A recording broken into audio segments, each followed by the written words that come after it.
Hey there! Tonight, we're stepping into a world where lightning bolts weren't the only things Zeus hurled. This isn't a love story, it's a survival guide. We'll trace the lives of those unfortunate enough to be tied to the king of the gods. From Hera's eternal patience to the mortals who paid dearly for divine attention, their tales are woven with jealousy, deception, and the kind of drama even Olympus couldn't contain. If this kind of mythology helps you drift off, feel free to like the video and subscribe, but only if it truly helps you rest. And tell me in the comments where you're listening from and what time it is. It's oddly comforting to imagine all of us scattered across the world falling asleep to the same old stories of chaos and lightning. So, get comfortable, let the world quiet down, and listen closely to what it was really like to be married to Zeus. Zeus, king of the gods, ruler of the sky, and occasional bringer of lightning-related property damage, was not exactly the image of domestic peace.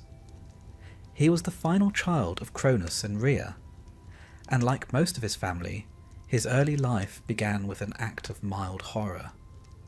Cronus, having been warned that one of his children would overthrow him, decided to swallow each one at birth. His wife Rhea, understandably exhausted by this practice, hid the newborn Zeus in a cave on Crete and handed her husband a rock wrapped in cloth instead. In that cave, tended by nymphs and fed on the milk of a divine goat named Amalthea, Zeus grew up surrounded by the sounds of sacred drums and shields. The curettes, armoured dancers, would clash their weapons to drown out the infant's cries so Cronus wouldn't hear. It was an odd childhood, but then again, Greek gods were never known for normal family dynamics. When Zeus came of age, he returned to set things right. He tricked Cronus into regurgitating his swallowed siblings, a deeply unpleasant image, and led them in a 10-year war against the Titans. When the smoke cleared, Zeus stood triumphant, his brothers Poseidon and Hades at his side. They divided the cosmos by drawing lots. Poseidon took the sea, Hades got the underworld, and Zeus claimed the sky. And, it must be said, everything else he fancied. From that moment onward, Zeus ruled Olympus with the confidence of someone who believed the universe was a personal inheritance. His throne was gilded, his beard magnificent, and his thunderbolts hand-forged by Hephaestus himself. Mortals prayed to him for rain, kings swore oaths in his name, and poets sang of his justice. But justice, in the world of Olympus, was not the tidy, law-abiding concept we like to imagine. It was divine politics, absolute power wrapped in cloud and lightning. The ancient Greeks didn't see their gods as moral exemplars. They were reflections of the world itself. Majestic, unpredictable, and often unfair, Zeus embodied that paradox perfectly. To farmers, he was the bringer of rain and fertility. To sailors, the wind at their backs. And to those who lied under oath, he was the flash of punishment that came without warning. Yet for all his might, Zeus had one particular weakness: himself. Specifically, his inability to keep his divine attention focused for more than 5 minutes without falling in love with someone. This would become a recurring problem for everyone. In most myths, Zeus appears less like a god-king and more like a mythological catastrophe in progress. He disguised himself as animals, clouds, and even showers of gold just to pursue mortals and immortals alike. One day he's an eagle carrying off Ganymede, the next he's a swan wooing Leda. For the record, turning into a swan to impress someone is an unusual romantic strategy, but Zeus was nothing if not experimental. His behaviour would be baffling if it weren't so consistent. Again and again, he fell into passion, deceit, and eventual regret. Each story began with thunder and ended in chaos, and every time Hera, his wife, Queen of Olympus and long-suffering partner, was left to pick up the emotional debris. But to understand why being married to Zeus was so dreadful, one must first grasp what Zeus was to the Greeks. Not simply a personified sky, but the very embodiment of fate and authority. His word was law, and law in the ancient world was rarely fair to those beneath it. In art and literature, Zeus was portrayed as regal and muscular, his expression somewhere between stern justice and smug certainty. The sculptors of the classical period gave him broad shoulders and calm eyes, as though he'd never once lost his temper, which is generous, given that the myths tell a different story. The Homeric poems describe him as easily angered, occasionally sentimental, and frequently distracted. When mortals offended him, he sent storms or floods. When gods disobeyed, he threw them from Olympus. Once, when his son Hephaestus tried to defend Hera during one of their arguments, Zeus hurled him off the mountain entirely. He landed with a limp that never healed. It says something about the family dynamic that this counted as a typical Tuesday. Even his court was run on drama. Poseidon, his brother, resented his authority. Hades kept his distance in the shadows. Athena and Apollo advised him when he cared to listen, while Hermes acted as the diplomatic fixer of divine mistakes, and presiding over it all was Zeus, the eternal patriarch, generous when pleased, vengeful when crossed, and utterly insufferable in victory. Historians and classicists have long noted that Zeus's character evolved over centuries. The early Mycenaeans worshipped him as a storm god, Dios, a name whispered with awe during thunder. Later, in the classical era, he became the father of gods and men, the symbol of cosmic order, what the Greeks called Dike. His lightning bolts weren't just weapons, they were symbols of divine justice, punishing hubris and restoring balance. Except, of course, when he used them for personal irritation. If a mortal dared to challenge the gods, or worse, ignored his advances, thunder followed Semele, a Theban princess, was tricked by Hera into asking Zeus to reveal himself in his full divine form. When he did, his lightning consumed her instantly. It's an interesting kind of romance, one that leaves very little room for long-term companionship. To the ancient mind, though, such stories weren't moral warnings about Zeus. They were reminders of the gulf between gods and mortals. His unpredictability wasn't a flaw. It was proof of his divinity. Power, after all, needed no justification. From the human point of view, Zeus was everywhere. His temples crowned city hills. His statues guarded marketplaces. Sacrifices of bulls and rams were made in his honour, the smoke rising toward his celestial throne. The Greeks called him Zeus Xenios, the god of hospitality, because any traveller might secretly be under his protection. They also called him Zeus Horkios, guardian of oaths. Ironic, given his personal record with vows of fidelity, is that contradiction that makes him fascinating. Zeus was both protector and offender, father and tyrant, the one who upheld order, and the one who constantly disrupted it. He was, in short, every king the ancient world had ever known, grand, powerful, and impossible to live with. And that brings us back to the central tragedy. Hera, she was his equal in majesty, his wife, and the goddess of marriage itself. An irony so sharp it might cut marble. Her story begins not in romance, but in reluctant acceptance. After their wedding, Zeus celebrated by summoning clouds, rainbows, and celestial music. Yet even before the last echo faded, his old habits were stirring again. Hera would come to represent every wronged wife in mythology, her fury legendary. her endurance even more so. But that's another story, one we'll wander into soon enough.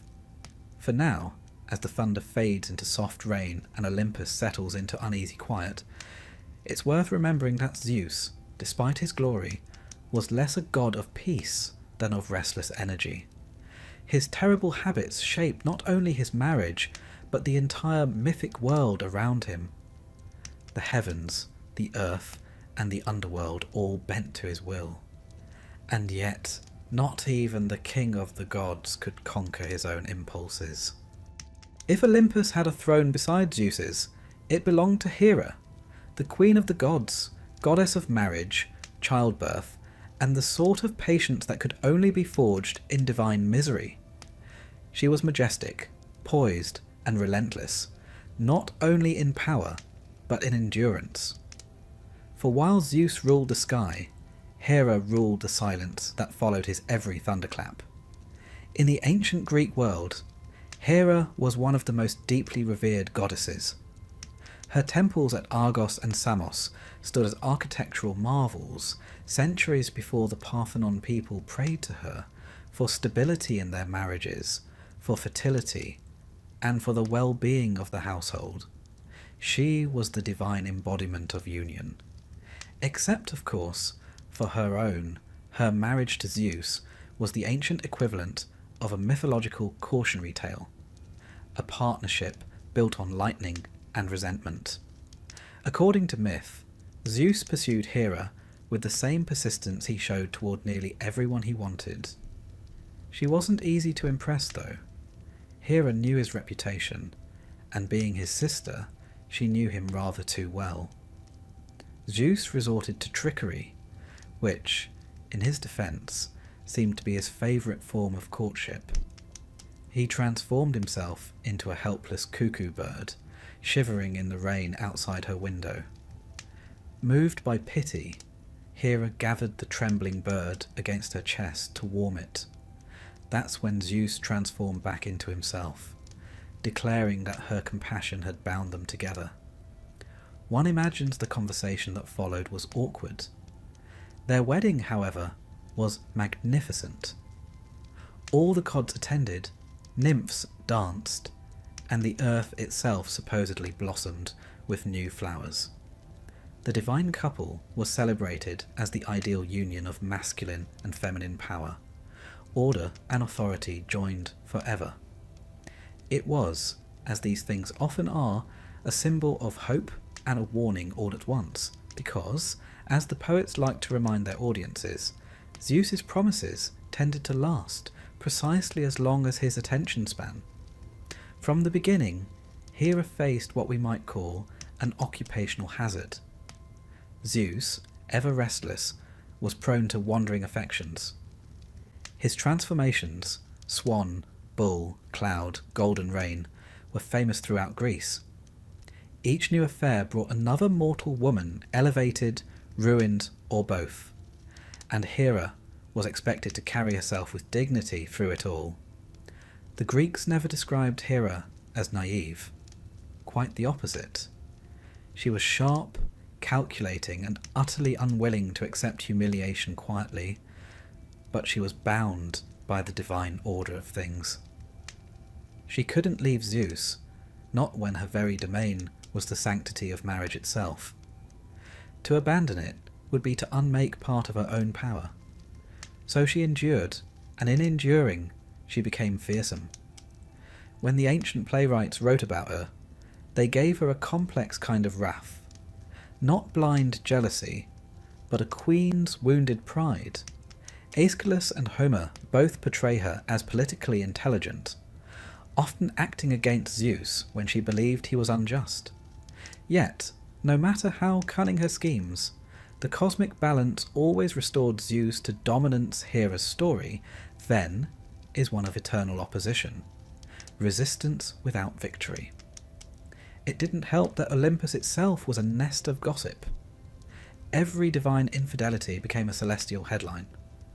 When Zeus disguised himself as a shepherd to woo Io, Hera noticed the sudden appearance of an unusually beautiful cow. She asked to have it as a gift, and when Zeus reluctantly handed it over, she placed the 100-eyed giant Argus to guard it. Zeus, naturally, sent Hermes to lull Argus to sleep and kill him. When Hera discovered this, she honoured Argus by setting his eyes in the tail of her sacred bird, the peacock that the poet said is why peacocks have jewelled feathers, a reminder of loyalty, watchfulness, and an unfortunate cow. Another time, Zeus's affair with Semele, a mortal princess, produced Dionysus. But only after Hera tricked Semele into asking to see Zeus in his true divine form. The sight incinerated her instantly. It's difficult to know whether Hera felt satisfaction or sorrow. Either way, the event cemented her reputation among mortals as a goddess not to be crossed. In many ways, Hera's anger became her mythology. Her fury against Heracles, Zeus's most famous illegitimate son, is legendary. She sent serpents to kill him in his cradle, and when that failed, she spent much of his life ensuring his labours were as miserable as possible. Yet, in an oddly poetic twist, even her vengeance helped shape the heroes of Greek myth. Without her opposition, there would have been no Heracles as we know him, no trials, no triumphs. Her cruelty became the forge of courage. But beneath the rage lies something more human. The Greeks understood Hera as a tragic figure, not a villain. Her temple hymns call her golden-throned and cow-eyed, not insults, but terms of beauty and majesty. She represented the ideal of feminine sovereignty, loyal yet proud, nurturing yet capable of destruction when wronged. In a world where most women had little power, Hera embodied both the burden and the defiance of it. In art, she appears serene and regal, a crown upon her head, a sceptre in her hand. But look closely at her depictions on vases and frescoes, and you can see the tension in her gaze. She is never fully at ease. Even when sitting beside Zeus, her posture is slightly withdrawn, her expression unreadable. Historians believe this visual language was deliberate. A reflection of her mythic reality, Hera is both queen and captive. The ancient Greeks didn't pity her. They respected her.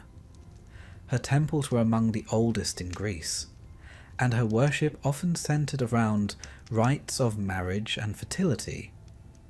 The Heraion of Samos, for example, was so large that its columns rivalled any in the Mediterranean. Women would offer her locks of hair or miniature figures to bless their unions, silently hoping their husbands would not resemble hers. Even in religion, though, there was a quiet irony. The goddess of marriage was invoked to bless harmony, yet her own story was a monument to discord. This duality fascinated ancient thinkers. The philosopher Pausanias described Hera as both maiden and matron, eternal bride and eternal widow. In her, the Greeks saw not perfection but endurance, a symbol that even divine unions could be fraught, fragile, and flawed.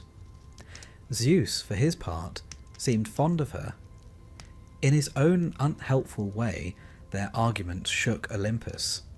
Their reconciliations were theatrical, and their dynamic was complicated.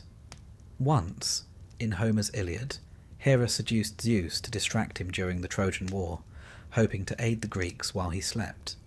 She borrowed Aphrodite's girdle, a magical belt of irresistible allure, and approached Zeus on Mount Ida. The king of the gods was utterly undone, forgetting the war entirely. It was the divine equivalent of hitting pause on world events. It's hard not to admire her strategy. Even in myth, Hera wielded charm and cunning to regain a small measure of control. Yet, as always, her victories were temporary. Zeus eventually woke, furious but begrudgingly impressed, and Olympus returned to its uneasy peace. In the end, Hera's story is not about defeat or triumph. It's about endurance in a world ruled by capricious power. She remained queen not because she was happy, but because she was inevitable. Like the institution of marriage itself, she persisted through storms and silences alike. For the Greeks, that made her sacred. To suffer without surrender, that was divine. So, as the clouds gather again above Olympus and thunder hums faintly in the distance, imagine Hera sitting upon her golden throne, eyes calm, thoughts unreadable somewhere. Zeus is charming another mortal. Somewhere else, another myth is beginning. And Hera, patient, proud, and quietly furious, watches the sky, waiting for it to pass. If there's one thing Zeus excelled at besides thunder, it was trouble. The kind that began with a charming smile and ended with a woman being turned into something unfortunate. His reputation for romance would be impressive if it weren't also catastrophic. Mortals, goddesses, and nymphs alike learn that catching the eye of Zeus was roughly as safe as standing on a hill during a lightning storm. For the Greeks, these stories were more than gossip. They were explanations of divine power, natural phenomena, and human misfortune. To us, they read like a long catalogue of celestial bad behaviour. To Hera, they must have felt like a nightmare that repeated every century. Zeus's romances usually followed a pattern.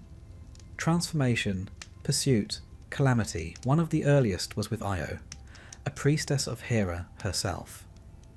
Io was said to be beautiful, pious, and unfortunately located in Zeus's line of sight. When Zeus approached her, the sky darkened, not from storm clouds, but from a deliberate cover, a convenient fog to hide his mischief. Hera, however, noticed the sudden weather change and came investigating Zeus, caught mid-seduction, panicked, and transformed Io into a snow-white cow. Hera was unconvinced. She asked for the cow as a gift, and Zeus, trapped by his own lie, had no choice but to hand her over Hera, then set Argus, a giant with 100 eyes, to watch Io day and night. Eventually, Zeus sent Hermes to lull Argus to sleep with music and kill him, freeing Io but Hera, not one to waste symbolism, took Argus's eyes and placed them on the tail of her sacred bird, the peacock. Even today, its shimmering eyes are said to watch the world for her Io, meanwhile was chased across the earth by a stinging gadfly Hera sent in revenge. Her wanderings became so famous that ancient geographers traced her journey from Greece to Egypt. It's quite the travel story, though not one she volunteered for. Then there was Europa, the Phoenician princess. Zeus spotted her gathering flowers by the sea, and, deciding introductions were overrated, transformed himself into a beautiful white bull. Europa, finding the creature gentle, climbed onto its back. Instantly, the bull bolted into the waves, carrying her far from home to the island of Crete. There, Zeus revealed himself, and Europa became the mother of 3 sons, including Minos, the future king of Crete. It's one of the more famous myths of abduction disguised as love, and the Greeks thought of it as a foundational story, linking their island kingdoms to divine ancestry. Her name, Europa, would later lend itself to an entire continent, as if to suggest that even a continent begins with a poor decision and a very persuasive bull. Another famous tale, and perhaps the strangest, was that of Leda and the swan. One evening, the Spartan queen was bathing by a river when Zeus descended from the heavens as a swan. Pursued by an eagle, she took pity on the trembling bird and drew it into her arms, a mistake mortals seemed destined to repeat. From that union, she laid 2 eggs, from which hatched Helen, later of Troy, Clytemnestra, and the twin heroes Castor and Pollux. The story fascinated ancient artists. On vases, mosaics, and sculptures, the serene Leda often gazes down at the elegant bird in her arms. Her expression caught between curiosity and resignation. It was less about romance, more about the unpredictable closeness between gods and mortals, and how dangerous that could be. Zeus was not exclusive in his transformations. He became a shower of golden light for Danae, who was locked away in a bronze chamber by her father. Her father, King Acrisius of Argos, had been warned that his grandson would one day kill him, so he imprisoned his daughter to prevent her from bearing a child Zeus, not one to let architecture interfere with his hobbies, appeared through the roof as a glittering cascade of gold. Danae conceived Perseus, the future slayer of Medusa. It's a beautiful image, divine light, miraculous birth, until you remember that for the Greeks, this was a story about inevitability. No matter what mortals did to escape fate, Zeus's will or desire would find its way in. And then there was Semele, daughter of Cadmus and mother of Dionysus. Hera, ever the tactician, disguised herself as Semele's old nurse, and whispered a poisonous suggestion. If Zeus truly loved her, he should show himself in his divine form. Semele, naive but determined, made the request. Bound by his oath, Zeus appeared in his full brilliance. Lightning, fire, and power beyond mortal endurance, Semele was consumed instantly, leaving behind their unborn child. Zeus, feeling a pang of divine guilt, sewed the baby into his thigh until it was ready to be born. Thus came Dionysus, god of wine, theatre, and reckless celebration. Quite fitting, given his parentage. The myth was often interpreted as an allegory for revelation, that to see the divine truth directly was fatal. But for Hera, it was just another tragedy added to an already long list. To mortals, these stories were reminders that the gods existed on their own terms. But from Hera's throne, they looked like serial betrayals. Each affair was not only personal, but political. Every new demigod born to a mortal woman shifted Olympus's balance of power. Zeus's children, Athena, Apollo, Artemis, Hermes, Dionysus, Perseus, Heracles, filled a world with glory and chaos alike. The irony was that Zeus's family, for all its grandeur, was held together by rivalry and resentment. Athena, born fully armed from his head, became a goddess of wisdom and strategy, but only after Zeus swallowed her mother, Metis, to prevent her from bearing a son more powerful than him. It worked technically, but the result was no less peculiar. Hera must have watched that episode with the weary understanding of someone whose husband had again taken things too literally. There's an old saying in Greek myth that every great hero has Zeus to thank for his parentage, and Hera to thank for his misery. Heracles, Perseus, and countless others all suffered divine punishments, not for their own sins, but for being living proof of Zeus's faithlessness. The Greeks, to their credit, found this perfectly natural. The gods were reflections of their own society. Powerful men, patient women, and the constant negotiation between pride and endurance. The storytellers of the time didn't moralize these tales the way later cultures might. Zeus wasn't condemned for his infidelities because, in a strange way, they were seen as the expression of cosmic vitality. His desire was life-giving, his passions creative, though his methods left much to be desired. Hera's rage, in turn, symbolized the world's necessary correction, the moral weight that followed divine excess. In temples and homes across Greece, people still prayed to both Zeus and Hera side by side. Farmers asked Zeus for rain, and couples asked Hera for fidelity. It's an arrangement that only makes sense if you accept that contradiction is part of nature itself. Thunder and calm, betrayal and endurance. Husband and wife sharing the same altar despite everything. From a mortal's perspective, one might feel sorry for Hera, but to the Greeks, Her story wasn't meant to inspire pity. It was meant to explain why life could be both sacred and unfair at once. Every storm had its lightning, every wedding its shadow. So, when you next imagine Mount Olympus gleaming above the clouds, picture Zeus reclining on his throne, looking terribly pleased with himself. Somewhere below, a princess hears thunder and wonders why the air feels different tonight. And in the great hall beside him, Hera sits, eyes half closed, the faintest sigh escaping her lips. The sound of a queen who knows it's going to rain again soon.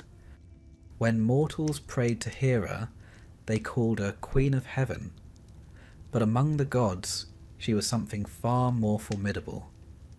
A woman wronged too many times to count, who had learned that patience was simply the long pause before vengeance for Hera.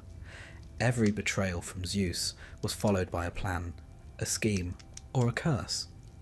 She was not a goddess of forgiveness. She was a goddess of memory, and she remembered everything. Her anger was never impulsive like Zeus's thunder. It was careful, almost ceremonial. She didn't strike her husband directly. That would be pointless. No, Hera turned her fury toward what Zeus loved most, his paramours and their offspring. Some called it cruelty, others justice. Either way, Olympus trembled whenever Hera fell silent, for it meant she was thinking one of her earliest victims was Echo, a mountain nymph whose crime was conversation. Echo was clever, playful, and had a voice like sunlight. Bright, warm, impossible to ignore. Whenever Zeus slipped away from Olympus for his escapades, Echo would distract Hera with endless chatter, spinning tales and jokes until Zeus had finished whatever he was doing down on Earth. Hera, after realizing she'd been duped, punished Echo not with death but with humiliation. She took away her ability to speak freely, allowing her only to repeat the last word spoken to her.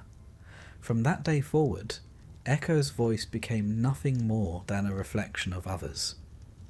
It's one of those myths that sounds cruel but poetic, a goddess's wrath etched into the natural world. The Greeks said that even centuries later, if you shouted into the hills, it was Echo still trying to have the last word. Then there was Io, poor, unfortunate Io, who was once a priestess of Hera herself. Her devotion should have earned her divine favour, but instead it drew Zeus's attention. When Hera noticed the sudden cloud cover and suspicious silence one afternoon, she descended from Olympus and found her husband standing beside a gleaming white cow, Zeus, improvising badly. Explained that it was just a normal cow he'd found wandering the fields. Hera smiled that dangerous smile only wives of gods can manage, and asked to have the cow as a gift. Trapped by his own lie, Zeus handed Io over. Hera then appointed a guardian, Argus, a giant with 100 eyes, who never slept fully but only rested half his eyes at a time. Io was forced to graze the fields under his unblinking watch, her human consciousness trapped inside a cow's body. Eventually Zeus sent Hermes to rescue her. The messenger god lulled Argus to sleep with his flute and killed him. When Hera discovered what had happened, she didn't waste her anger. Instead, she took Argus's eyes and placed them on the tail of her sacred bird, the peacock, so he could watch forever. Still not satisfied, she sent a biting gadfly to torment Io, who fled across the world in misery, through Greece, across the Bosporus, and finally to Egypt, where she gave birth to Zeus's child. The Greeks claimed her wandering path marked rivers and coastlines, as if Hera had stitched her vengeance into the geography itself. But it was Heracles who felt Hera's fury most of all. From the moment of his birth, she despised him. He was the living proof of Zeus's faithlessness. Strong, noble, and inconveniently heroic. Hera tried to prevent his birth by sending the goddess of childbirth to sit cross-legged at his mother's door, whispering spells to delay labour. But a clever maid tricked the goddess by shouting, "A child is born." The word startled her, breaking the spell, and Heracles entered the world. Hera, hearing the news, sent 2 serpents to kill him in his cradle. The infant strangled them both before his parents even arrived. That was Hera's first defeat, but certainly not her last attempt. As Heracles grew older, she plagued him with misfortunes. At one point, she struck him with madness so deep that he murdered his own family, after which he was condemned to complete 12 impossible labours to atone. It was Hera who inspired the challenges: the monstrous lion, the multi-headed hydra, the stables, the deadly mares, each one designed to break him. And yet, every time he survived, his legend grew. Her vengeance had backfired spectacularly. The hero she sought to destroy became one of Greece's greatest, worshipped by mortals, and eventually raised to Olympus as a god. And in a final twist that could only be described as Zeus's idea of humour, Heracles was married to Hera's own daughter, Hebe, the goddess of youth. Even for a queen of the heavens, that must have been hard to smile through. Hera's wrath reached even further, into wars, kingdoms, and generations yet unborn. Her anger at the Trojan prince Paris, for instance, reshaped the ancient world. It all began at a wedding. Not hers, thankfully, but that of the mortal Peleus and the sea nymph Thetis. Every god and goddess was invited except one. Eris, the goddess of discord, furious, Eris arrived anyway, tossing a golden apple into the crowd with the words, "To the fairest," inscribed upon it. 3 goddesses claimed it: Aphrodite, Athena, and Hera Zeus, being unwilling to choose among them, he'd learned something from experience, appointed Paris of Troy to judge. Each goddess offered him a bribe. Hera promised power, Athena promised wisdom and victory, and Aphrodite promised the love of the most beautiful woman in the world, Helen of Sparta. Paris chose Aphrodite, earning Hera's eternal hatred. When the Trojan War later erupted, Hera made certain Troy would burn.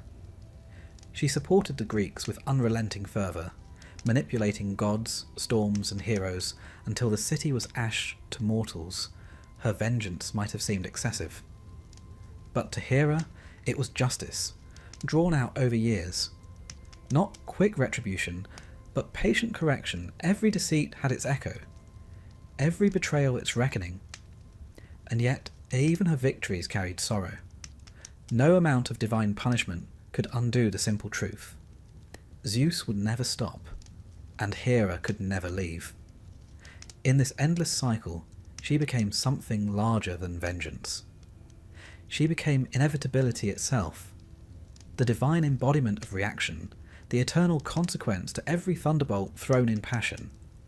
The Greeks saw this not as cruelty, but as balance. Zeus represented impulse, Hera represented order. Together they kept the universe, however dysfunctional, in motion. When ancient artists painted her, they often gave her a calm, unreadable face. Serene yet dangerous, like still water that hides its depth, that was Hera's greatest power.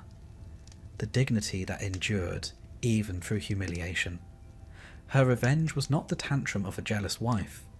It was the mechanism of cosmic fairness, expressed in lightning, madness, and myth.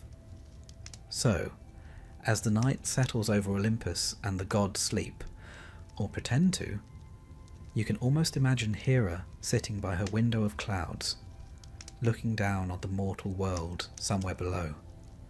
Another woman stirs from a dream of thunder. Somewhere else, a hero wakes to a new trial.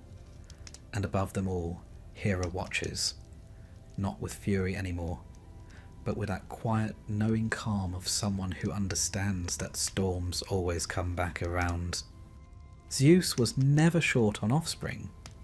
In fact, If there were ever a divine census taken, half of Olympus and a worrying portion of the mortal world would have had to list Zeus in the father's column. Each child carried some spark of his power, and each birth was followed by a storm, literal or otherwise. For Hera, these children weren't just reminders of betrayal. They were living monuments to her husband's inability to behave himself. The Greek poets loved to catalogue Zeus's progeny, each one more improbable than the last. There were gods, demigods, heroes, and monsters, all born from unions that ranged from passionate to absurd. It wasn't just romantic recklessness, it was divine politics. Every child expanded Zeus's influence, tying kingdoms, cities, and mythic lineages to his name. If the mortal world was a map, Zeus's children were the ink that connected it all. Hera, however, saw only the stains. Among the earliest and most famous of these children was Athena, born not from a mother's womb, but from Zeus's skull, a metaphor that should have been a warning about the headaches this family would bring. The story goes that Zeus, fearing a prophecy that his lover Metis would bear a child more powerful than him, swallowed her whole for a while. Everything was fine, until Zeus began to complain of a terrible pain in his head. Hephaestus, the god of the forge, helpfully split his skull open with an axe, and out sprang Athena, fully grown, wearing armour and holding a spear. It was a birth both brilliant and unsettling. Hera, understandably, was not pleased. Zeus had somehow managed to produce a child without her, and one of immense wisdom and authority at that. Athena became his favourite, seated beside his throne, advising him on war and law. Hera's jealousy was not petty here, it was political. In the divine hierarchy, she was supposed to be queen, yet now there stood another woman who shared Zeus's counsel and admiration. Not all of Zeus's children were so noble. Hermes, born of the nymph Maia, arrived with charm, cunning, and a complete lack of boundaries. Within hours of his birth, he had stolen Apollo's cattle and invented the lyre to bargain his way out of trouble. Zeus adored him, of course. It takes one trickster to appreciate another. Hera, meanwhile, regarded Hermes as yet another example of Zeus rewarding mischief while expecting her to maintain decorum. Then came Apollo and Artemis, twin children of the Titaness Leto. Their mother's story is one of divine persecution. Hera, upon learning of Leto's pregnancy, forbade any land touched by sunlight to offer her shelter. The earth trembled under the curse until a small floating island, Delos, took pity on Leto and allowed her to give birth. There, under swaying palms and the watch of sympathetic nymphs, Apollo and Artemis were born, the god of the sun and the goddess of the moon. Hera's vengeance had failed again, though not for lack of effort. In mythic terms, the twins' brilliance was born directly out of Hera's cruelty, as if the universe enjoyed turning spite into beauty. Perhaps the most dramatic of Zeus's mortal children was Perseus, born of Danae. Her father, King Acrisius of Argos, had locked her in a bronze chamber after hearing a prophecy that her son would one day cause his death.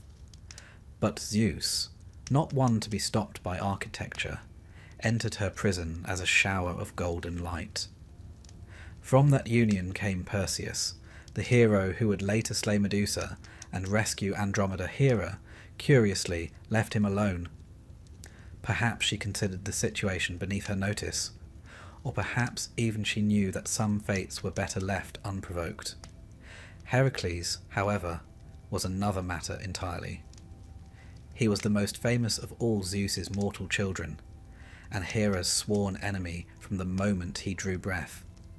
She tormented him through madness and misfortune, forcing him to perform 12 impossible labours as penance for the crimes she drove him to commit. And yet, every hardship only strengthened his legend.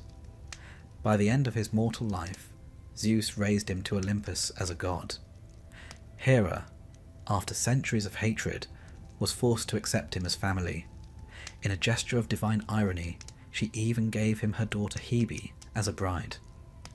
Perhaps forgiveness was never the goal, only exhaustion. Another of Zeus's more tragic liaisons was with Semele, the mortal mother of Dionysus Hera, disguised as an old nurse, convinced Semele to ask Zeus to reveal his true divine form. When he did, the sight of his glory consumed her instantly, leaving only the unborn child behind. Zeus rescued the infant by sewing him into his thigh until he was ready to be born. Dionysus grew into the god of wine, madness, and ecstasy, proof that even the ashes of Hera's vengeance could blossom into celebration. And then there were the countless nameless children, rustic gods, river spirits, and local heroes, each a ripple of Zeus's mischief. The Greeks told their stories not just to glorify Zeus, but to explain the messy, unpredictable nature of life itself. Storms, floods, strange births, all could be traced back to the moods of the sky and its king. Hera's anger, in that sense, was not just personal, it was cosmic housekeeping. Someone had to respond to the chaos he created. It's easy to imagine Olympus as a household constantly on edge. One divine scandal away from collapse Hera, regal but weary, presiding over a court full of Zeus's illegitimate children, each demanding recognition. The air must have been thick with polite tension, as if the clouds themselves preferred not to get involved. Yet for all her bitterness, Hera sometimes showed flashes of reluctant grace. She protected certain heroes, aided women in childbirth, and remained a symbol of lawful union even when her own was anything but. It's a strange paradox. The goddess of marriage maintaining divine order in a family that constantly defied it. But perhaps that was her purpose all along. Without Hera's restraint, Olympus might have torn itself apart centuries earlier. By the time of the later poets, even Zeus's own legends began to tire. Under their repetition, new gods emerged. Quieter, humbler deities of hearth, harvest, and boundaries. The grand dramas of Olympus faded into old tales, told by lamplight, but Hera and Zeus remained, locked forever in their uneasy alliance. Their children roamed the earth and the stars, symbols of glory born from disorder. For Hera, each child was a reminder that her marriage was both divine and doomed, a union that shaped the world but never brought her peace. And yet she stayed. Not out of love, perhaps, but because she embodied something larger. The idea that even chaos must have its queen. So when you look up at the night sky, at the constellations of Perseus, the twins of Gemini, or the shining belt of Orion, remember that somewhere behind those stars lies a weary goddess, sitting beside her husband's throne, surrounded by the children of his betrayals. The heavens are quiet now, but she remembers them all. Mount Olympus may have been the seat of divine power, but it was also the most complicated workplace in the universe. A glittering, thunderous palace filled with family drama, politics, and the kind of gossip that would make mortal courts blush. Every god had a domain, every goddess a reputation, and almost everyone had a reason to quietly resent Zeus. From the outside, Olympus looked serene, marble halls glowed in the light of eternal dawn, clouds drifted lazily around its golden gates, and divine music played in the distance. Yet behind those shining doors, the gods were whispering about who Zeus had turned into a bull for this week, which mortal was expecting divine twins, and how Hera had once again sent a suspiciously poetic curse into the mortal realm. The thing about Olympus was that everyone knew better than to confront Zeus directly. He was the king of the gods after all, master of storms, upholder of oaths, and the one with a literal lightning arsenal. You didn't criticize a man who could smite you mid-sentence, but you could, and did, talk about him endlessly behind his back. Poseidon, Zeus's brother, was the least subtle about it. The sea god never quite forgave Zeus for dividing the cosmos and keeping the sky for himself. Whenever Zeus's affairs caused celestial chaos, Poseidon would mutter about irresponsible leadership, while stirring up a small hurricane. Just for emphasis, their sibling rivalry spanned centuries. The Greeks saw it as a reflection of nature itself. Thunder above, waves below, each trying to drown out the other. Hades, the other brother, avoided Olympus entirely. He stayed in the underworld, tending to the dead, far from Zeus's constant commotion. He ruled quietly, rarely interfering in divine quarrels. Some said he simply didn't have the patience for Zeus's theatrics. Others suggested he found the afterlife less exhausting than Olympus family dinners. It's easy to imagine Hades sitting by the river Styx, sipping his wine in peace, murmuring, "At least it's quiet down here." Athena, Zeus's favourite daughter, often found herself acting as his unofficial diplomat. Calm, wise, and strategic. She was the only one who could occasionally talk sense into him. When Hera's temper rose, Athena would be the one to smooth things over. Though she must have known she was also a source of her stepmother's irritation, Hera respected Athena's intelligence, but never forgot that Zeus had birthed her alone, without a mother. Every time the two women exchanged polite greetings in Olympus's great hall, the tension could have sliced a thunderbolt in half. Then there was Hermes, the messenger god. Clever, charming, and utterly untrustworthy when it came to secrets. Hermes knew everything that happened on Olympus, often before it happened. His sandals carried him between heaven and earth, and his tongue carried gossip just as efficiently. It was Hermes who first spread word of Zeus's golden reign with Danae, who let slip details of his ball disguise for Europa, and who accidentally told Apollo about the swan incident. He was the divine embodiment of "don't tell anyone," immediately followed by "you'll never believe this." Aphrodite, goddess of love, found Zeus's escapades amusing rather than scandalous. Love to her was chaos by design.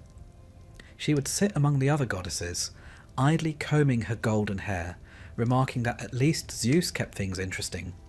Hera despised her for it, though perhaps secretly envied her freedom. Even Apollo and Artemis, the radiant twins of Leto, carried complicated feelings toward their divine father. Apollo admired Zeus's power, but distrusted his inconsistency. Artemis, fierce and independent, avoided him entirely. She had seen what happened to mortal women who caught Zeus's attention and preferred the safety of her moonlit forests to Olympus's crowded feasts. And then, of course, there was Hephaestus, Hera's son, the god of fire and craftsmanship. He had been thrown from Olympus as an infant, crippled by the fall, when Zeus lost his temper during an argument. Later, when the gods needed weapons and palaces, they conveniently invited him back. Hephaestus never forgot the insult, though he masked it with calm precision. It was he who built Hera's golden throne, a masterpiece of craftsmanship, and, secretly, a trap. When she sat upon it, the throne seized her, holding her fast. The other gods begged Hephaestus to release her, but he refused until Zeus promised him Aphrodite as his wife. That marriage, predictably, didn't go well either. The Olympian household was a constant balancing act, not just of power, but of appearance. To mortals, the gods were a model of order and divinity. To each other, they were a collection of egos held together by ceremony and avoidance. Festivals were thrown in Zeus's honour, and everyone smiled politely, pretending not to remember who he had offended last week. It's worth remembering that for the Greeks, their gods were not paragons of virtue. They were mirrors of humanity at its grandest and pettiest. The family feuds of Olympus explained the chaos of nature and politics alike. Zeus's thunder symbolised authority. Hera's silence, the persistence of justice, and the endless squabbles of their children reflected the struggles of every city-state trying to coexist. There was, in all of it, a kind of balance. When Zeus acted recklessly, Hera restored equilibrium. When tempers rose among the gods, Athena calmed them. When diplomacy failed, Hermes distracted everyone with a new story. It was divine bureaucracy. Disorder transformed into ritual. The world below kept turning because somehow the heavens managed to remain mostly intact. Still, one imagines the awkwardness of the daily meetings. Hera presiding beside Zeus, every god pretending not to glance at the messenger who carried the latest scandal, Apollo strumming his lyre too loudly to drown out the tension, Demeter refusing to speak to anyone until her missing daughter was returned from the underworld, and in the midst of it all, Zeus, smiling faintly, as though genuinely unaware that he was the source of everyone's stress. Hera endured it all with the patience of someone who understood that dignity, not victory, was her only defence. Her throne gleamed beside his, not out of affection, but out of necessity. The Greeks saw her not as powerless, but as constant, the immovable counterweight to Zeus's endless movement. Without her, Olympus might have flown apart like a broken constellation.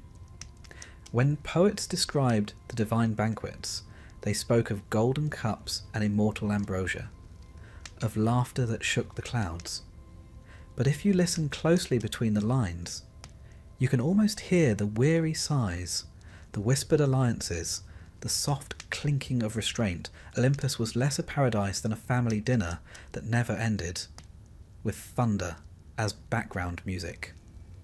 And through it all, Hera kept her poise. She did not shout. She did not plead.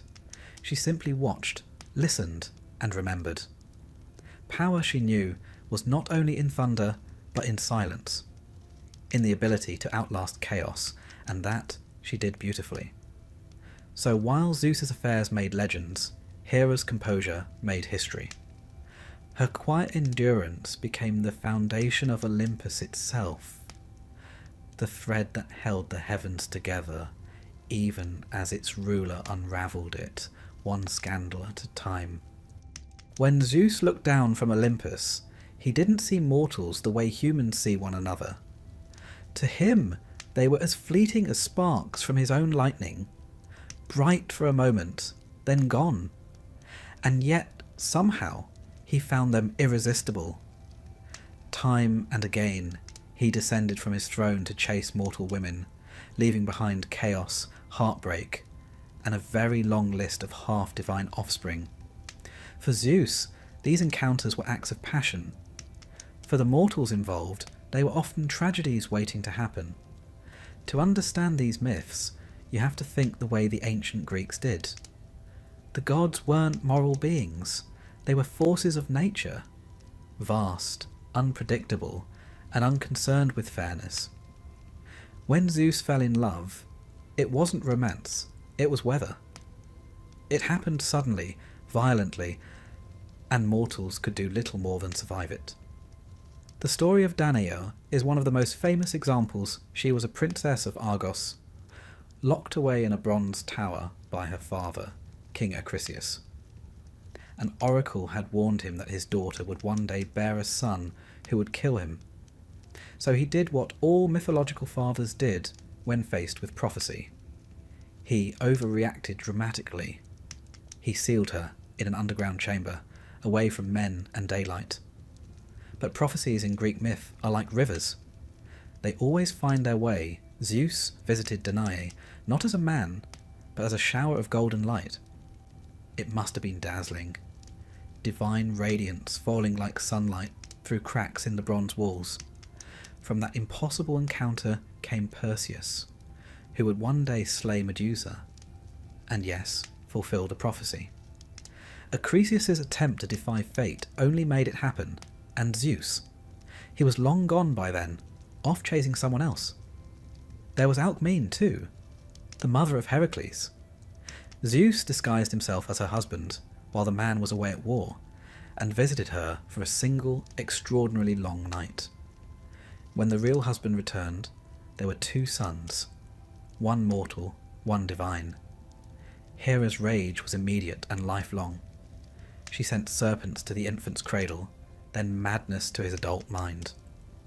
Heracles' strength and suffering both came from the single deceit.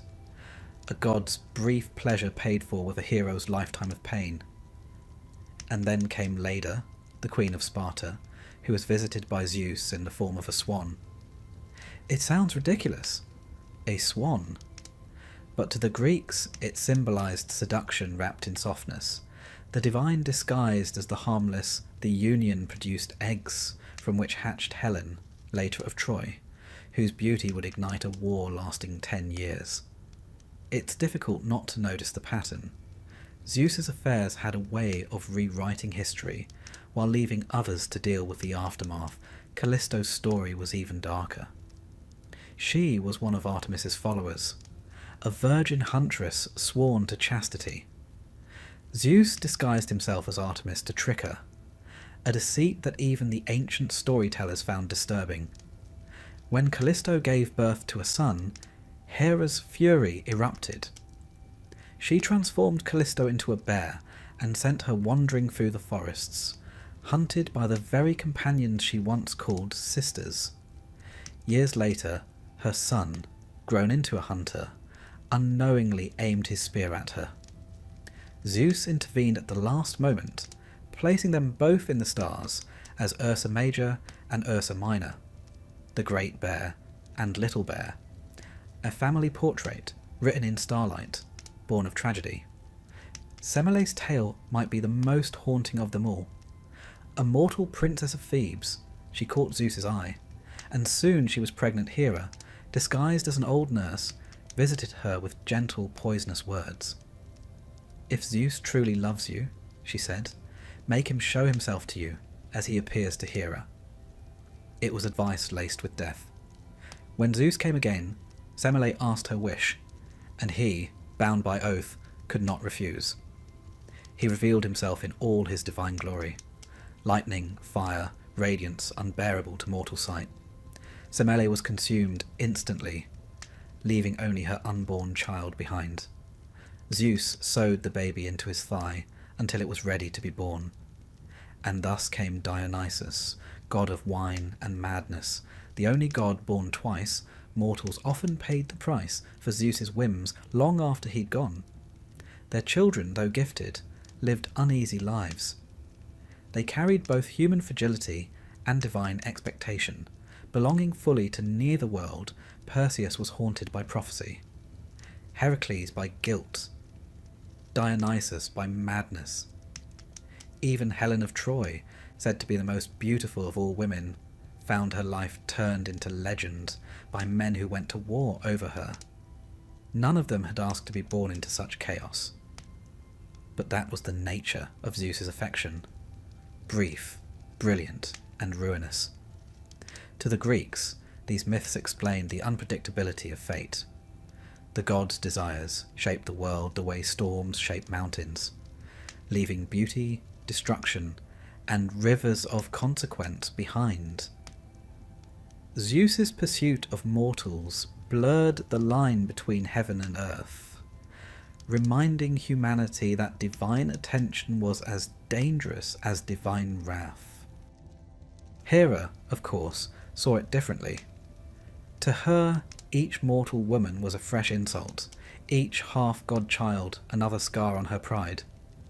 She couldn't strike Zeus directly, but she could make mortals feel her grief. Her vengeance followed them across generations. Semele's sisters were driven mad. Callisto was cursed to wander. Alcmene spent her life in fear. If Zeus was thunder, Hera was the echo that refused to fade. The poets, especially Hesiod and Ovid, wrote about these women with a kind of quiet awe. They were victims and symbols both, reminders that the gods were not bound by the same rules as mortals. When a human broke an oath, they were punished. When Zeus did, the sky simply rolled with thunder, and everyone pretended it was rain. Even philosophers found meaning in these tales.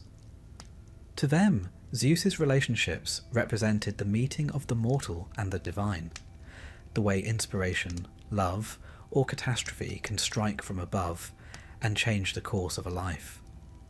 The Greeks didn't always take the myths literally. They understood that the gods' actions were metaphors for forces beyond control.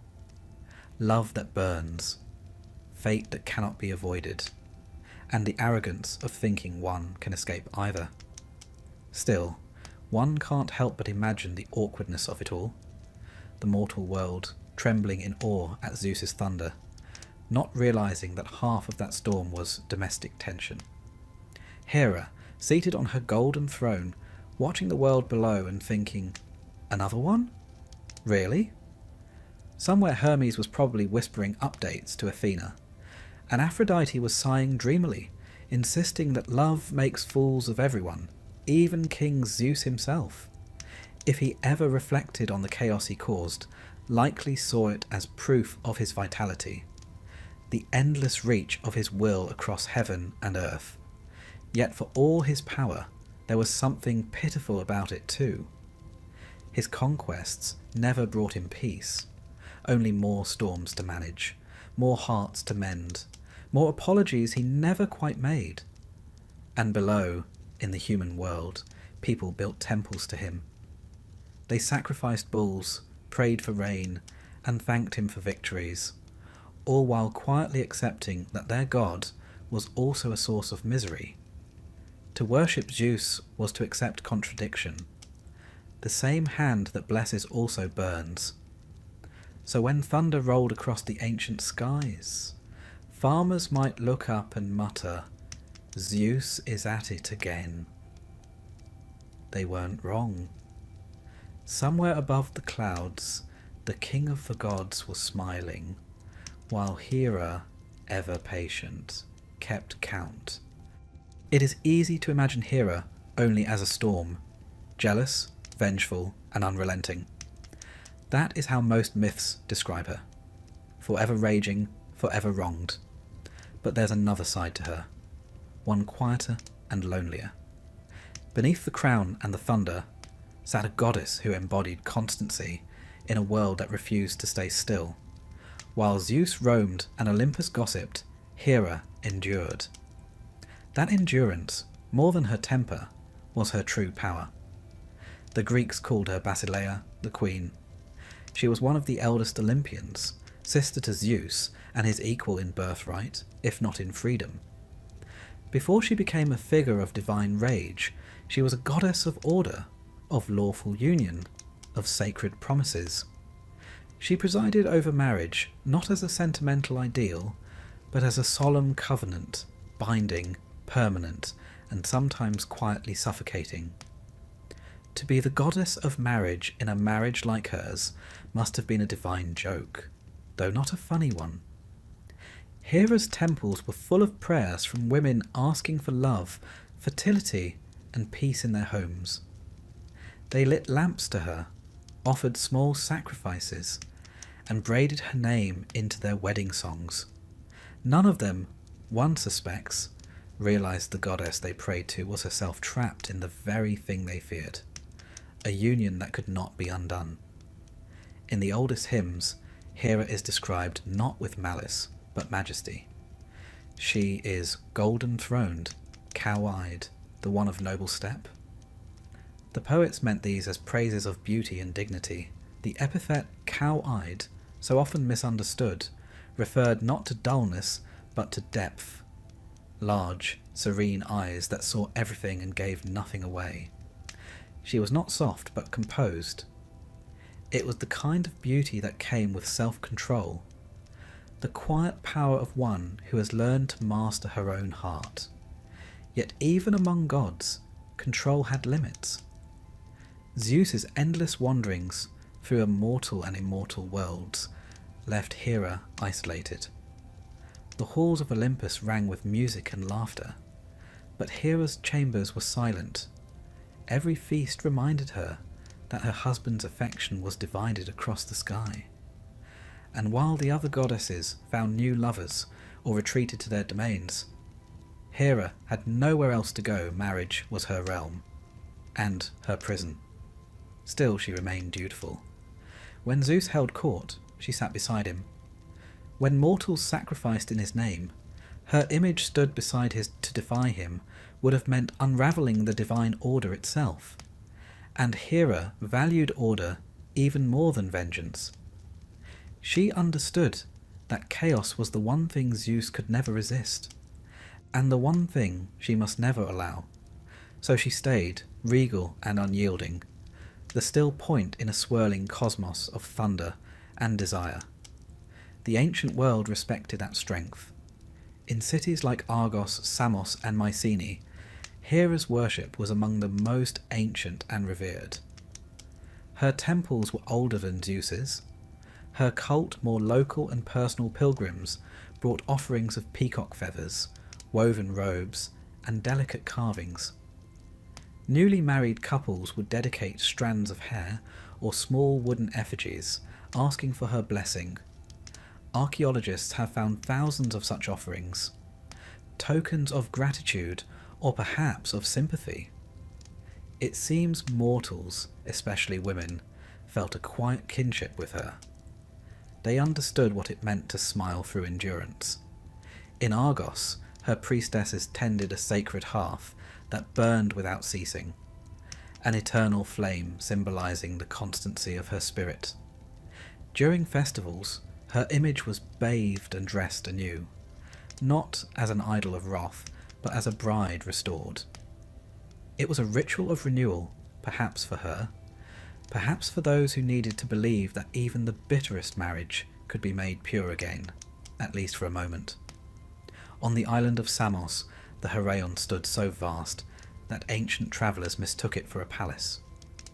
Columns as tall as trees lined its courtyards, and the scent of incense drifted out to sea.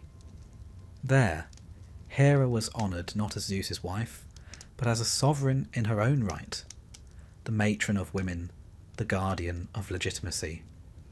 The mother of civilization. To kneel before Hera's statue was to acknowledge the weight of vows, the gravity of commitment, and the beauty hidden in restraint. For all her anger, Hera's sense of justice was profound. She punished those who broke oaths or dishonoured their families, not merely out of spite, but because she represented the moral fabric of both heaven and earth. When mortals invoked her name, they did so in solemnity, as one might appeal to conscience itself. Even Zeus, when he wasn't provoking her, respected that about her. She was the balance to his storm, the reminder that power without restraint becomes destruction. It's worth noting that in the myths, Hera never sought affection elsewhere. While other gods and goddesses pursued endless lovers, Hera's fidelity was absolute, even when unrewarded. To the Greeks, this was not weakness but sovereignty. She defined herself by principle, not by Zeus's moods. Her strength was measured not in lightning bolts, but in composure, the ability to stay still when the world around her trembled. In this, she became a kind of mirror for mortal women. The Greek wife was expected to be loyal, patient, and dignified. Even in misfortune, Hera embodied both the burden and the nobility of that role. Perhaps that is why her myths carried such emotional weight. She was not an idealized goddess of charm or beauty. She was a portrait of endurance. The Greeks didn't need a perfect wife. They needed a divine reflection of the effort it took to keep life steady in the face of chaos. Over time, storytellers began to soften her image. Poets in the later classical era wrote of Hera not as a villain, but as a tragic queen, a symbol of wounded dignity. Her jealousy became less monstrous, her silence more human. They saw in her something deeply familiar, the ache of commitment, the exhaustion of duty, and the strange pride that comes from enduring. Both philosophers, too, found meaning in her steadiness. To Plato and his later interpreters, Hera represented the cosmic principle of permanence. The sustaining order that keeps the heavens in motion. Zeus might be the spark, but Hera was the structure that gave that spark purpose. Without her, divine energy would scatter into nothing.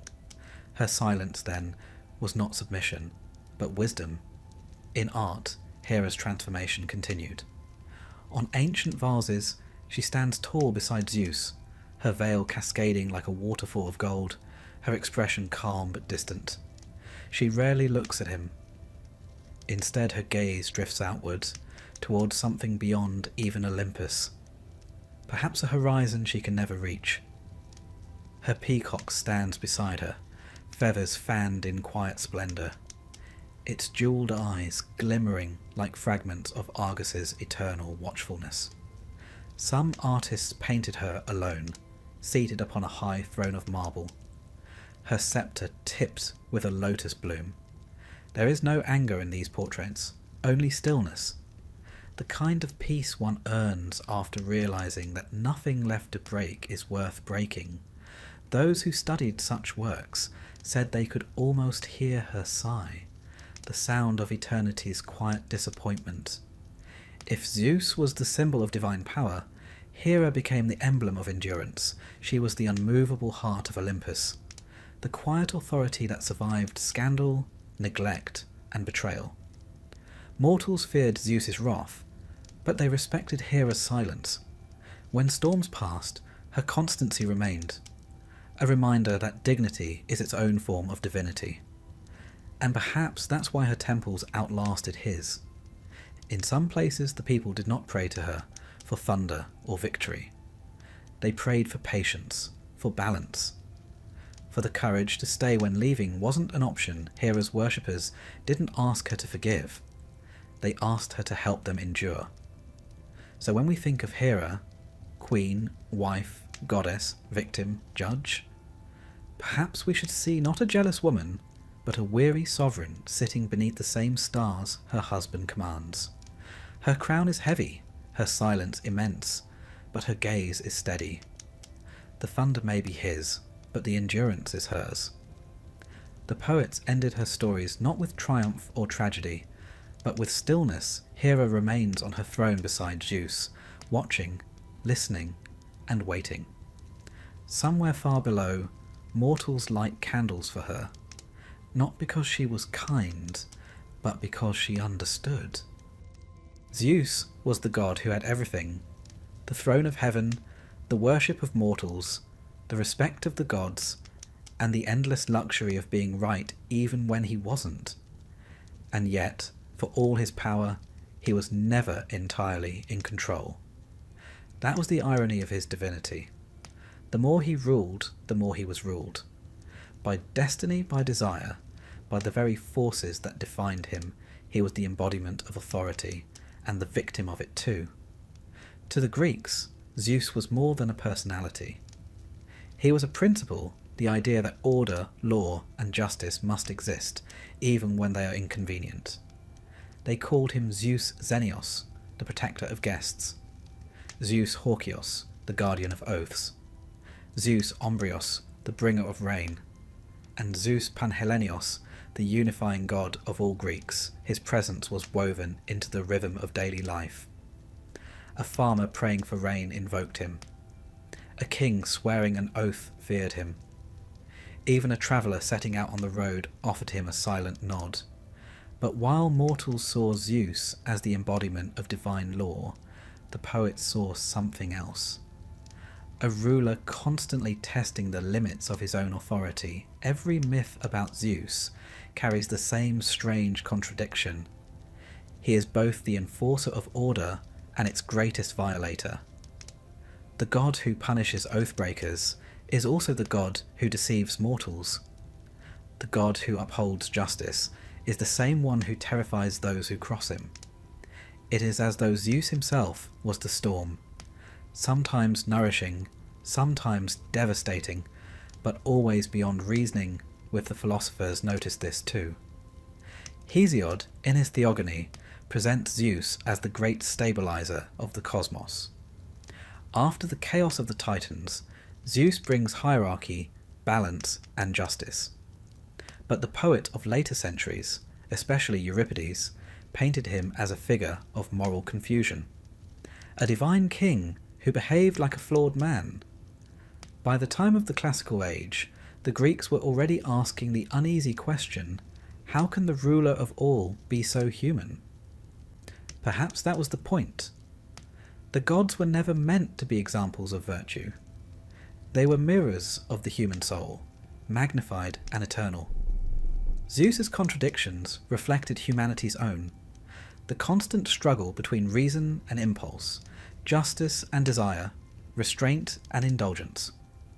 To pray to Zeus was to admit that power always carries temptation, that authority is never free of its own weaknesses. Even among the gods, Zeus's rule was a performance of balance. His siblings, Poseidon, Hades, Hestia, Demeter, and Hera, all carried old grievances from the Titan Wars. They owed him their places, but not necessarily their loyalty. He kept them close through ceremony and intimidation. When disputes arose among the gods, Zeus's voice decided them, but his authority depended on their belief that he was invincible. And belief, even in heaven, is a fragile thing. The mythographers like to emphasize this fragility through moments of rebellion once. Hera, Poseidon, and Athena conspired to bind Zeus in chains, tired of his arrogance. The plan nearly succeeded until the 100-handed giant Briareus, loyal to Zeus, freed him. His punishment was swift. Thunder shook the mountain, and the conspirators swore never to challenge him again. Yet the fact that such a plot could exist at all shows how precarious even divine power could be. Olympus was not a democracy, but neither was it absolute monarchy. Zeus ruled by fear and necessity, not by love. And yet there were moments, brief flashes in the myths, where Zeus showed something like tenderness. When he wept for his son Sarpedon, slain in the Trojan War, he ordered the twin gods Hypnos and Thanatos to carry the body gently home. When mortals performed their rites correctly, he blessed them with fair weather and fruitful harvests. The same hand that hurled lightning could also steady the seasons. For the Greeks, this duality was essential. A god who could not destroy was no god at all. A god who could not bless was merely a tyrant. Zeus, in his complexity, was both. His marriages and loves, disastrous as they were, also reflected this divine paradox. To mortals, his passions seemed cruel and selfish.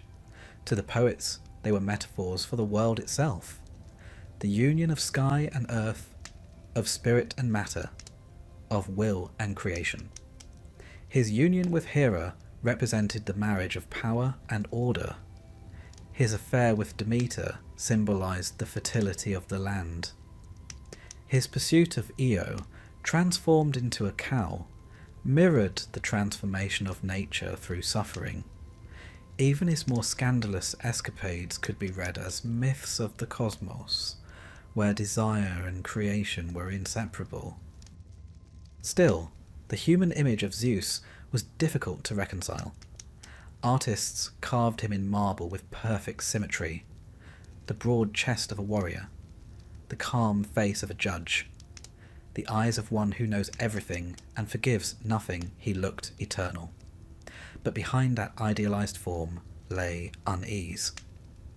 The Greeks, more than any later civilization, understood that perfection is terrifying. To stand before Zeus's statue was to be reminded of one's own smallness.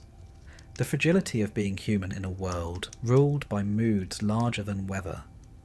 Historians of religion sometimes call Zeus the first moral deity of Europe, the god of justice, whose thunder enforced order. But his justice was not moral in the modern sense.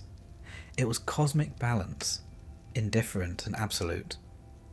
When mortals acted with hubris, when they claimed too much, lied to the gods, or forgot humility, Zeus struck them down not because he was offended, but because the universe demanded equilibrium. The Greeks called this dike, divine justice, a principle as impersonal as gravity. Zeus did not punish out of cruelty. He simply restored the pattern. And yet, within that same system, Zeus himself constantly broke the rules. Perhaps the lesson was not that he was above justice, but that he was justice, unpredictable, vast, and beyond human comprehension. Like the weather, he could be both merciful and merciless, depending on where one happened to be standing. Hera, ever dignified, understood this better than anyone. She had learned that Zeus's power was not moral, but mechanical. He was the order that governed everything, including their marriage. Her endurance was not submission. It was understanding. She saw clearly what mortals only suspected, that Zeus's strength came not from wisdom or love, but from the impossibility of resisting what is inevitable. He was fate in a way, and even he could not escape himself. The philosophers of later ages, particularly the Stoics, would reinterpret Zeus not as a person at all, but as a principle, the divine reason, the logos that orders the cosmos. His lightning became metaphorical. Flashes of insight, the spark of destiny, the energy that holds the world together. It was a gentler way of understanding him, stripped of scandal and myth, but perhaps also of his humanity. The old poets would have found it dull, and yet, somewhere between the philosophers and the storytellers lies the truest version of Zeus, a god both magnificent and flawed, eternal yet restless, embodying every contradiction that makes existence both unbearable and beautiful. So when you picture him now, imagine not the roaring tyrant of thunder, but a weary king standing alone in a quiet sky. Below him, mortals sleep beneath the sound of distant rain. Around him, the stars burn with indifferent grace. And beside him, Hera sits in silence, unblinking, eternal. The only being in all creation who truly knows how small even the king of gods can feel. High above the mortal world, beyond the clouds and the sound of thunder, stood a palace that glittered like dawn. Its marble halls were said to never age, its gardens forever in bloom, watered by divine rain. And in its highest chamber sat the strangest, most enduring partnership in mythology, Zeus and Hera. King and queen of the gods, husband and wife, opposites, bound not by love alone, but by necessity.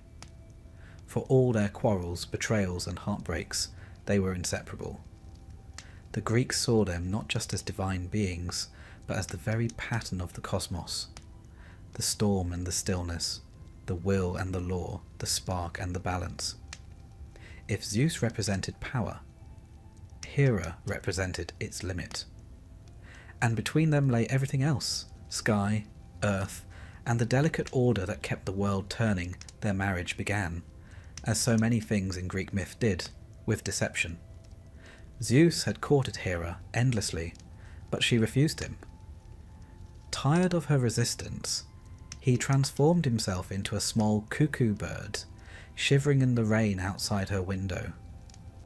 When she took pity and drew the bird close to warm it, he revealed himself and declared that her compassion had bound them together. Whether that counts as romance depends entirely on one's patience for divine theatrics. Their wedding, though, was magnificent. All the gods attended. The earth blossomed with new flowers, and a feast was held that lasted 9 days. The Horae, goddesses of the seasons, crowned Hera with a garland of gold, and the Graces danced beside her throne. Even the mortals far below were said to feel the air soften, as though heaven itself exhaled in celebration. For a moment, the world was perfect, but perfection is not the natural state of things, not even for gods. Zeus was restless almost immediately. He loved Hera, perhaps, but he loved variety more, and Hera, bound by her own sacred vows, found herself trapped in an eternal contradiction. The goddess of marriage, married to the universe's most unfaithful husband, it would have broken a lesser being. Hera, instead, turned endurance into art. Their argument shook Olympus. Poets often describe the other gods quietly slipping away whenever Zeus and Hera began to quarrel once, after one particularly cutting remark. Zeus hung Hera from the sky itself. Golden chains binding her wrists, anvils tied to her feet. The other gods wept for her, but none dared intervene. When at last he freed her, Hera said nothing. Silence became her armour.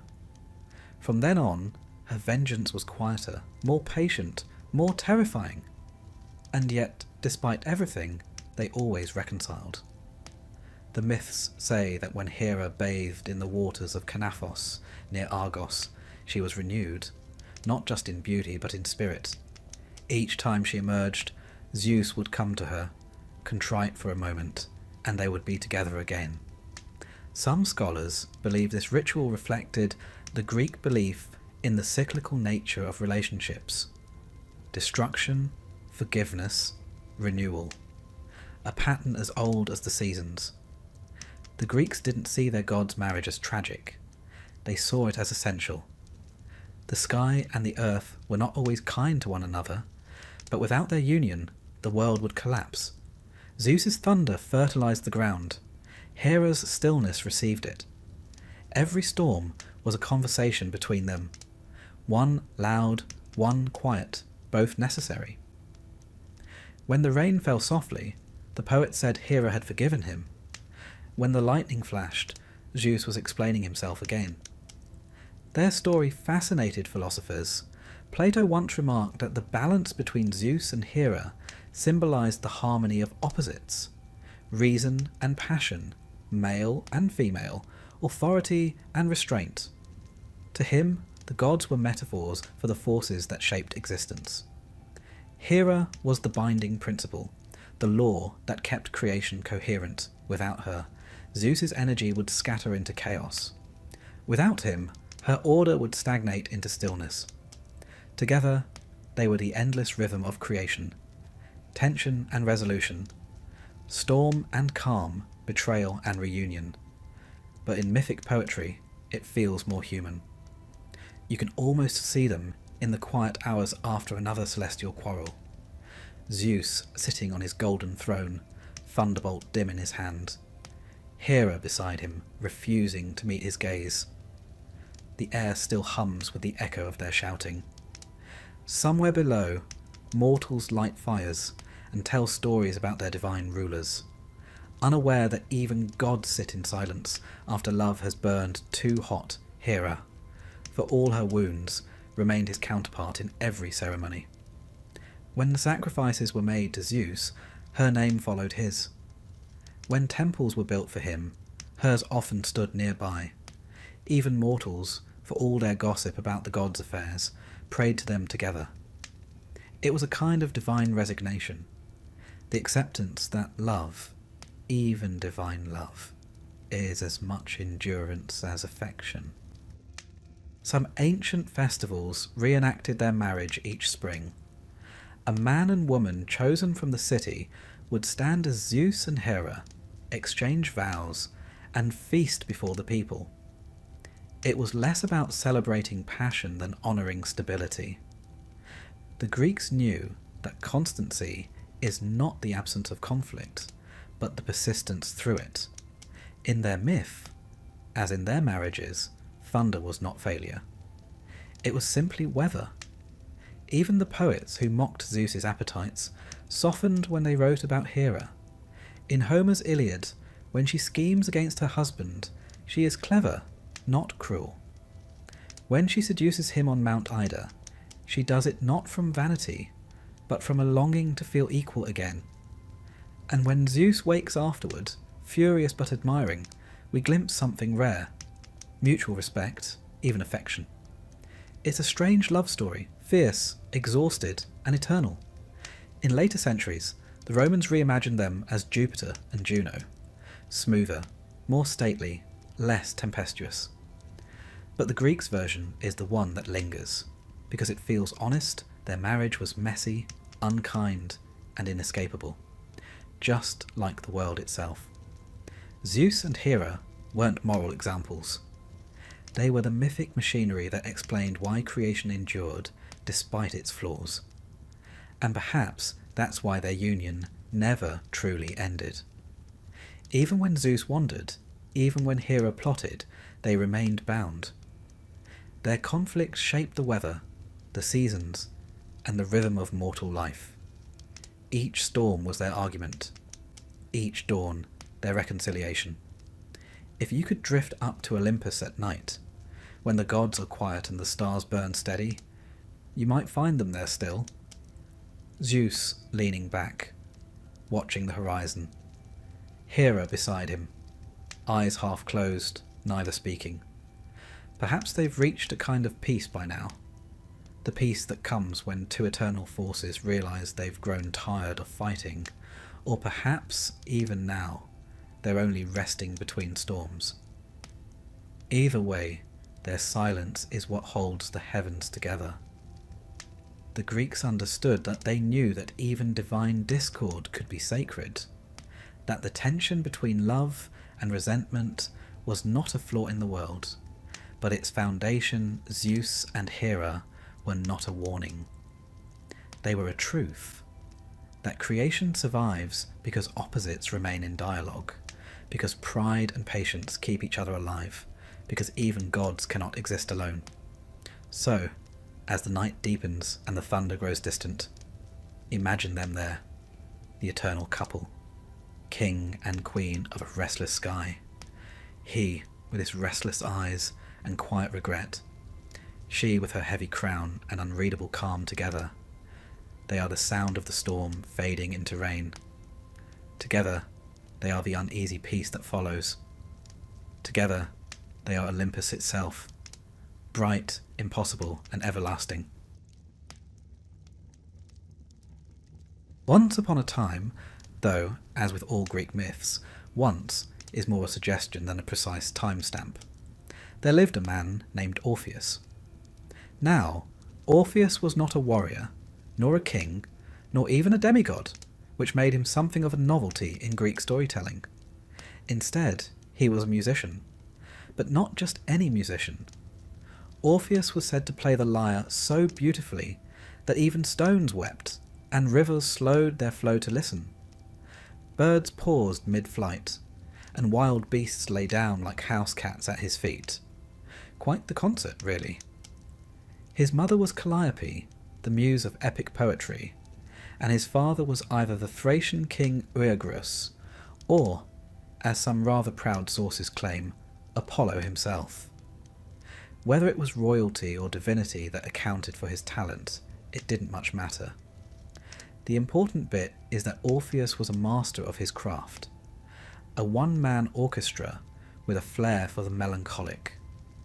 Orpheus lived in Thrace, a region known in ancient times for its fierce warriors, thick forests, and a general air of mystical spookiness.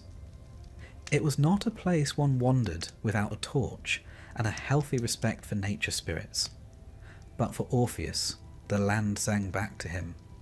He composed melodies that made oak trees lean in closer, and even Hecate, goddess of ghosts and witchcraft, is said to have paused to listen. Now that's an endorsement. As it often happens in myths, Orpheus fell in love. Her name was Eurydice. She's sometimes described as a dryad, a woodland nymph, though in other versions she's mortal, though quite a luminous one. She and Orpheus married, and by all accounts they were happy. blissful even, which, in mythological terms, is rather like announcing a storm during a picnic. Something dreadful was bound to happen. Their happiness was short-lived. Barely had the wedding garlands wilted when fate intervened. Eurydice, walking alone through a sunlit meadow, never a good idea in a Greek myth, was spotted by a shepherd named Aristaeus. Now, Aristaeus was the rugged, rustic sort, a son of Apollo and a minor god of beekeeping, among other agricultural talents. He saw Eurydice and was overcome with lust. Whether it was divine mischief or just very poor judgment, he chased her. Fleeing through the underbrush, Eurydice stepped on a serpent. One bite, one moment of excruciating pain, and she collapsed. The poison spread fast. By the time Orpheus reached her, she was gone. Just like that. Orpheus was shattered. His grief wasn't the loud kind. It was silent and heavy, like snowfall over a grave. He wandered the hills, playing his sorrow into the world. The birds didn't sing anymore, they listened. Even the rocks, notoriously hard-hearted, seemed to mourn. But sorrow, for all its weight, eventually stirs resolve. Orpheus made a decision no living man had made before. He would journey into the underworld and bring her back. Now, the underworld wasn't designed for round-trip travel. It was ruled by Hades, a god who believed firmly in no refunds. The land of the dead was shrouded in shadow, guarded by Cerberus, the three-headed dog, and accessible only by ferry, operated of course by Charon, who took only obels placed in the mouths of the deceased.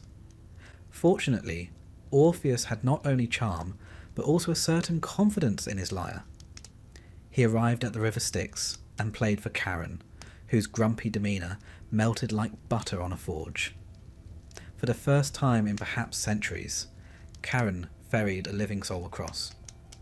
Next came Cerberus, a monstrous creature with 3 heads and a tail like a venomous whip. Cerberus was not a being easily reasoned with, but Orpheus didn't try reason. He played a lullaby so haunting and gentle that all 3 heads fell into slumber, dreaming perhaps of Styx and belly rubs. Finally, Orpheus reached the throne of Hades and Persephone. Hades was a ruler more feared than loved, a god of absolute finality. Persephone, the queen of the dead, was no less formidable, though her story, abducted from springtime fields, wedded to a death god, yet allowed to return to the surface for part of the year, makes her one of the more layered deities. Orpheus bowed, lifted his lyre, and began to play. No words were spoken, just music. Music that carried every ounce of his grief, every note soaked in love and mourning. He sang of Eurydice's laughter, of the wedding they barely had, of the days they should have spent growing old together. He sang of lost summers and ghosted futures. And the impossible happened. The Furies wept, Persephone covered her face, and Hades, cold-blooded custodian of the dead, was moved. He granted Orpheus his wish, with a condition. Eurydice would follow him back, but he must not look back at her until both had reached the surface. No glances, no whispers, no confirmation of her presence, just trust. Now one might think this a simple enough instruction, but myths thrive on the delicate tensions of the human psyche. Orpheus had just descended into hell itself. He'd walked past ghouls and tormented shades, played his soul out to divine rulers, and now, with Eurydice behind him in utter silence, he was expected to climb upwards, blind with hope. Step by step, he ascended. The darkness thinned. A breeze began to stir. He could almost hear her, the faint echo of her sandals against the stone. But still, no confirmation, no words.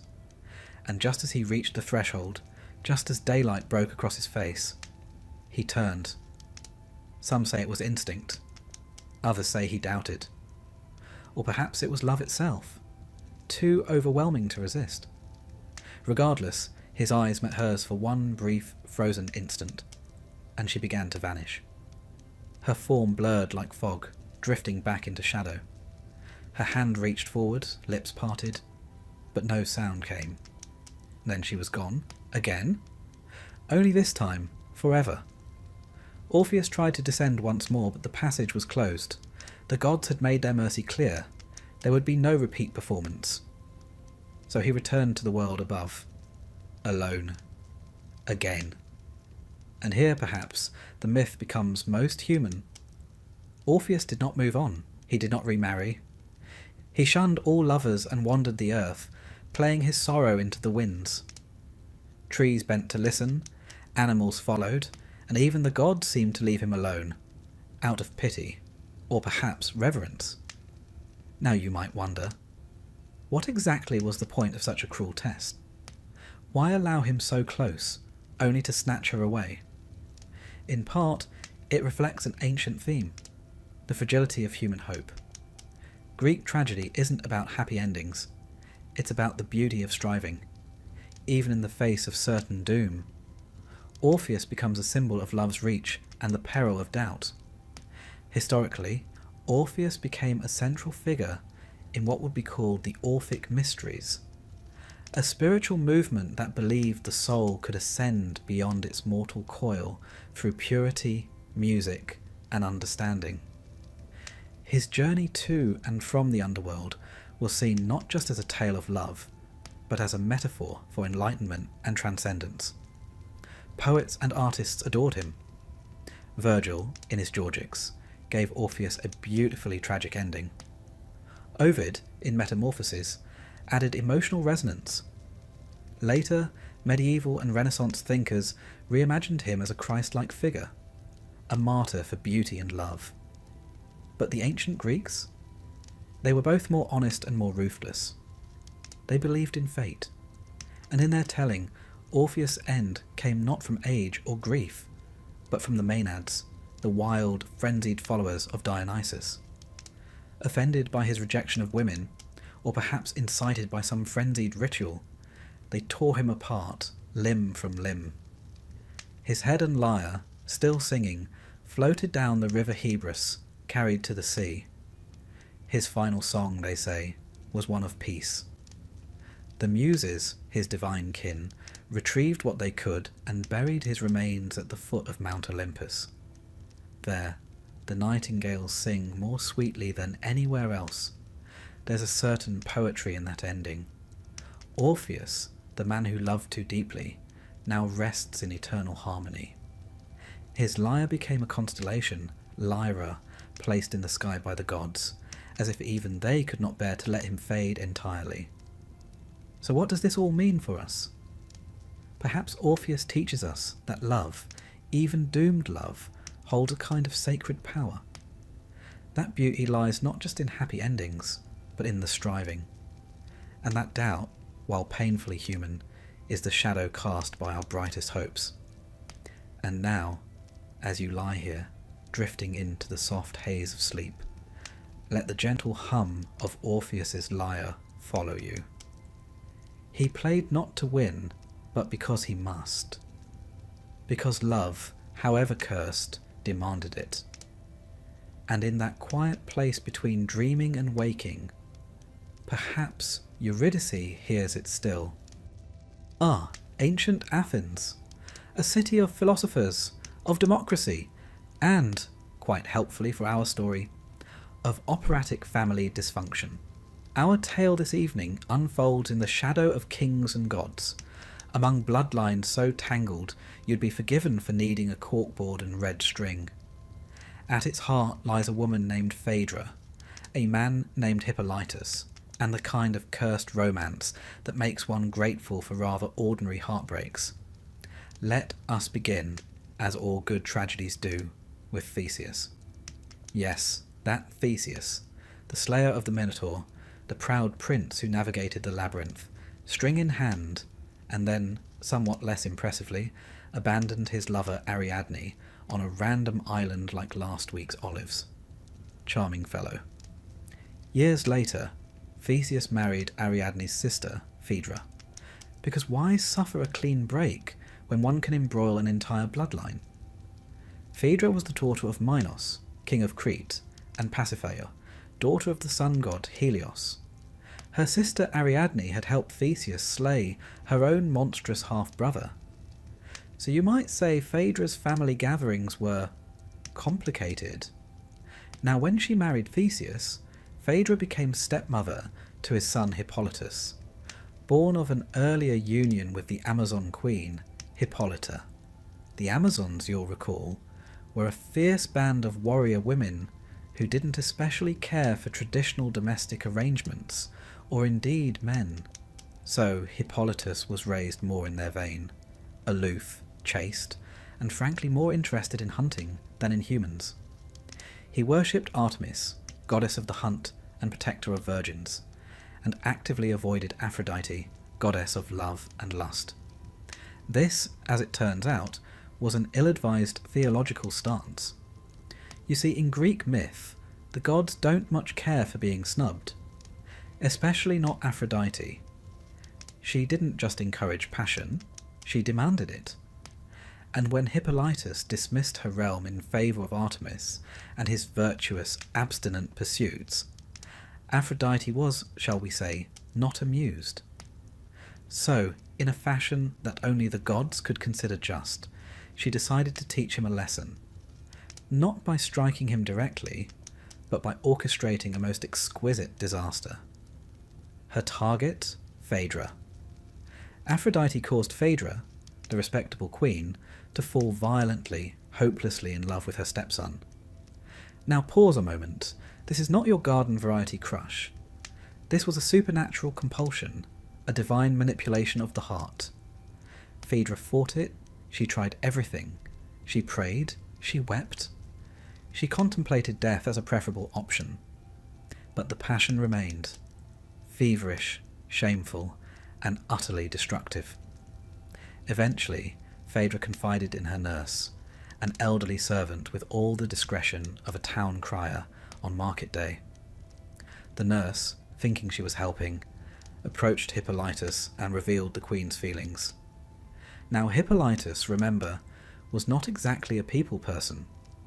His reaction was one of horror, disgust, and high moral indignation. He rejected the idea outright, insulted Phaedra, and, depending on the version, threatened to tell his father, Theseus. And so Phaedra, humiliated and terrified, took the only path she saw open. She wrote a letter accusing Hippolytus of attempting to seduce her, and then took her own life.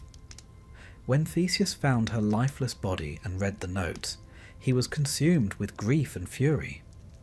Not known for his even temper or investigative rigour, he cursed his son without so much as a conversation. Here's where things take a divine turn. Theseus happened to be on friendly terms with Poseidon, god of the sea, who had granted him 3 wishes, like a cosmic gift card. With one of these wishes, Theseus asked for Hippolytus' death. Poseidon obliged. As Hippolytus drove his chariot along the shore, a monstrous bull, a gift from the sea god, rose from the waves, panicked the horses, and sent the chariot careening. Hippolytus was thrown, dragged, and fatally wounded. Only later, much too late of course, did Theseus learn the truth. Artemis herself descended, explaining the cruel game Aphrodite had played, the lie that cost a life, and the loyalty his son had shown to virtue and restraint. There is, needless to say, no scene more thoroughly Greek than a god turning up after everything's already gone to Hades. Theseus was devastated, and Hippolytus. He died in agony, having lost the love of his father, the clarity of his life's purpose, and, ironically, his life, despite never having loved at all. Now let us take a breath and peek behind the myth. The tale of Phaedra and Hippolytus has been retold across centuries. Euripides, that dark-hearted dramatist of the 5th century BCE, gave us one of the earliest full versions in his tragedy Hippolytus. In it, he explores themes of divine injustice the dangers of repression, and the ruinous consequences of desire, particularly desire denied. In Euripides' hands, no one is wholly innocent. Phaedra is sympathetic yet weak. Hippolytus is virtuous but cold, even arrogant. Theseus is rash, a father governed by passion rather than reason. And the gods? Oh, they are little more than vindictive forces, meddling in the hearts of mortals for sport. Roman writers took up the story as well. Seneca, in particular, leaned into the moral horror of it all, giving us a Phaedra even more tormented and a Hippolytus even more aloof. The myth was, for the Romans, a warning about ungoverned emotion and the brittle fragility of honour. But beyond the drama lies a question. Why was Hippolytus so thoroughly punished? It seems that in the Greek worldview, extremes, even extreme virtue, were dangerous. Hippolytus rejected love, women, and even the natural order. He refused Aphrodite entirely, and in doing so brought divine wrath upon himself. Moderation, or sophrosin, was the ideal. Passion, whether indulged or denied, could be ruinous if not tempered with balance. Phaedra, meanwhile, becomes the archetype of the woman torn by uncontrollable longing. In some versions she is a tragic victim, in others a more active deceiver. But even in her darkest portrayals, she is not without pathos. She didn't choose her desire. It was placed in her by Aphrodite, an invasion of the soul. Her suicide, while terrible, is framed as an escape from shame and a desperate, if futile, attempt to protect her honour. It's worth noting too that Hippolytus' death is one of the few in Greek myth that involves the invocation of a wish granted by a god. Theseus' call to Poseidon brings into sharp focus the terrifying idea that divine gifts can just as easily become curses. Be careful what you wish for, they say, and Theseus learned that the hard way. There is also in the background the quiet rivalry between Artemis and Aphrodite, chastity versus desire, each goddess claiming their mortal, each refusing to concede. And Hippolytus? A pawn in their celestial quarrel. Artemis honours him after death, promising that young girls will sing of him before their weddings, a melancholic tribute to a man who never loved. In later centuries, the myth would influence everything from Racine's Phaedra, a French tragedy of seething guilt and eloquent repression, to modern psychological interpretations of obsession, denial, and the tragic inevitability of miscommunication. It's a story not just about forbidden love, but about the impossibility of perfection. So what are we to make of this tale? Perhaps it whispers to us in the quiet hours that love, when twisted by pride or denial, becomes unrecognisable. That purity without empathy can be as dangerous as passion without restraint. That gods, whether ancient or of our own making, are rarely fair. As you drift now gently towards sleep, consider the image of Hippolytus driving his chariot along a glittering shore, unaware of the doom rising from the sea. Consider Phaedra, torn between longing and honour, a queen undone by feelings not her own. And Theseus, flawed, impulsive, human, wishing too late for the truth. In the end, no hero, god, or queen was spared. A love that never bloomed still managed to destroy them all. And so, with the hush of sea waves and the faint whisper of hoofbeats, let the tale fade softly from your mind. After all, in the realm of Greek myth, even silence carries the echo of tragedy. Let us dim the torchlight, settle deeper into our pillows, and drift to a time long before reason and restraint were fashionable. Back when the gods meddled freely in mortal affairs, and beauty could, quite literally, cause the fall of empires. Tonight's tale belongs to a love so cursed, so extravagantly disastrous, that even poets centuries later shook their heads in disbelief. Paris and Helen. She, the most beautiful woman in the world. He, a Trojan prince with the decision-making skills of a sleep-deprived squirrel. Together, they triggered a war that lasted 10 years, toppled a mighty city, and gave us one of the longest and bloodiest epics in Western literature.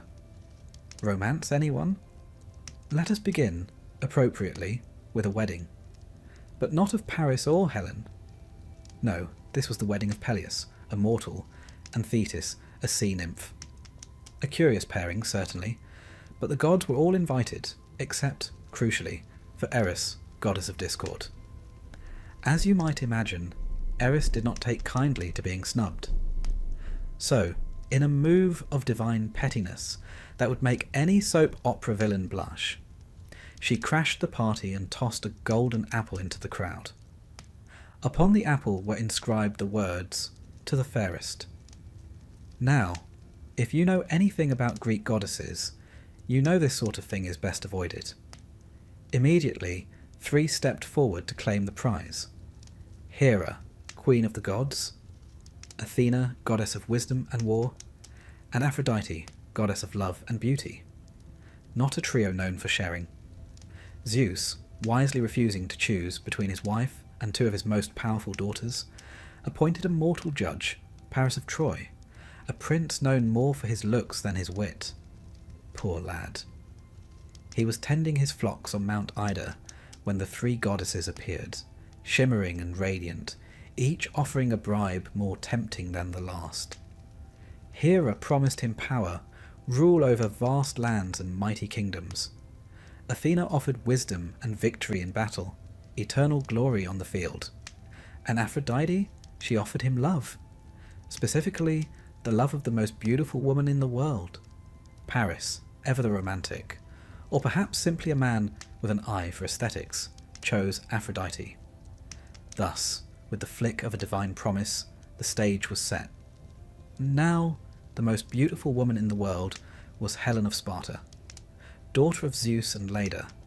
Yes, the same Leda whom Zeus seduced in the form of a swan, in what might be mythology's strangest courtship. Helen was raised by King Tyndareus of Sparta and eventually married Menelaus, the king himself. He was a capable ruler, brother to the more famously brutish Agamemnon, and not altogether thrilled when Paris turned up at his palace. Paris, fulfilling Aphrodite's gift, wooed, or, depending on the version, abducted Helen and whisked her away to Troy. Some say she went willingly, bewitched by Aphrodite's charm. Others suggest she had little choice in the matter. Still others believe a phantom Helen went to Troy, while the real one remained in Egypt. But let's not complicate things with metaphysics. What is certain is this: Helen's departure was seen as a grave insult, a personal betrayal to Menelaus, and a political one to every Greek prince who had once vied for her hand. You see, Tyndareus had cleverly made all of Helen's suitors swear an oath, known later as the Oath of Tyndareus, to protect and defend whoever she chose to marry. This turned out to be less a romantic safeguard and more a war clause. And so, the kings of Greece united, not merely to restore one man's pride, but to honour an oath, settle scores, and, if we're being honest, to indulge in a bit of conquering. The result was the Trojan War. The Trojan War. A conflict so grand and so devastating, it took not one, but 2 epic poems to contain it. The Iliad and the Odyssey. And that's just the beginning. 10 years of siege, countless deaths, and heroes like Achilles, Hector, Odysseus, and Ajax thrown into a whirlwind of battle, all for the sake of one woman's love. Or lust. Or really bad timing. Now, what of Paris and Helen during this war? Paris, though not devoid of courage, was no match for the great Greek heroes.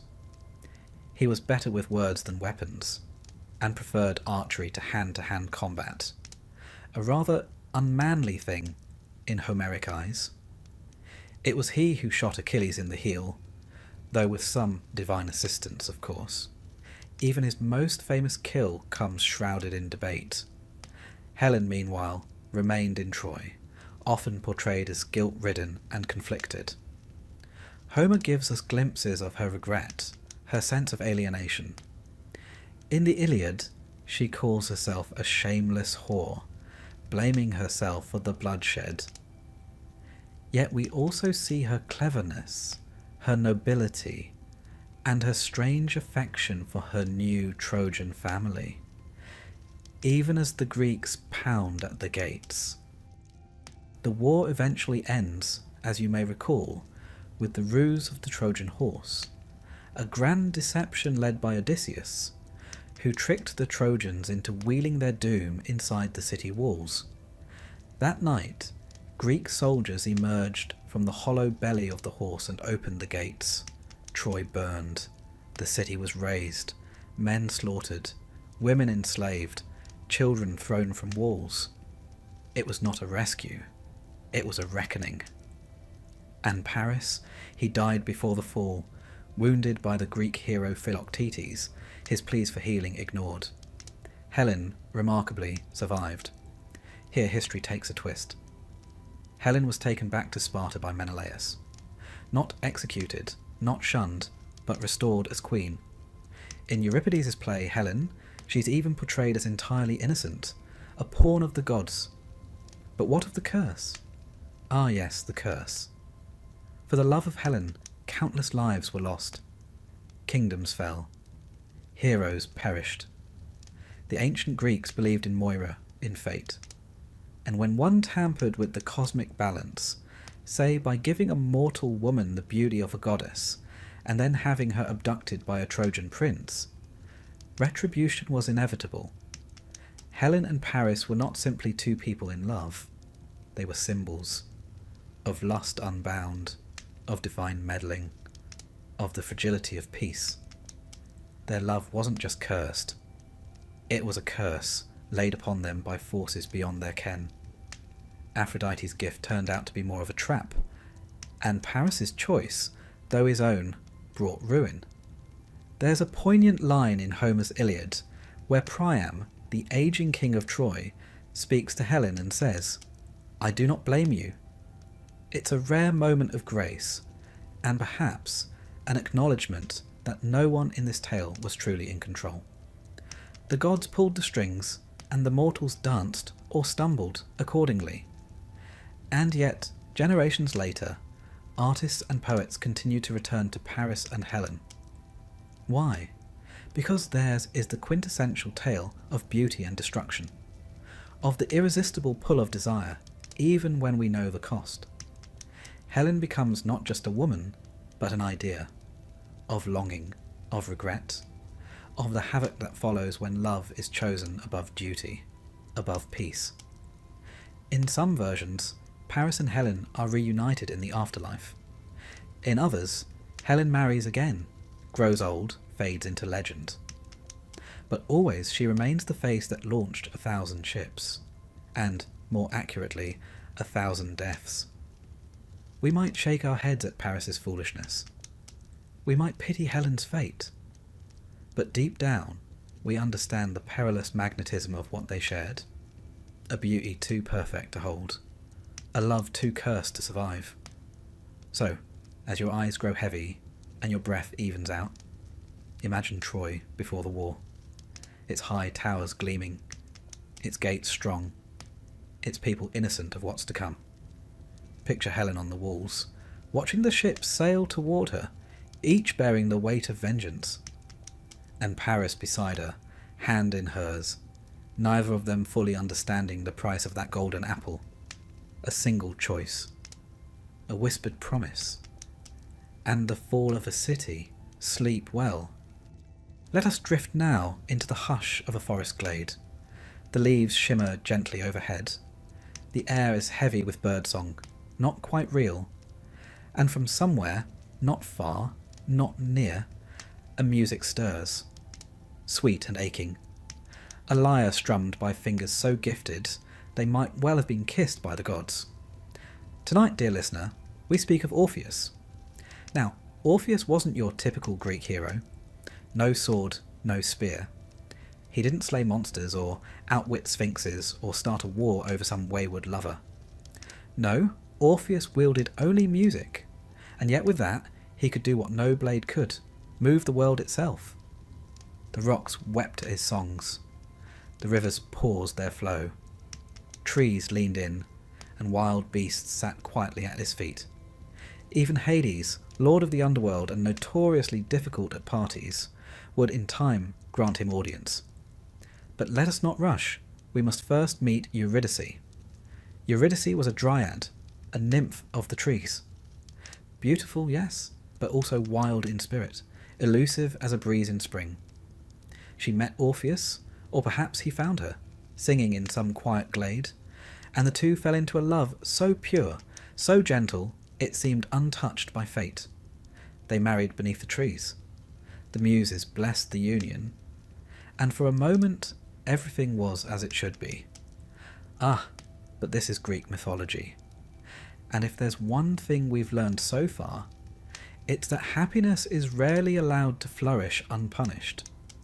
Not long after their wedding, Eurydice was wandering through a field when she was spotted by Aristaeus, a minor god of agriculture and, ironically, beekeeping. He became, let's say, over-enthusiastic in his admiration and chased her.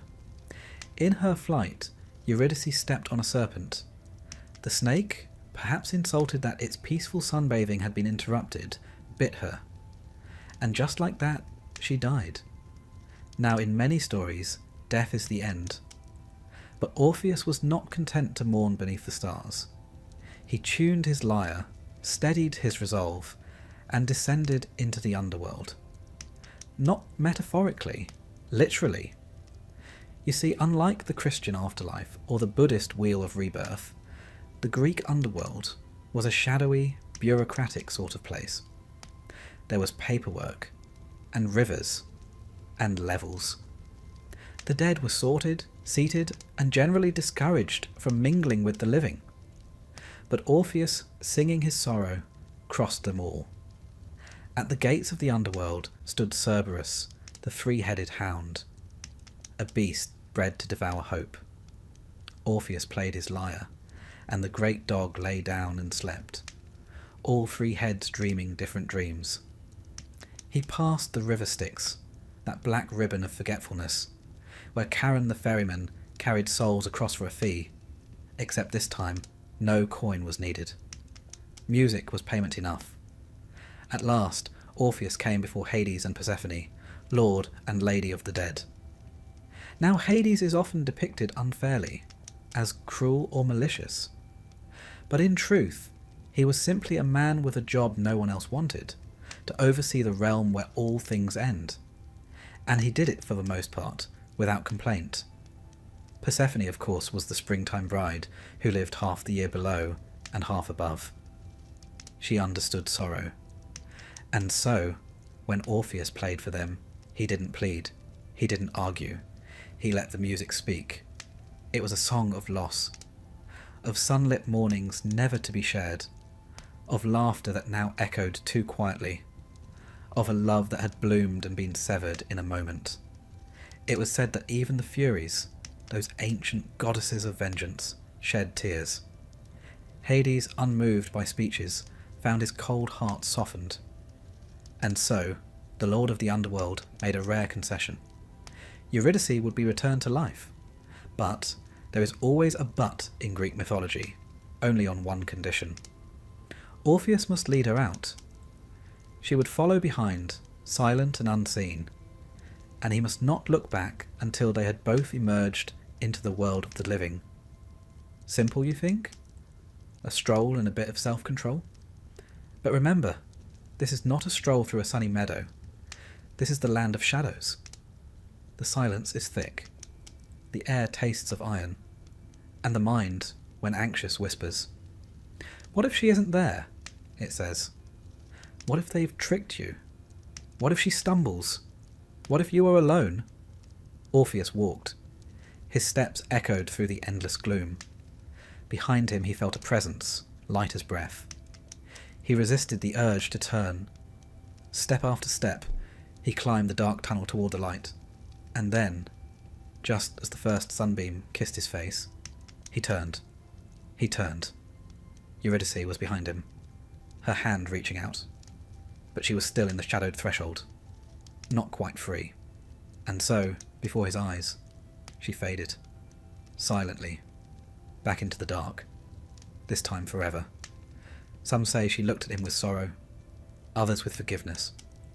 But she said nothing, because in the underworld, speech is a fragile thing. Orpheus tried to return, but a second descent was not permitted. The gods are not in the habit of repeating gifts. And so he climbed back to the surface alone. Now, this would be a fine place to end, but Orpheus's story lingers, much like his melodies. He returned to the living world, but he did not live. He wandered the forests, singing songs of loss and the cruelty of fate. He rejected the company of women, spurning even those who loved him. Some say the Maenads, frenzied followers of Dionysus, killed him in a fit of wrath, tearing him limb from limb when he refused their advances. His head, still singing, floated down the river Hebrus. Others say he simply faded, becoming part of the music that once moved the stars. Now let us pause and examine this myth with a gentler eye. Orpheus was not punished for arrogance. He was punished for being human. He doubted. He feared. He loved too much. In that moment of doubt, when he turned, it was not disobedience. It was longing. He wanted to see her, to reassure himself, to feel her presence just once more. And that, in Greek myth, is perhaps the most damning sin of all, to want too much. There's a quiet cruelty to the condition set by Hades. It is not enough that Orpheus is brave, or pure, or devoted. He must also be perfectly obedient. And the test comes not in the form of danger, but in the form of silence. How many of us could bear such a test? Philosophers have long debated this story. Some see it as an allegory for the finality of death, that no art, no love can truly undo it. Others read it as a psychological journey. Orpheus's descent into grief, his struggle with hope, and his inevitable failure to let go. There is, too, the contrast of light and dark, of male and female. Orpheus, the rational, facing forward. Eurydice, the mysterious, trailing behind. Their inability to connect, physical, emotional, spiritual, is at the heart of the tragedy. And yet, it is not a hopeless tale. In some versions, when Orpheus dies, his soul is reunited with Eurydice. Not in triumph, but in quietude. Two shadows walking together in the asphodel meadows where the ordinary dead dwell. No fanfare, no golden apple, just peace. We may ask, why does this story endure? Because it is perhaps the most relatable of all. We have all looked back when we should have forged ahead. We have all doubted the promises given to us. We have all lost something, or someone, and wondered if, by some act of will or love, we could bring them back. Orpheus reminds us that love is powerful but not omnipotent, that beauty can stir gods but not undo fate, and that the greatest tragedies are not born from hatred but from tenderness. So as you slip now into sleep, imagine a man with a lyre standing alone at the mouth of a cave, the birds quiet, the trees leaning in, and somewhere just behind him, a figure fading into the mist. A single glance, a lifetime of regret, and yet still the song goes on. Settle in, dear listener. Let the world grow quiet around you.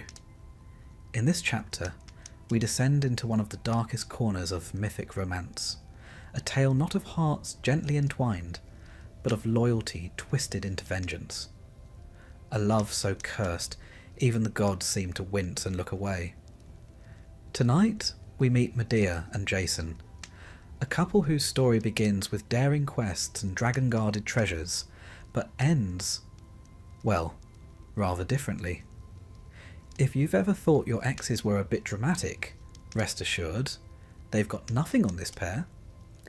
Let us begin with Jason. Jason was the rightful heir to the throne of Iolcus, a city in Thessaly. Unfortunately, as so often happens in Greek mythology, someone else had pinched the crown. His uncle Peleus, to be precise. When Jason came of age and demanded his birthright, Peleus, instead of simply giving it up like a reasonable chap, said, "Yes, yes, of course. But first, if you wouldn't mind terribly, just pop off and fetch the golden fleece." Now, the golden fleece was no ordinary garment. It came from a divine, flying ram, and was said to be imbued with magical properties and royal legitimacy. It also happened to be located in the distant land of Colchis, at the eastern edge of the known world, modern-day Georgia more or less, guarded by a sleepless dragon. Naturally. Jason, being a hero, or at least pretending to be one, accepted the quest. He assembled a ship, the Argo, and a crew of the greatest heroes of the age, Heracles, Orpheus, Atalanta, and more. They were called the Argonauts, and their journey was the Avengers, endgame of ancient Greece. But it is in Colchis that our story of love and of blood begins. Here we meet Medea. Now, Medea was no simple maiden. She was the daughter of King Aeetes of Colchis and a granddaughter of the sun god Helios. She was also a sorceress, trained in the magical arts, particularly skilled in potions, herbs, and, you guessed it, creative revenge.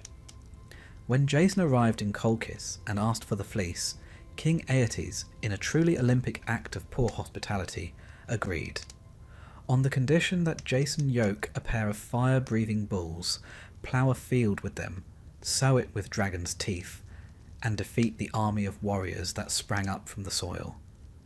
A fair day's work. Jason, clearly out of his depth, was doomed to fail. Enter Medea. Struck by love, or perhaps a divine curse, Medea fell for Jason at first sight. Not the first woman to be undone by a charming but slightly clueless adventurer, and certainly not the last. With a mix of love and perhaps a smidgen of Aphrodite's interference, Medea offered Jason her help. She gave him an enchanted salve to protect him from the bull's fire, and instructed him on how to defeat the earthborn warriors, throw a rock among them, and let them fight each other. A neat trick, and frankly one that might still work at family gatherings. Thanks to Medea, Jason completed the trials. But her father refused to give him the fleece, so naturally they stole it. Medea put the dragon guarding the fleece to sleep using her magic, and the pair fled Colchis together. So far, so dramatic. But it gets darker. To delay pursuit, Medea performed what might be politely called a distraction. She killed her own brother, Apsyrtus, and scattered his body parts into the sea, forcing her father to stop and collect them. Now, there are alternate versions of this moment, some less gruesome, some more. But in any case, it was a point of no return. Medea had betrayed her family, her homeland, and her blood, all for Jason. A gesture of love, or obsession. And now, dear listener, comes the cruel twist. Jason would never love her as fiercely as she loved him. They returned to Iolcus, where Medea, ever the helpful witch, tricked Peleus' daughters into murdering their own father, by convincing them she could make him young again, as one does. Naturally, this didn't end well, and the couple were forced to flee again. Eventually, they settled in Corinth. Here they lived peacefully for a time, and had 2 children. One imagines Medea, perhaps, tending herbs, and Jason telling the same golden fleece story at dinner parties. But Jason, ever ambitious and never terribly bright in the long term, had his eyes on a political marriage. He abandoned Medea and their children to wed Glauce, the young daughter of King Creon of Corinth. Medea's reaction was not mild. The playwright Euripides gives us the most famous version of what happened next. In his tragedy Medea, the sorceress becomes something other than human, something between fury and fate. She sends Glaucer a wedding gift, a dress and crown soaked in poison. When Glaus puts them on, the poison ignites. She dies screaming, her father King Creon trying to save her, only to be consumed in the same blaze. And then, and then comes the most terrible act. Medea, consumed by wrath and despair, murders her own children, not out of hatred for them, but as the ultimate punishment for Jason. I will not let them be mocked or enslaved, she says. I will not let them be his. And just like that, she becomes myth's most unforgettable figure. Neither victim nor villain, but something else entirely. She escapes, riding a chariot drawn by dragons, because of course she does, leaving Jason alone, shattered and humiliated. Now, one might wonder, was Medea mad? Or merely pushed beyond reason? This is a question that has plagued scholars, playwrights and therapists for over 2,000 years. Medea is unlike any other woman in Greek myth. She is clever, powerful, and terrifyingly autonomous. She loves deeply and destroys absolutely. Historically, Medea may reflect the ancient Greek anxiety around foreign women, powerful women, or simply women who refuse to be passive. She's from the east, Colchis, and thus outside the civilized Greek world. She's magical. She doesn't follow the script. Jason, in contrast, is very much a man of his time. A hero on paper, but shallow and opportunistic beneath the surface. His betrayal of Medea isn't just a personal failing. It's a rejection of everything she gave up for him. Family, home, honour. There's an irony here. Medea gave him the golden fleece, helped him win every challenge, made him a hero, and in return he chose a younger, more politically convenient bride. If you're feeling particularly sympathetic to her, you're not alone. Many do. Even Euripides' audience, mostly male citizens of Athens, reportedly left the theatre shaken. Medea doesn't merely murder, she punishes. And her punishment is precise, poetic, and irreversible. So what, we ask, is the curse in this love story? It is the curse of unequal devotion, of love that gives everything and receives betrayal in return, of a woman who becomes monstrous not because she began that way, but because the world gave her no other option. Later myths soften her tale slightly. Medea flees to Athens, marries King Aegeus, and continues to meddle in royal succession there. Because once you've murdered a few people, political intrigue becomes something of a hobby. Eventually, she vanishes from the mythic stage, perhaps returning to Colchis. Perhaps not. Jason, for his part, dies alone. An old man, sitting beneath the rotting hulk of the Argo. The ship collapses, and a beam falls on him, ending the life of a man once called a hero. A curiously mundane death, really. No monsters, no glory, just gravity. Perhaps it's fitting. The myth of Jason and Medea is less a story of love than a warning. Be careful whom you betray, especially if she's descended from the sun and owns a flying dragon chariot. But it is also, in its own twisted way, a deeply human story. Love that consumes, betrayal that stings, and the terrible things people do when they feel cast aside. As you rest now, and the night deepens around you, let us leave Medea, not with the blood nor the fire, but in the moment just before it all unravelled. A young woman watching the sea, holding a golden fleece in her hands, and believing, perhaps foolishly, that love would be enough. Sleep well. Let us drift now into a tale drenched in silence, restraint, and ruin. A story that unravels not in battlefield clatter or divine thunder, but in hushed corridors, aching hearts, and a single, devastating lie. It begins in Athens, under the watchful eye of a king, and ends on a dusty road beside a shattered chariot. This, dear listener, is the story of Phaedra and Hippolytus, a love that was never requited, never consummated, and yet managed to destroy nearly everyone involved. It is perhaps the quietest and most suffocating of our cursed romances. We begin, as all Greek tragedies must, with lineage, and what a tangled web it is.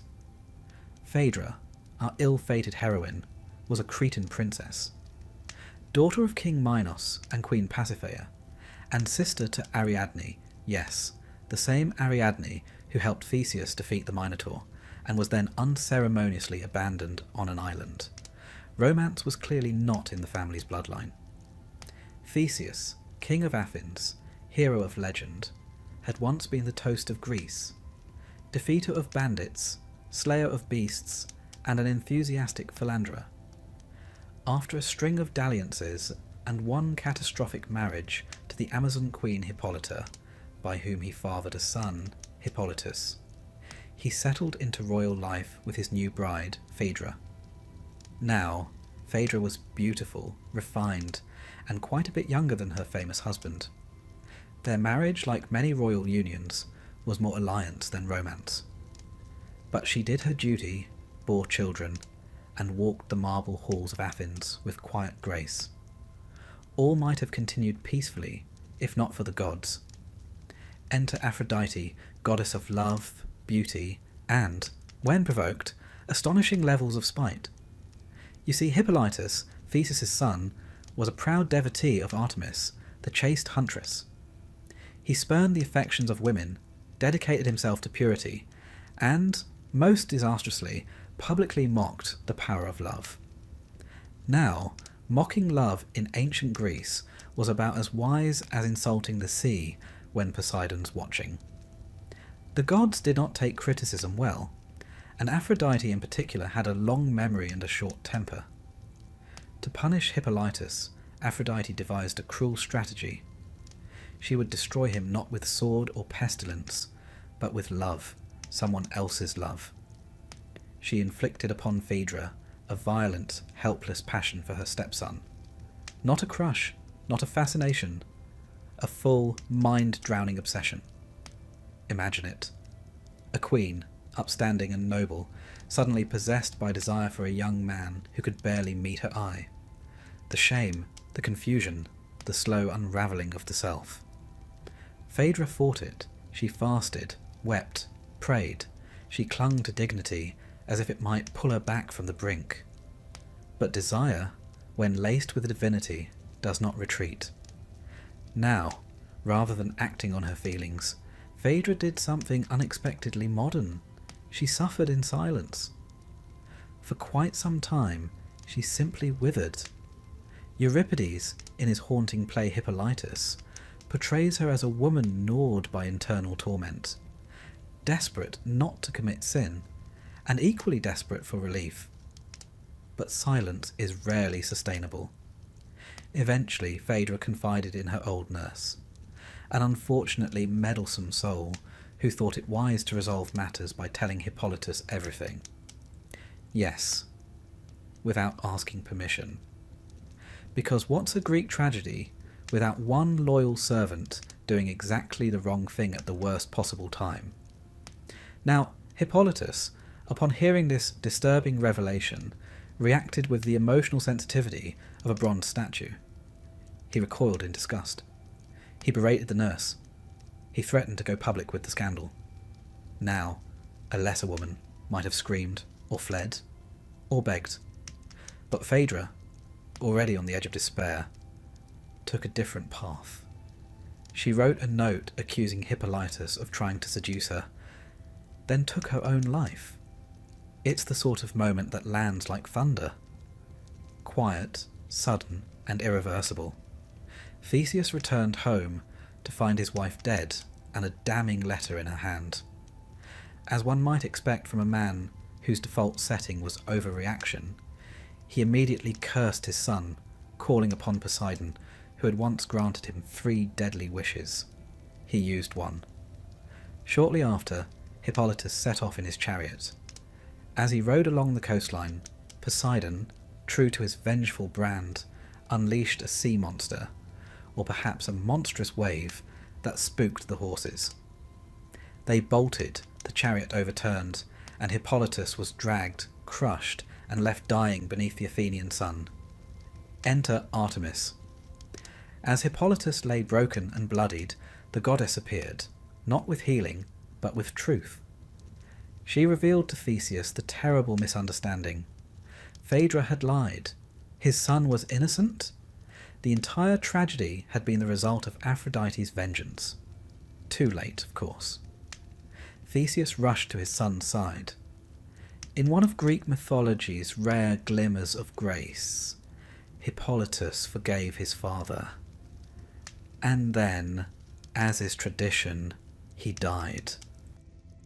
Let us pause a moment here, not out of sentiment, but out of respect. This myth, you see, doesn't traffic in the grand theatrics of other love stories. It has no golden apples, no sieges of Troy, no divine transformations. It is a story of people crushed by forces beyond their control, of gods who play with hearts as one might toy with dice. And yet, it remains one of the most devastating tales in the Greek canon. Euripides' Hippolytus, first performed in 428 BCE at the city Dionysia, was awarded first prize. This wasn't his first attempt, mind you. An earlier, now lost version had portrayed Phaedra as more openly lustful and less morally tormented, something the Athenian audience found a bit too scandalous for comfort. In the second version, Euripides gave Phaedra her dignity. She is a victim, not a villain. Her passion, though unnatural, is fought against with everything she has. Her downfall is not that she loved, but that she could not confess, that she could not find a path out of the silence. As for Hippolytus, he is, to modern eyes, a bit of a cold fish. His obsession with purity borders on the pathological. In rejecting love altogether, he insults Aphrodite, yes, but also becomes incapable of compassion. His horror at Phaedra's confession is understandable. His refusal to offer any kindness is not. The myth, then, is a meditation on extremism, on the dangers of denying part of one's nature. Love, the Greeks believed, was not optional. It was a force to be honoured, feared, and integrated. To reject it entirely was to invite disaster. And what of Theseus? He spends most of the myth off stage, arriving only in time to misjudge everyone and kill his own son. It's oddly poetic, given that Theseus's mythic career is full of grand gestures and poor follow-through. One might think of him as the original all-action, no-introspection hero. A sword in one hand and a tragic misunderstanding in the other. In some later traditions, Artemis is said to have taken Hippolytus after death and restored him to life in a distant land under a new name, Virbius, a god of the forest in Roman lore. Worshipped in Italy, he became a local deity of the grove, a shadow of his former life. A beautiful, bittersweet footnote for a man who never wanted to be part of a love story. And Phaedra? Her name, over time, became synonymous with forbidden longing. In later European literature, Racine's Phaedra, for example, her tale is retold again and again, each version wrestling with the same uncomfortable question. What do we do with desire that shouldn't exist? What happens when love becomes a curse? It's a question that echoes down the centuries, in whispered stories and silent tears. Because Phaedra's tragedy is not just that she loved wrongly, it's that she had no place to put that love. No one to tell. No language for it that wouldn't bring ruin. So, as we draw this chapter to a close, let us imagine them once more. Phaedra, pacing her chamber, lips bitten, eyes hollow. Hippolytus, aloof and proud, walking through a world he refuses to understand. Theseus, returning home to a silence more terrible than any monster's roar. And above them, as always, the gods, watching, smiling, stirring the pot. Because in Greek mythology, love is rarely a blessing. More often, it is a test, a trap, a beautifully wrapped disaster. And nowhere is that more painfully clear than in the love that was never returned and never allowed. So sleep now, dear listener. Let the shadows of Phaedra's palace fade into dream. Let the whisper of Artemis's footsteps pass softly through your mind. And remember, some of the most devastating love stories are not those that end in betrayal or war, but those that were never allowed to begin. Let us now open the scroll on a love story so catastrophic, so calamitous, that it launched 1,000 ships. And, if you believe the poets, more than a few therapy sessions.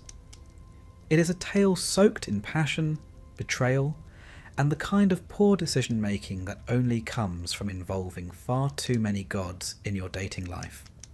This, dear listener, is the story of Paris and Helen, a romance so famously cursed, it managed to drag the entire Greek world into a 10-year war, topple empires, and earn the eternal scorn of every Achaean widow for generations.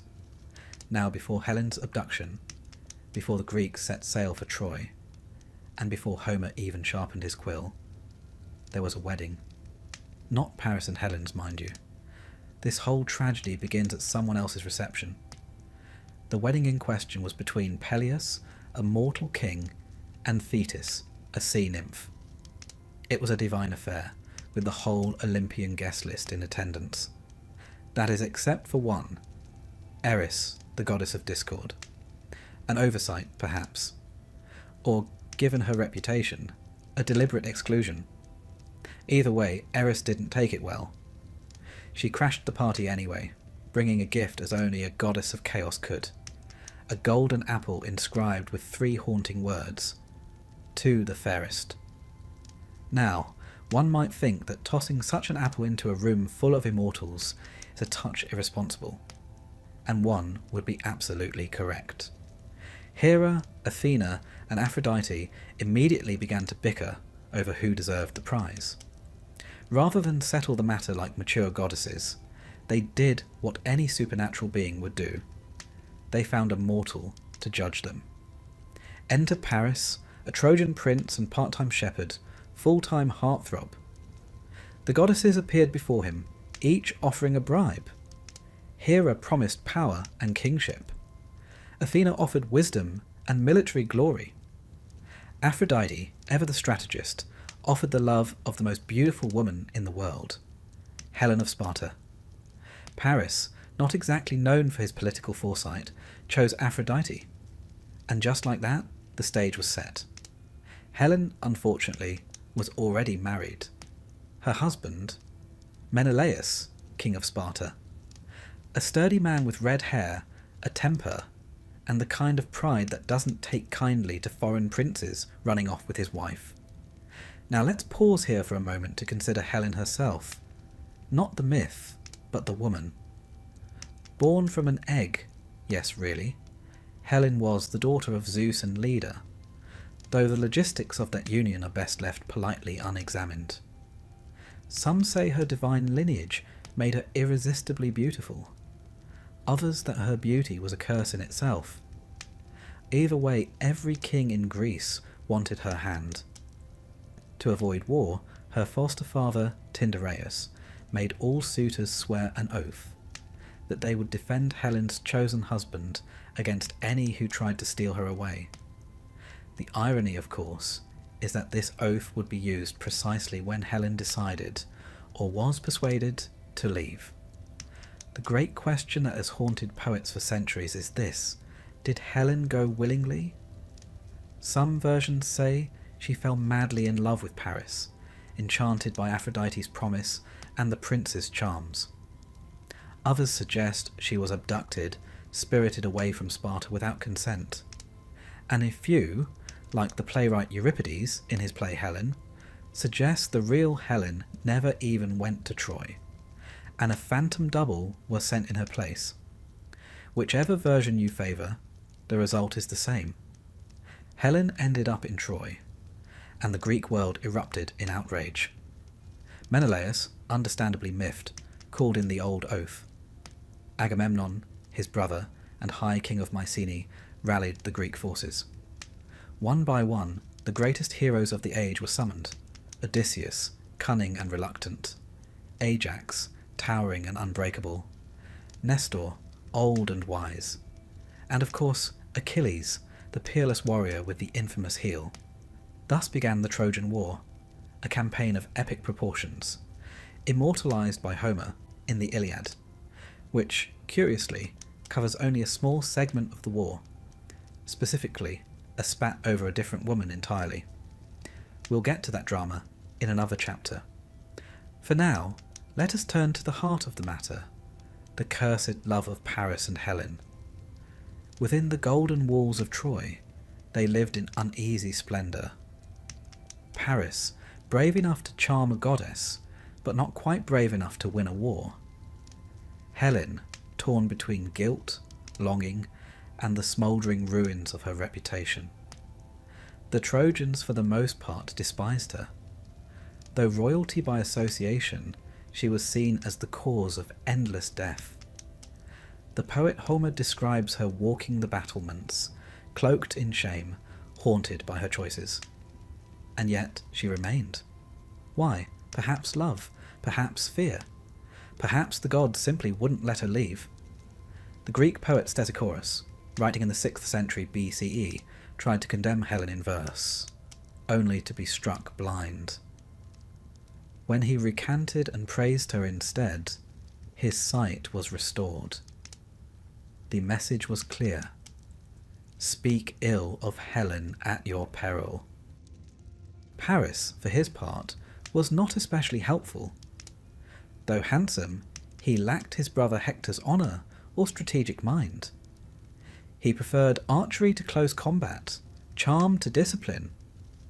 In one of the war's pivotal duels, he fought Menelaus himself, only to be whisked away mid-fight by Aphrodite when things began to go poorly. Let's just say it didn't do much for his street cred. Eventually, of course, Paris met his end. Shot by the archer Philoctetes, with the very bow of Heracles no less, he died not in glory, but in exile, after Helen's charms had somewhat worn thin. As for Helen, well, her story didn't end in Troy. When the city finally fell, thanks to Odysseus's cunning and a certain wooden horse, Helen was spared. Menelaus, sword raised to strike her down, was said to be so struck by her beauty that he dropped the blade. Whether this is forgiveness or further evidence of her god-touched allure is anyone's guess. Together, they returned to Sparta. Not to bliss, perhaps, but to normalcy. Their later life is shrouded in ambiguity. Some say they lived peacefully. Others claim Helen fled again, this time to Rhodes, where she was hanged by a queen who blamed her for her husband's death in the war. In any case, Helen's legacy endured. To the Greeks, she was both victim and temptress. To the Romans, she was a warning. And to the modern world, she remains a mystery, a woman whose beauty was so profound it bent history itself. But let us step back from the fire and the fury, and consider the deeper current of this tale. Helen and Paris were not merely lovers. They were instruments, tools of gods and prophecies, caught in the gears of destiny. Their passion, whether genuine or divine-induced, ignited forces far beyond their comprehension. This is what makes their love so cursed. It is not merely doomed, it is weaponized, used as a spark to light a decade of slaughter. The wrath of Achilles, the tears of Hecuba, the ashes of Priam's palace, all can be traced back to one golden apple, one judgment, and one stolen queen. And so, as you close your eyes tonight, picture the shores of Troy lined with silent ships. Picture Helen, standing by the firelight, her face unreadable. Picture Paris, bow in hand, seeking love in a world that has no room left for peace. It is a cruel irony, is it not, that the love which inspired such poetry also inspired such bloodshed, that the face which launched 1,000 ships could not shield a single soul from the gods' designs. Such is Greek mythology, passionate, unforgiving, and utterly enthralling. Sleep now, dear listener. Let the flames of Troy flicker and fade. Let Helen's silhouette dissolve into dream.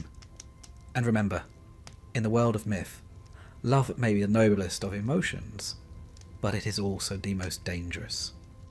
In the grand compendium of Greek tragedies, the tale of Orpheus and Eurydice sings its sorrow with quiet elegance, a melody of love, loss, and that most human of failings, doubt.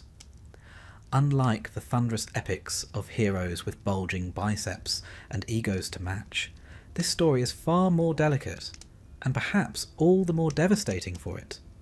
For here we find no clashing armies, no divine tempests, but rather a lyre, a longing, and a single glance that unspools the threads of hope. To begin, let us consider Orpheus, a figure less warrior than wonder-worker. He was born to the muse Calliope, herself a paragon of eloquence and song. Some say his father was King Oeagrus of Thrace, a mortal man, though others whisper the far more lyrical claim that Apollo, god of music, poetry, and inconvenient prophecies, was his sire. That would make Orpheus half divine, and if one listens to his music, it's rather hard to argue against it. Orpheus played the lyre, not as a skill, but as a second language. When he plucked its strings, the world responded. Stones softened, trees swayed in rhythm, and wild beasts gathered in harmony rather than hunger.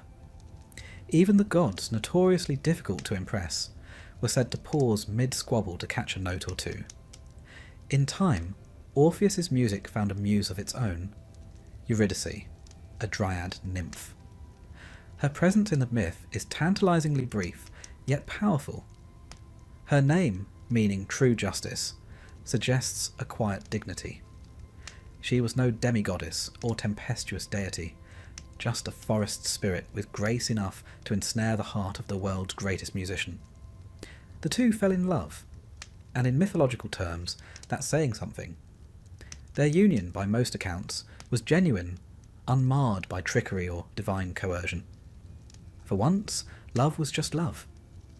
Their marriage was to be a union of poetry and nature, of song and serenity. But, as you may have already guessed, peace rarely lasts in tales penned by the ancient Greeks. During a walk, or as some versions claim, while fleeing an amorous satyr named Aristaeus, Eurydice was bitten by a venomous serpent. She died almost instantly, and thus begins the descent, both literal and emotional. Orpheus, inconsolable, refused to accept her fate. Unlike most mortals who simply sob into their wine and commission a few sad pottery scenes, he took up his lyre and journeyed to Hades, the underworld. Yes, he quite literally walked into death's domain. This was not metaphor, but myth at its most majestic. Now, the underworld, ruled by Hades and Persephone, was no weekend getaway. Souls lingered there in various states of gloom, from mildly inconvenient to eternally tormented. Cerberus, the three-headed hound, guarded its gates. The river Styx, dark and soul-sapping, surrounded it. Few entered alive. Fewer still returned. But Orpheus, armed only with his music and his grief, stepped into the gloom. He played, and the underworld listened. The lyre's lamentation echoed through the caverns of death. The Furies, ancient spirits of retribution, paused their shrieking and wept. Charon, the grumpy ferryman of the Styx, offered him a lift without the usual fare. Even Cerberus, a creature best known for gnawing on heroes, curled up, soothed into a brief slumber by Orpheus's song. And when he reached the royal court of Hades and Persephone, he sang not of conquest, not of bargains, but of sorrow, of love lost, of hearts broken. He didn't demand Eurydice's return, he asked, a man stripped bare of pride, offering only melody. Remarkably, the rulers of the dead were moved. Whether it was the music, the mournful eyes, or perhaps just a slow day in the underworld docket, they relented. Eurydice could return to life. But naturally, there was a catch. Orpheus must lead her out. She would follow, silent and invisible. But he must not look back until both had reached the land of the living. It was, as the ancients loved to do, a test. Of trust. Of restraint. Of faith. A simple instruction, wrapped in impossibility. Orpheus accepted. They began the journey, step by slow step, through cavern and gloom, ascending a winding path that leads from death back to dawn. Behind him he heard nothing. Not a whisper. Not a sigh. Eurydice followed, but like a dream one tries to hold on to upon waking, she remained intangible. Doubt crept in. Was she really there? Had Hades tricked him? Was this some cruel joke by the gods? And then, just as daylight cracked across the threshold, just as the air lightened and life beckoned, he turned. A glance. Just one. And in that instant, Eurydice vanished. Her spirit, still within the bounds of death, was pulled back like smoke into shadow. Gone. There are few more gutting images in myth than Orpheus, reaching out into empty air, knowing he was the one who undid the miracle. Not the gods, not fate, but him. He tried to descend again, to plead once more. But the doors of Hades do not open twice for the same song. Even divine bureaucracy has its limits. And so he returned, alone. The lyre, once vibrant, grew quiet. He wandered the earth in silence, a man exiled not from a place, but from hope. Some say he swore off women entirely, revolted by the pain of love. Others claim he turned to the companionship of men, echoing the customs of Orphic cults and certain poetic communities of the time. There are even tales that he roamed the wild hills singing to the stars, waiting for death to catch up. Eventually it did. The agents of his end were Maenads, frenzied followers of Dionysus, the god of wine, madness, and parties that never end well. Why they attacked him varies. Perhaps he rejected their god, or perhaps he simply refused to join their revels. Either way, they tore him limb from limb in a fit of divine-fueled ecstasy. Even in death, Orpheus had flair. His head still singing floated down the river Hebrus, eventually washing ashore on the island of Lesbos, where poets like Sappho would later redefine the lyric tradition. The gods, perhaps sheepish about the whole affair, placed his lyre among the stars as the constellation Lyra, so that his music might never be forgotten. Now let's take a moment to explore the deeper waters of this myth. Orpheus's tale is, in many ways, a parable of art's power and its limits. He could charm the very laws of nature, yet one human impulse, a glance, a moment of doubt, undid everything. It is a reminder that the most beautiful songs cannot always change the ending. It also offers insight into Greek views on mortality. The underworld in this myth is not a place of torture for the wicked, as later Christian ideas would propose, but a place of inertia, of loss. One does not burn in Hades. One simply ceases to grow. Orpheus defies this not with sword or spell, but with song. His journey reminds us that even in death's domain, beauty has power. Brief, fleeting, but undeniable. There's also a fair bit of philosophical heft here.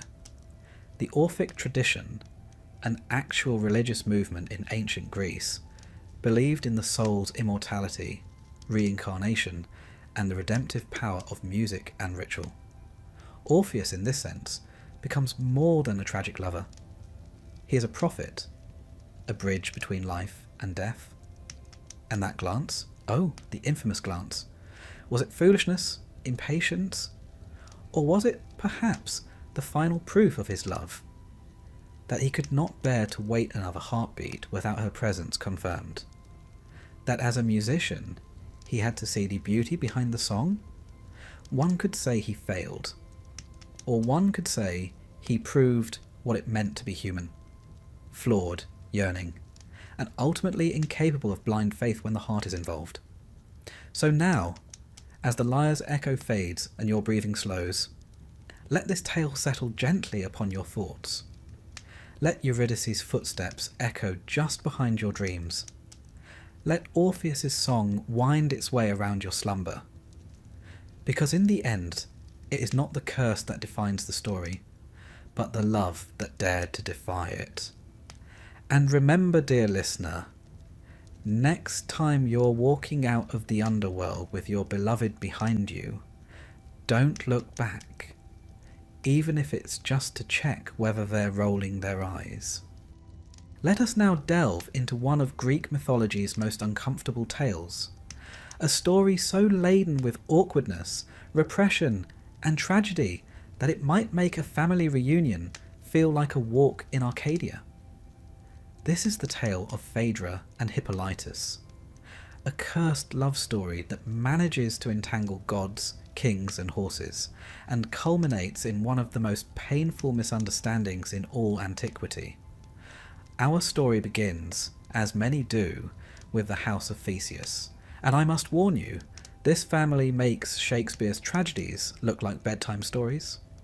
Theseus, the famed king of Athens, was a hero of some repute, slayer of the Minotaur, frequent abductor of women, and possessor of a moral compass that spun rather freely.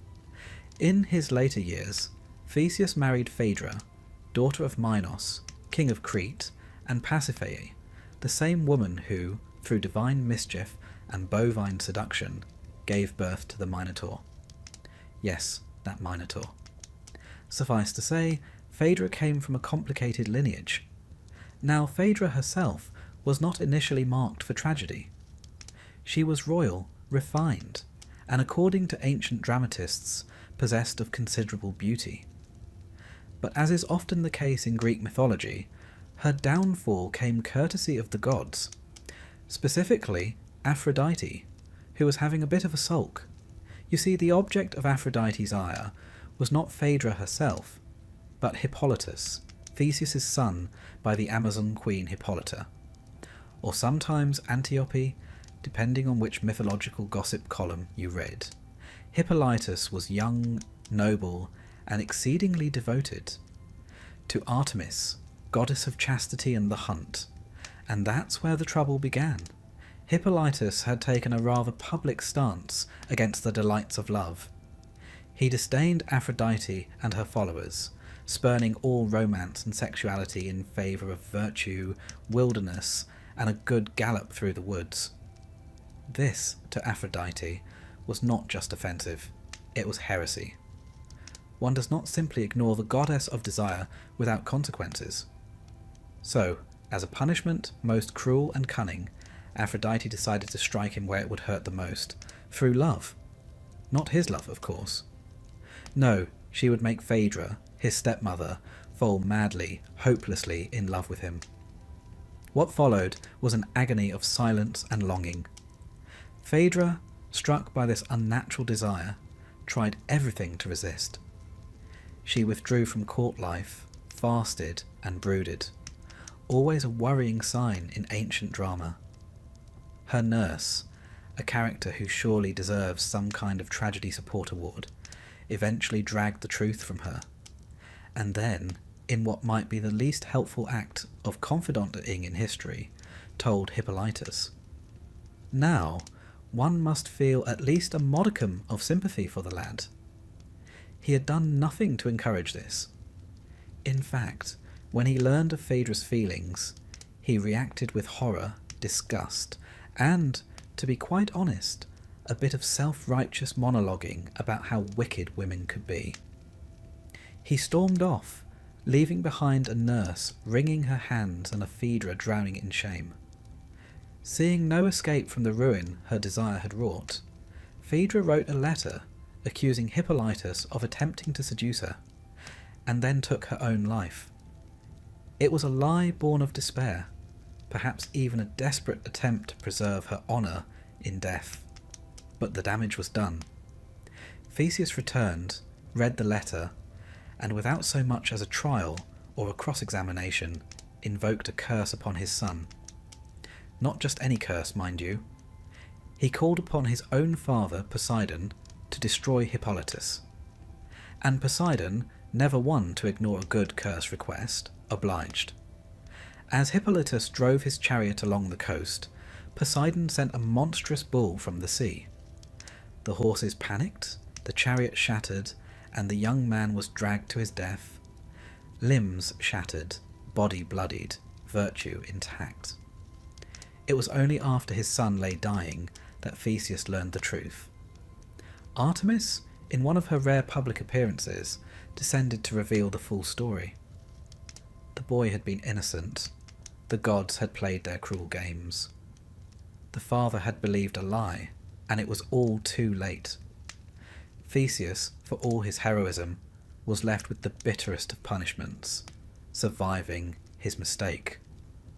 Now then, let us pause for breath. That was rather a lot, wasn't it? Mythological context first. This tale was most famously immortalised in Euripides' tragedy Hippolytus, a masterpiece of psychological tension and emotional restraint. The play was performed in 428 BCE and won first prize at the Dionysia, a festival where, presumably, the audience wept into their amphorae of wine. In Euripides' version, the moral terrain is complex. Phaedra is not a villainess, but a tragic pawn, crushed by the weight of divine manipulation. Hippolytus is not a flawless hero, but a young man rigid in his virtue, blind to compassion. And Theseus never really comes off well, does he? From a cultural standpoint, the play is soaked in Athenian anxiety about passion, honour, and the role of women. Phaedra is torn between her emotions and her reputation. She chooses death over disgrace, a stark reminder of how a woman's value in ancient Greece was often tied not to her character, but to her chastity. The play also explores a theme quite modern in its resonance, the dangers of absolutism. Hippolytus, in his absolute rejection of desire, becomes ironically vulnerable to its most destructive form. Phaedra, caught between passion and propriety, is crushed by the impossibility of reconciling the two. And Theseus, caught between love and law, chooses neither wisely. Let's turn now to Aphrodite, the divine catalyst of this mess. She opens the play with a speech declaring her intention to punish Hippolytus for failing to honour her. It is a striking and unnerving moment. Here, the goddess is not love incarnate, but desire weaponized. She doesn't seek romance or pleasure. She seeks submission. She is, quite literally, a force of nature that punishes those who try to live outside it. The Greeks understood that love could be a source of joy, but also madness, violence, and ruin. That duality is at the heart of this myth. To love too little is to offend the gods. To love too much is to destroy oneself. Phaedra's love, unchosen and unbearable, becomes a curse. Hippolytus' lack of love becomes a challenge to divine order. There is, as ever in these tales, no safe path. And what of Artemis, Hippolytus' patron? Her intervention at the end of the tale is poignant and chilling. She promises to avenge Hippolytus by killing one of Aphrodite's mortal favourites in turn.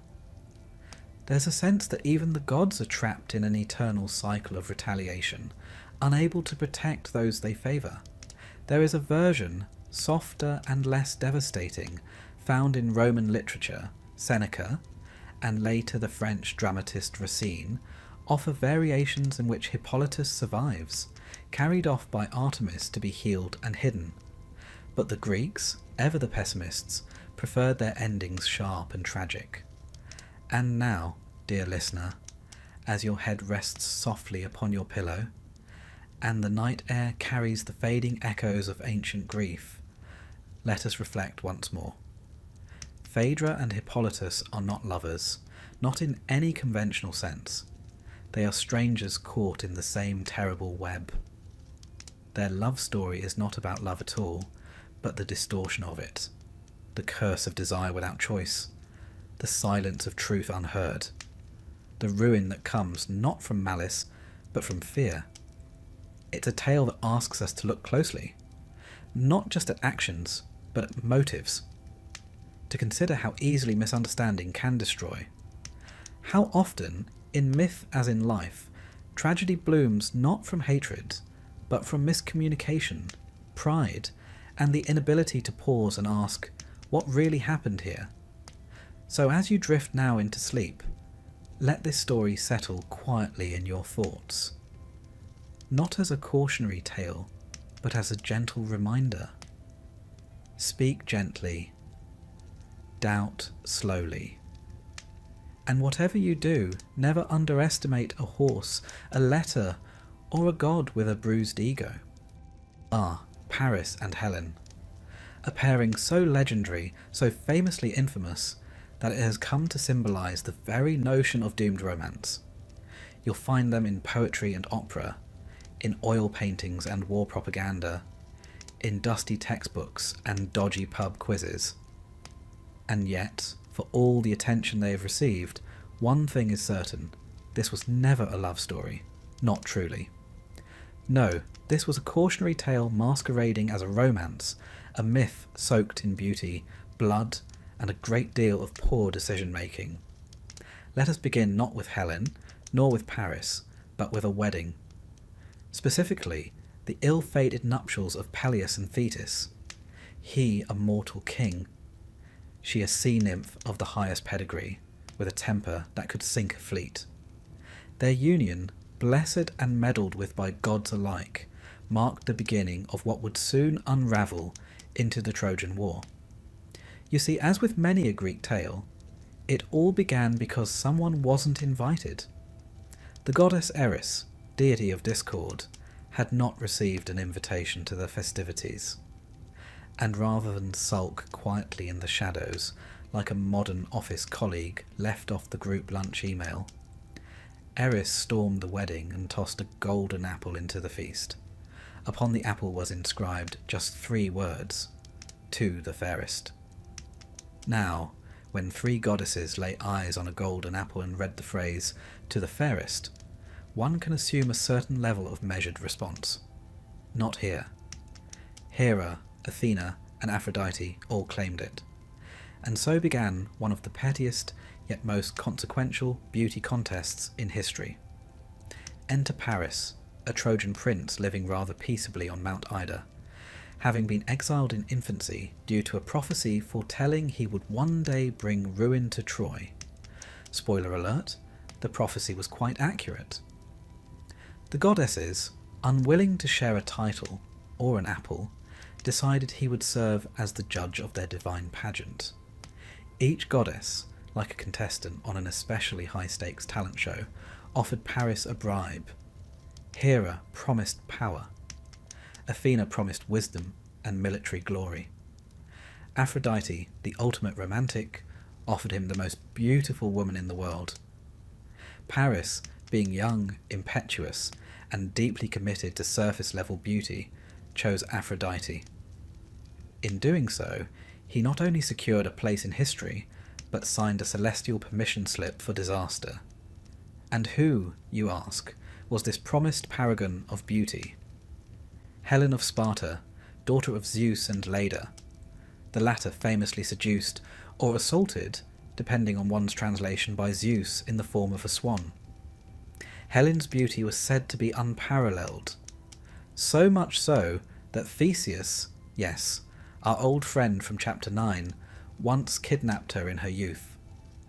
But at the time of our story, Helen was married to Menelaus, king of Sparta and brother to Agamemnon, the king of kings in Mycenaean Greece. Paris, now committed to his prize, travelled to Sparta, was welcomed as a guest, and promptly seduced or spirited away Helen. Some versions say she went willingly. Others say she was taken. Greek myth is, as ever, delightfully inconsistent. But one thing is certain. Paris left with Helen, and Menelaus was furious.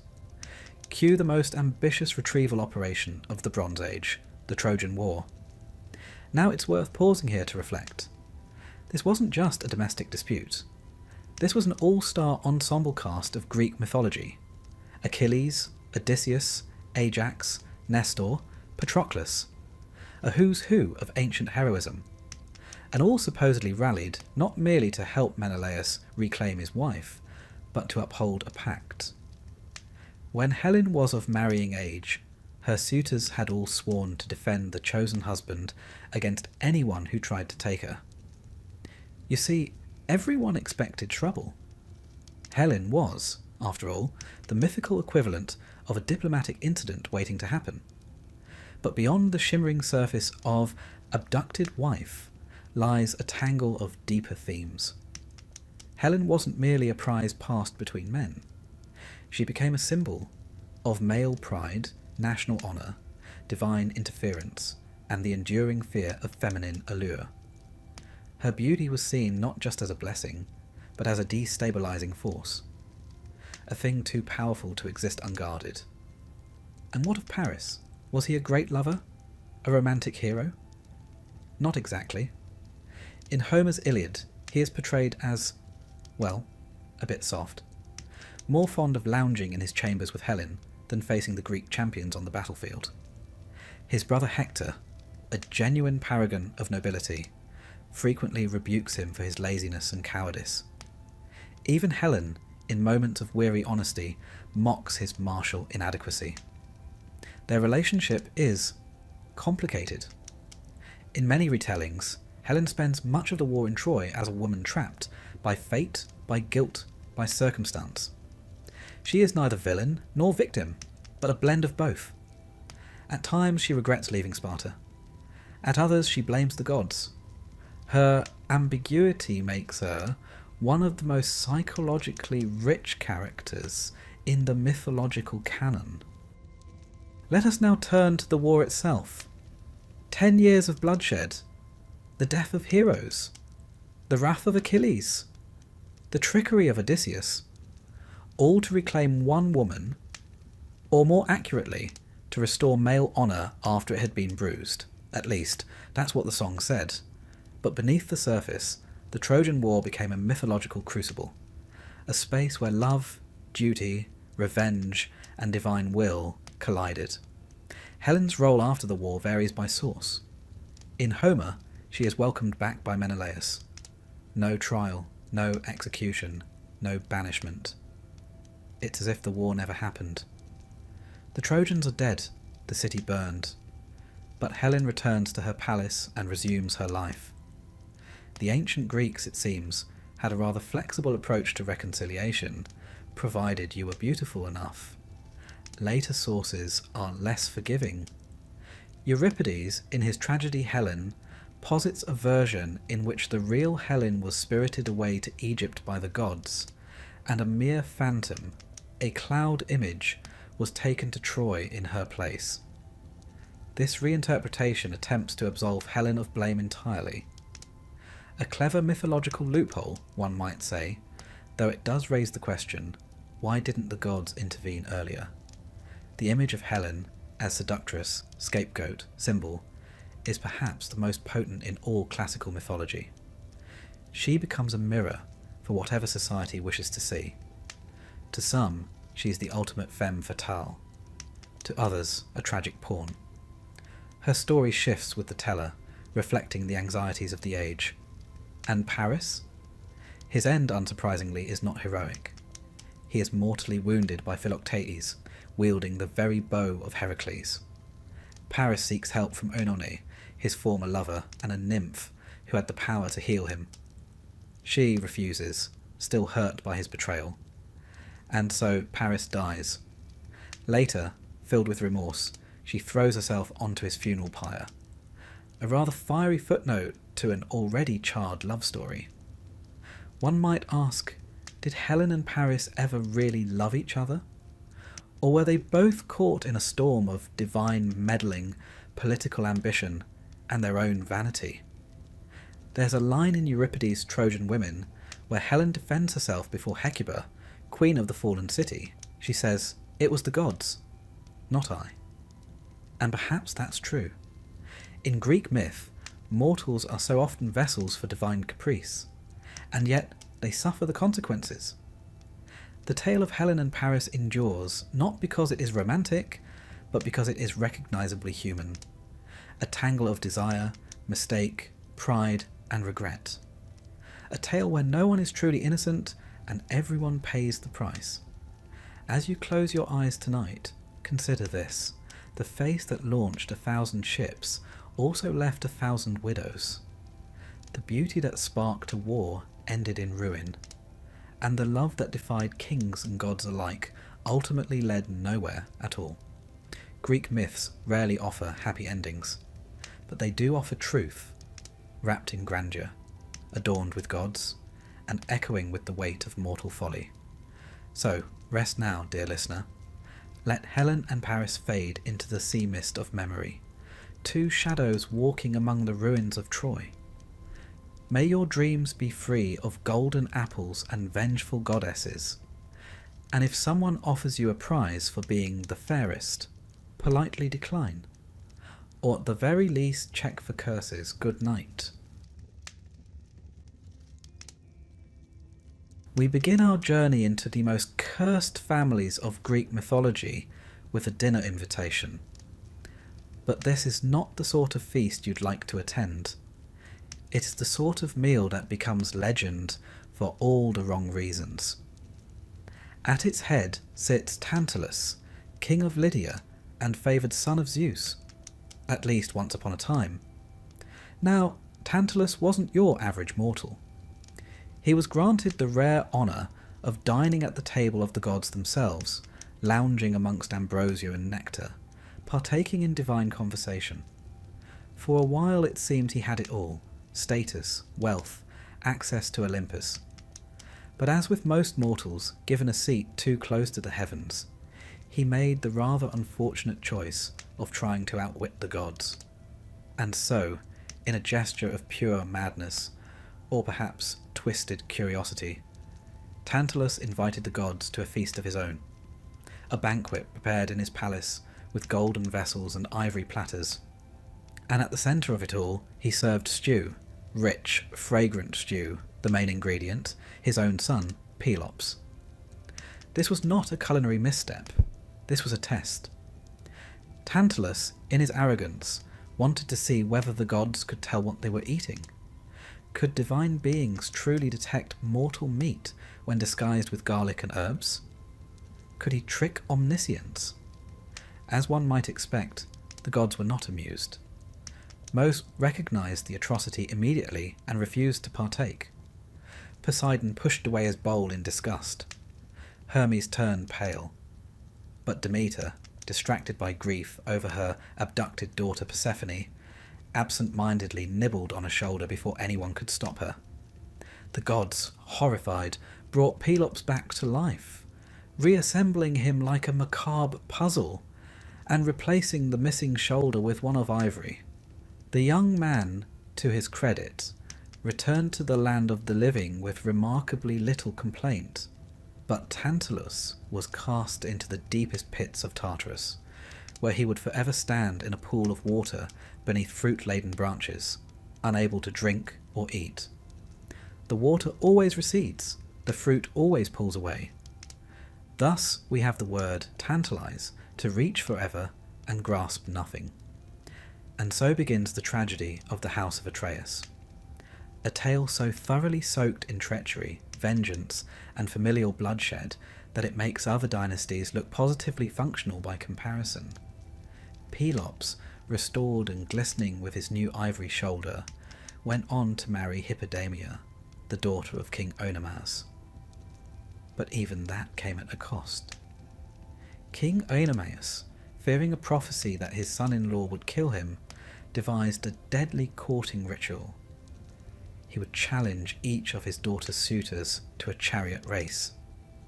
If the suitor lost, he'd be killed, usually rather spectacularly, and his severed head nailed to the palace walls for display. Many tried, none succeeded, until Pelops came along. Clever rather than brave, Pelops decided to stack the odds in his favour.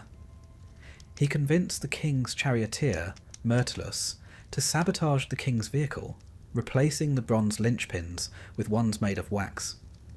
During the race, the heat melted the wax. The chariot collapsed. Olympus died in a tangle of limbs and horses.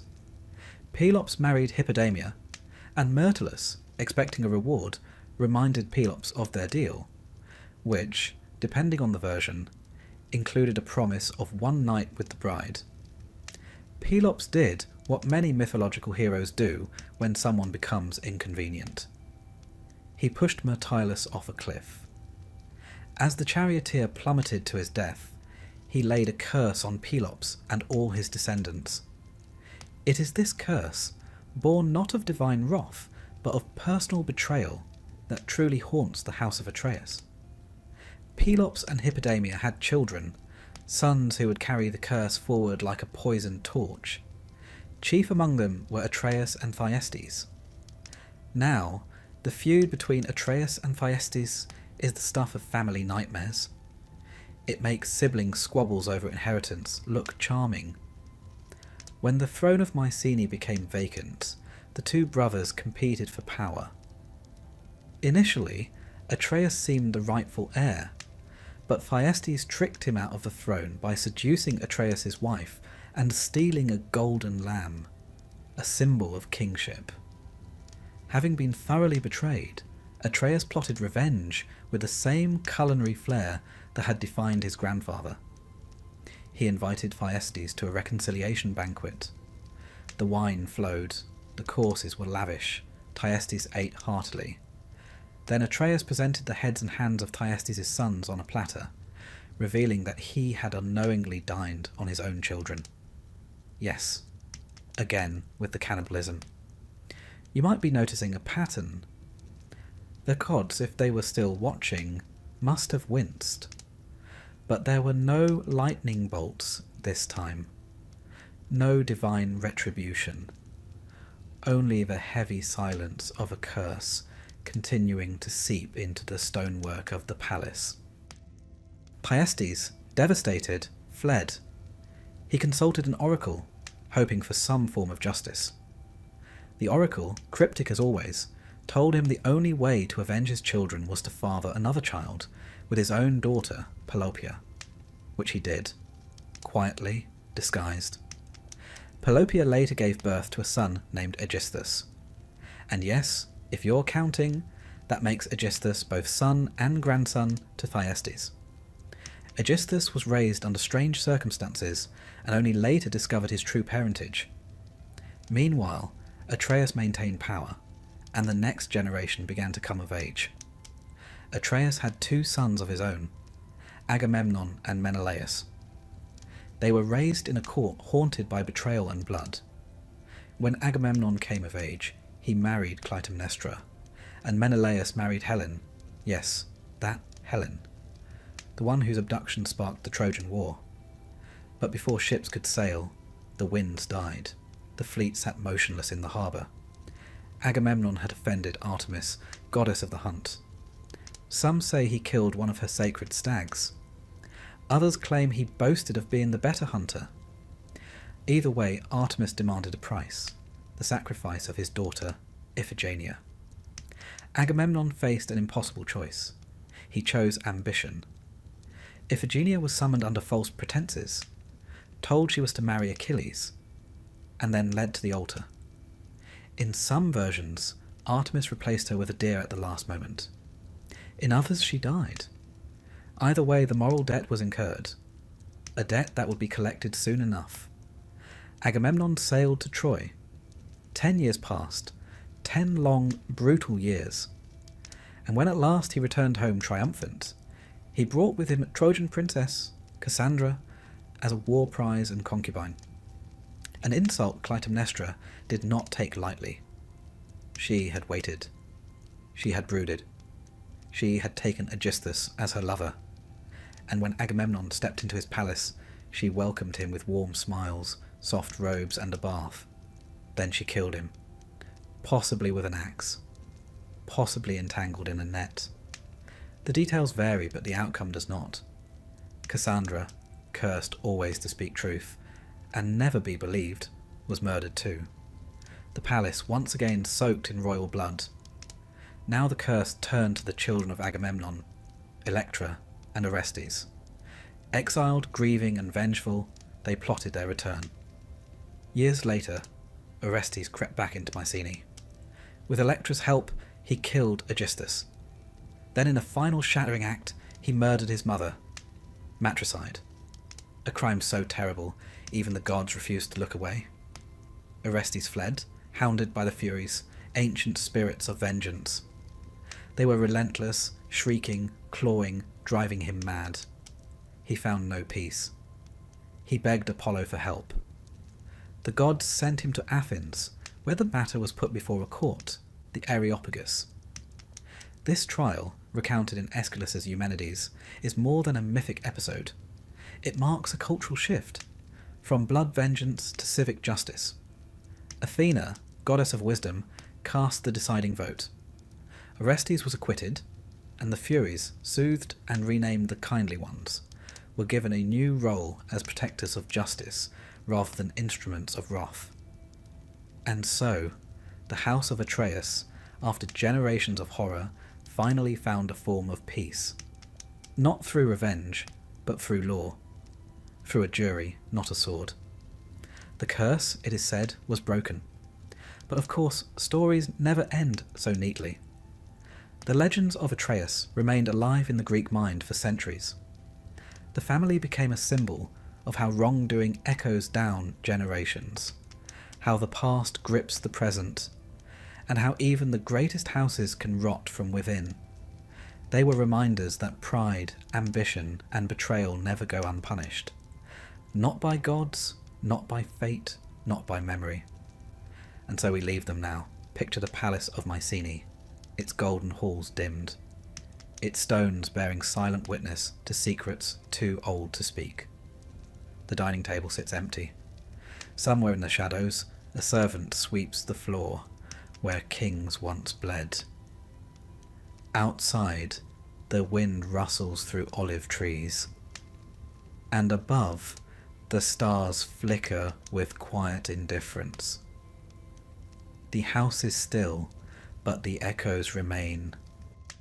When we last left the house of Atreus, the air in Mycenae was thick with blood, curses, and the smell of reheated vengeance. Atreus had fed his brother his own children, the gods had largely stepped back in exhausted silence, and Agamemnon, Atreus' son, was preparing for war.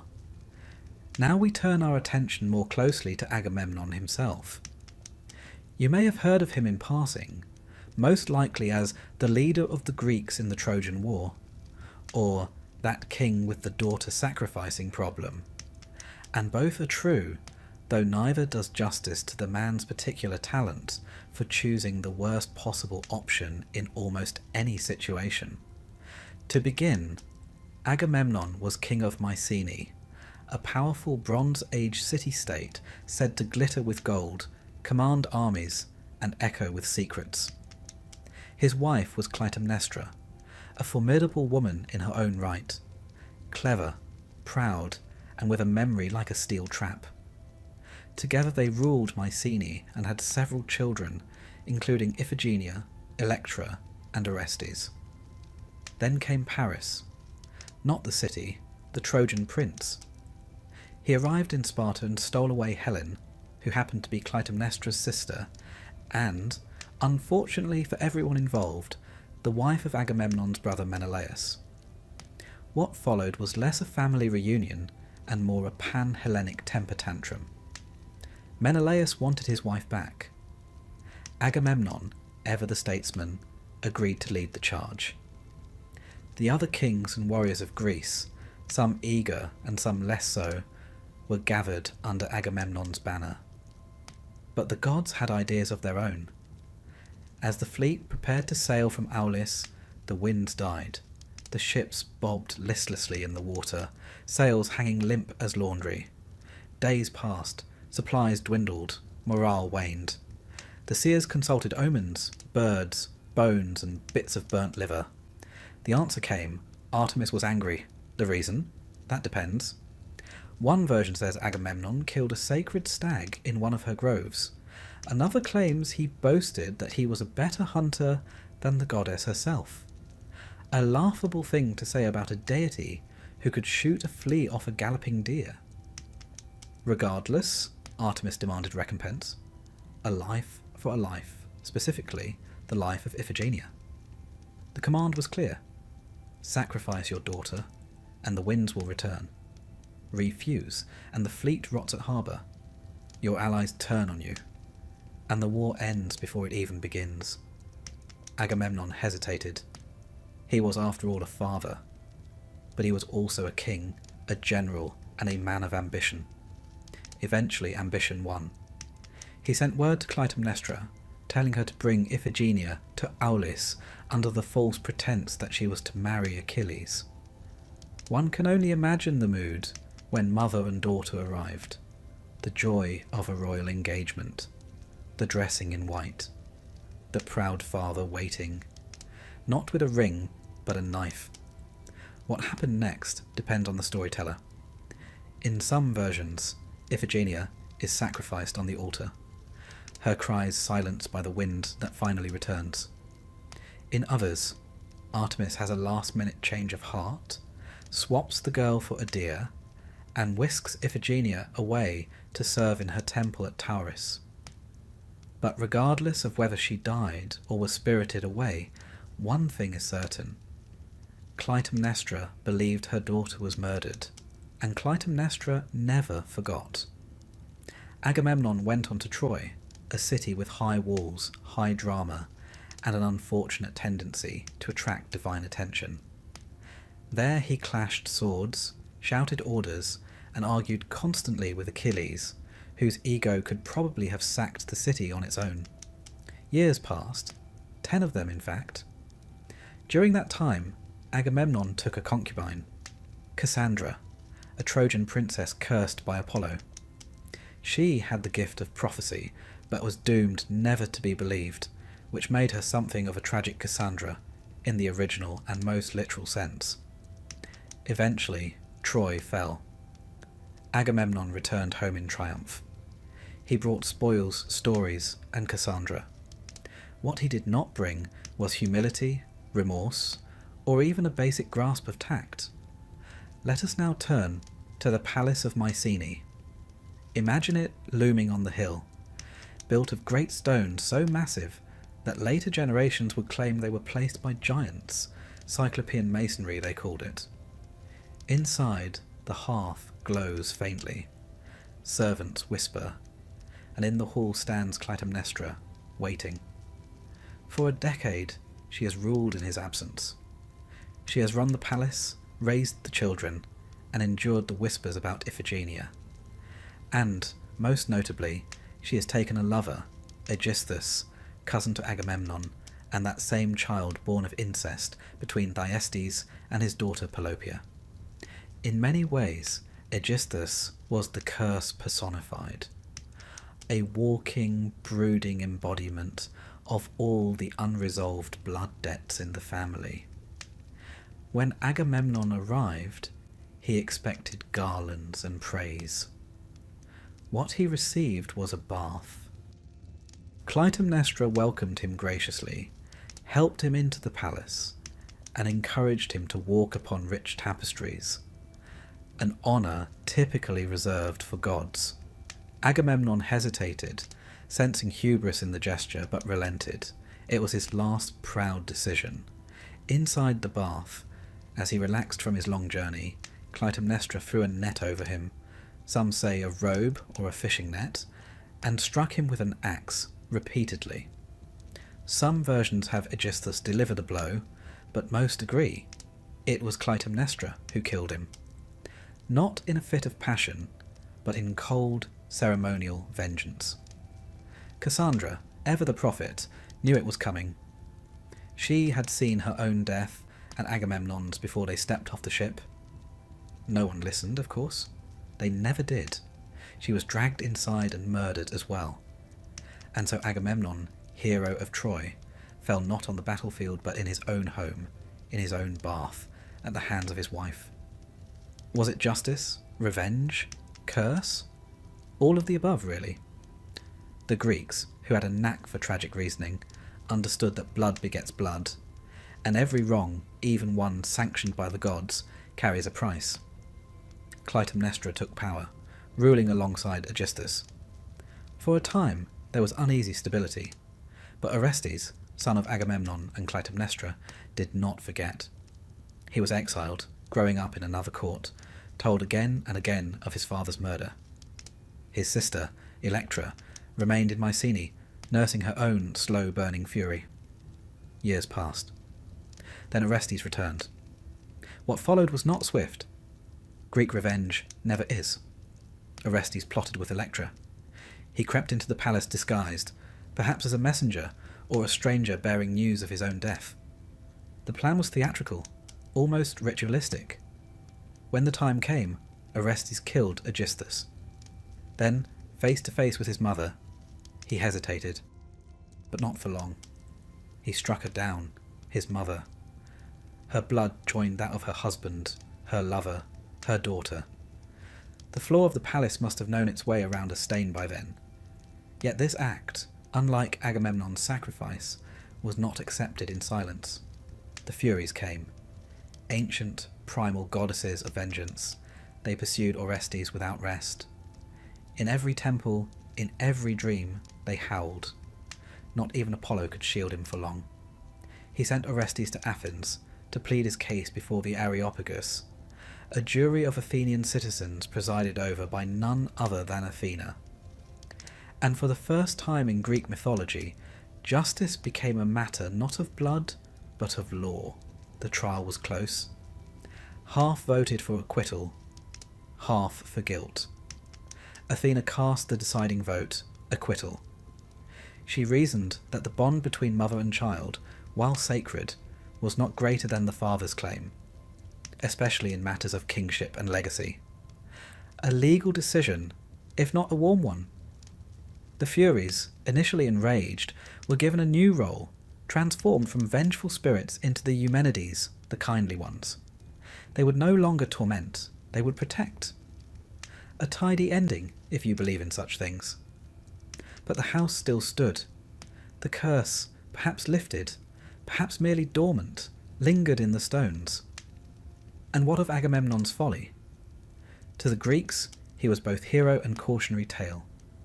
A great king brought low by arrogance, by sacrifice, by the inability to see past his own ambition.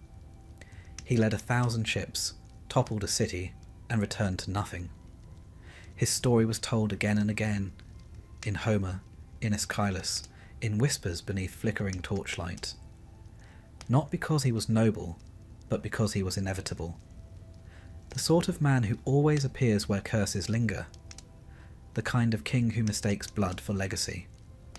So now, as you close your eyes, picture the palace once more, the bath water cooling, the axe leaning quietly against the wall, a woman stepping into shadow, a boy watching from the stair, and somewhere beyond, the gods exhale, tired of mortals and their endless inability to leave well enough alone. Picture, if you will, the quiet after a storm. Not the peaceful kind, but the thick, disquieting stillness that follows after something terrible has happened. The palace of Mycenae stands heavy with silence. The king lies dead. The queen too. The gods say nothing. The servants say even less. Orestes, son of Agamemnon and Clytemnestra, has done what no son should do. He has killed his mother. Now, one might argue, indeed, the entire city whispers it, that she had it coming. Clytemnestra murdered her husband after all, not with subtlety, but with a bath, a net, and an axe. For years she ruled with her lover Aegisthus, whose own birth was the product of incest, and whose presence at court never failed to irritate anyone still loyal to Agamemnon's memory. But in Greek thought, morality wasn't a neat ledger of he started it and she deserved it. It was far messier, soaked with blood and layered with expectation. Clytemnestra, for all her crimes, was still a mother. And the Greeks, much like the gods they worshipped, frowned severely upon matricide. When Orestes committed the act, when he lifted the blade, when his mother looked him in the eyes and called him her son, he set into motion one of the most haunting consequences in all of Greek mythology. He became prey to the Furies. They did not arrive with thunder or fanfare. The Furies are not showy, like Zeus with his lightning or Poseidon with his waves. They are quiet, persistent, unrelenting. Often called the Erinyes, they are older than the Olympians. Born from the blood of Uranus when Cronus castrated him, yes, that again, they serve a singular purpose, to punish those who violate the deepest taboos. And few taboos are deeper than the murder of one's own blood. They find Orestes quickly. No matter where he runs, they follow. Not walking, but swarming. Clad in dark robes, their hair a nest of writhing serpents, their hands dripping with unseen gore. They are not monsters exactly, but they are terrifying in their inevitability. Like guilt personified, like justice when it forgets to be kind. Orestes flees Mycenae. His sister Electra, who helped plan the revenge, stays behind. She had her own reasons, her own ghosts to placate, but Orestes is now alone, and madness settles over him like a second skin. He cannot sleep. He cannot eat. He hears whispering where there is none. His eyes twitch toward shadows. The Furies do not strike him down. They do something worse. They pursue him into exhaustion, into sickness, into the fraying edges of his mind. And yet they never touch him. That is not their way. At last, in desperation, Orestes seeks refuge at the temple of Apollo at Delphi. He collapses before the god's image, still reeking of blood and remorse. He begs Apollo for help, for protection, for forgiveness. Apollo, to his credit, takes responsibility. After all, it was he who told Orestes to avenge his father. Some say it was through an oracle. Others say Apollo himself whispered it into the boy's ear.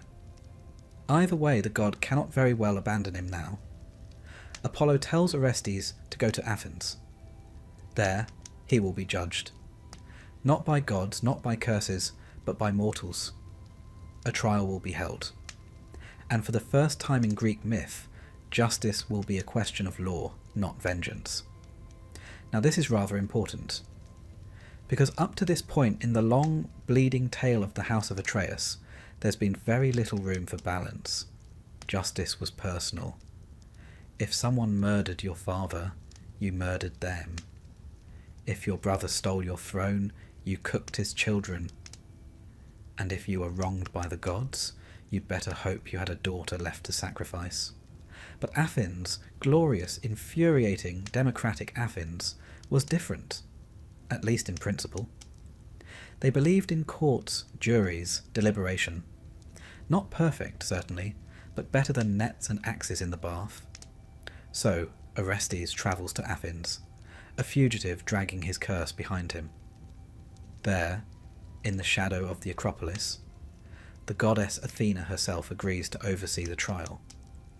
The court is the Areopagus, a rocky hill near the centre of the city, still visible today, where in myth and memory the first murder trial was said to take place. The jury is composed of Athenian citizens. The prosecutor? The Furies themselves. And they are not subtle. They stand, cloaked and dreadful, eyes like smouldering coals. They accuse Orestes of matricide, and they are correct. He did kill his mother.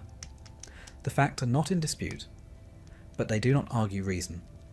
They invoke ancient law, blood for blood, no exceptions. Apollo, in turn, speaks for their defence. He argues that Orestes was avenging a greater wrong, the murder of Agamemnon, king and father.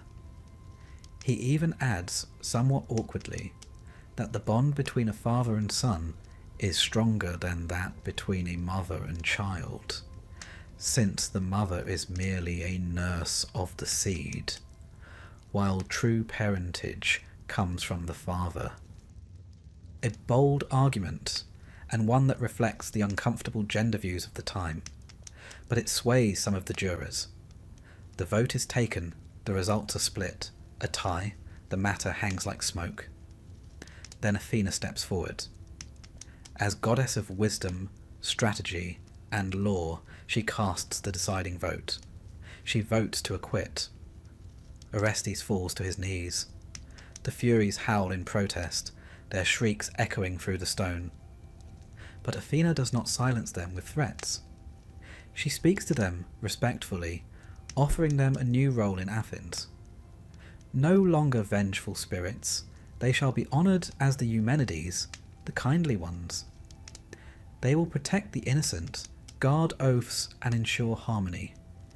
It is a political solution as much as a mythological one, a transition from the old world of retribution to the new world of civility. Whether the Furies are truly appeased or simply exhausted, they accept. Orestes is free, but the curse, one suspects, does not vanish so much as shift. The house of Atreus has spilled its poison across generations, and while Orestes may walk away, the stain remains. Let us pause for a moment here, because this trial, this strange little courtroom drama with gods on the witness stand, holds an odd significance.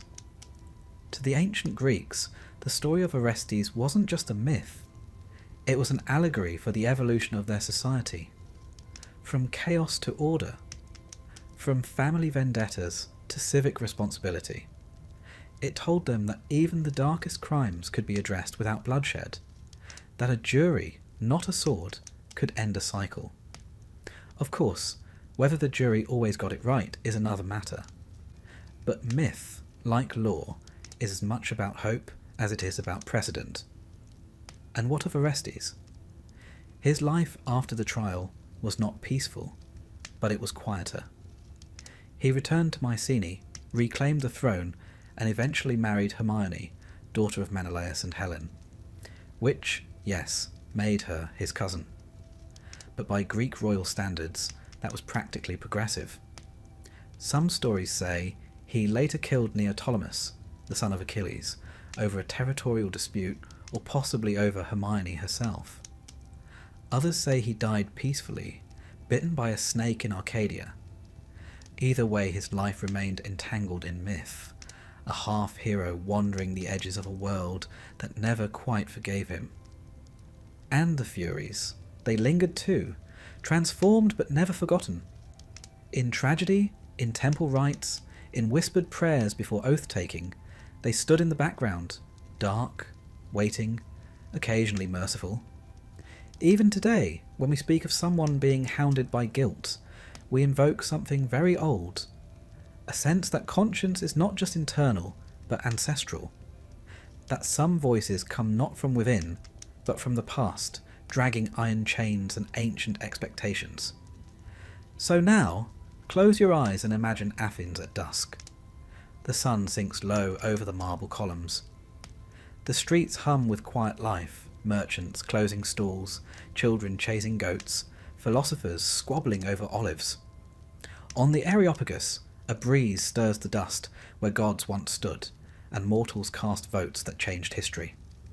And somewhere, far away but still watching, the kindly ones murmur.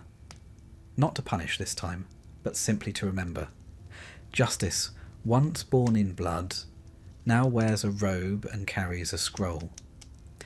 And if that isn't cursed, perhaps it's progress. Let us now take a quiet walk eastward, away from the blood-slick stones of Mycenae and toward the hills of Boeotia, where the proud city of Thebes once stood. A place crowned with towers, thick with myth, and so thoroughly entangled with divine wrath and human foolishness that it seems almost a miracle anyone lived there at all. Thebes, you see, was cursed from the very moment someone thought, what if we built a city here?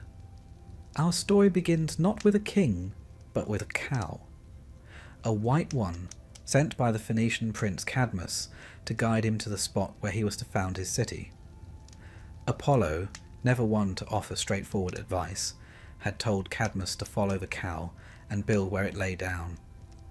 So Cadmus obeyed.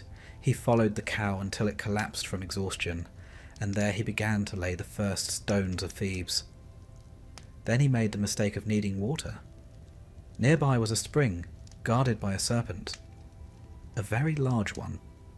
Some called it a dragon. Others said it was sacred to Ares, god of war. Either way, Cadmus killed it. As one does when confronted by a large, hissing thing between you and your water source. The gods, predictably, were unimpressed. Ares in particular held a grudge.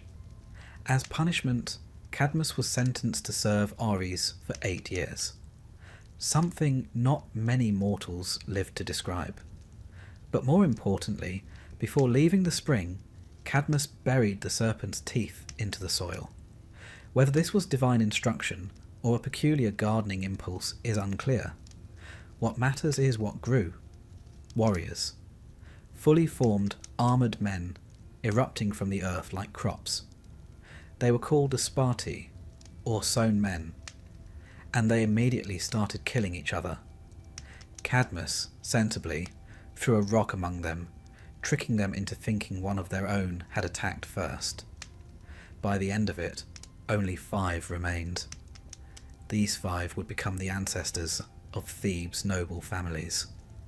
Yes, the ruling houses of Thebes descended from magically grown murderers born of a dragon's tooth. That rather sets the tone. Cadmus eventually completed his punishment and was allowed to marry Harmonia, daughter of Ares and Aphrodite. A diplomatic union if ever there was one. Their wedding was a grand affair. The gods attended. They brought gifts. Harmonia received a necklace from Hephaestus, the god of the forge. A beautiful thing. Possibly cursed, almost certainly cursed. Because you see, nothing given by a wronged god is ever free of strings. And Hephaestus had reason to be bitter. Aphrodite, his wife, had cheated on him with Ares, many times, publicly. So perhaps this necklace was not so much a gift as a time-delayed act of pettiness. Regardless, it would travel through generations of Theban women, bringing tragedy wherever it went. A sort of deadly family heirloom, passed down with care and blood. Cadmus and Harmonia eventually left Thebes behind, transformed into serpents by the gods, and slithered off to live in exile. One of the few happy endings, if you're fond of scales. But their descendants stayed, and the curse remained. Several generations later, we come to King Laius. Laius was descended from Cadmus and inherited the Theban throne. Unfortunately, he had a prophecy problem. The oracle at Delphi warned him never to have children, as any son he fathered would one day kill him.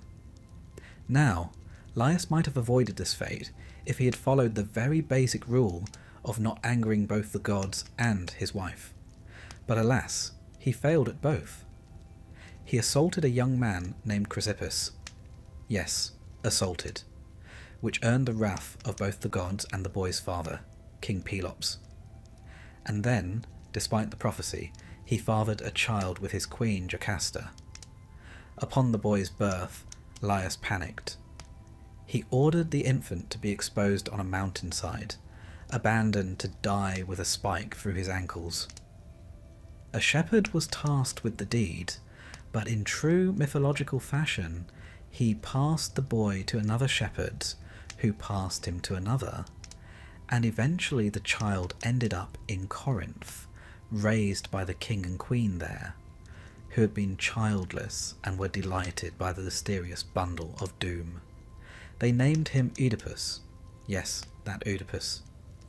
His name, incidentally, means swollen foot, in reference to the wounds from the spike, a charming reminder of infant trauma. He grew up thinking he was the Prince of Corinth, until one day someone at a party called him a bastard, as one does when one has run out of wine and things to insult. Oedipus, disturbed, went to the oracle at Delphi for answers. The oracle did not tell him who his parents were. Instead it said, quite cheerfully, "You will kill your father and marry your mother." Most of us would have asked for a second opinion. Oedipus simply fled Corinth, determined never to return, and thus, he believed, to avoid his fate. And here the gods must have smiled, for nothing delights them more than a mortal trying to outrun destiny. On the road to Thebes, Oedipus encountered an older man and his entourage at crossroads. A quarrel broke out, perhaps over who had right of way, or perhaps because Greek roads seemed to encourage homicide. Oedipus, trained in combat, killed the man and continued on his way. Of course, that man was Laius, his biological father. And so, with admirable efficiency, the first half of the prophecy was fulfilled. Oedipus arrived at Thebes to find the city terrorized by a sphinx, a creature with the body of a lion, the wings of an eagle, and the face of a woman. She had parked herself outside the gates and demanded passers-by answer her riddle. What walks on 4 legs in the morning, 2 at noon, and 3 in the evening? Many had tried. Most had died. Oedipus, cleverer than he looked, answered correctly. Man. Crawling as a baby, walking upright, and leaning on a cane in old age. The Sphinx, defeated, threw herself off a cliff, as was customary, and Thebes was saved. In gratitude, the Thebans offered Oedipus the throne and the hand of their widowed queen, Jocasta. Yes, she was his mother. He accepted, of course, not knowing. They married, had children, 4 of them. And for a time, Thebes prospered. Until a plague struck. The crops failed, women miscarried, livestock dropped dead. The city stank of rot and fear. The people cried out for answers, and Oedipus, ever the responsible king, sent for the oracle. The answer returned. The plague is punishment. The land is unclean. A murderer walks among you, unpunished. And so Oedipus, with tragic resolve, begins to investigate. He follows the clues like a detective in a very grim procedural drama. But bit by bit, the truth emerges. The man he killed on the road was Laius. The queen he married is his mother. His children are his siblings. The prophecy has been fulfilled in full. Jocasta, upon realizing the truth, hangs herself. Oedipus stabs out his eyes with the pins from her dress. There's a certain symmetry in it. He who was blind to the truth now literally blinds himself. He abdicates the throne and wanders into exile, led by his daughter Antigone. Now, if this were any other story, this would be the end. But this is Thebes.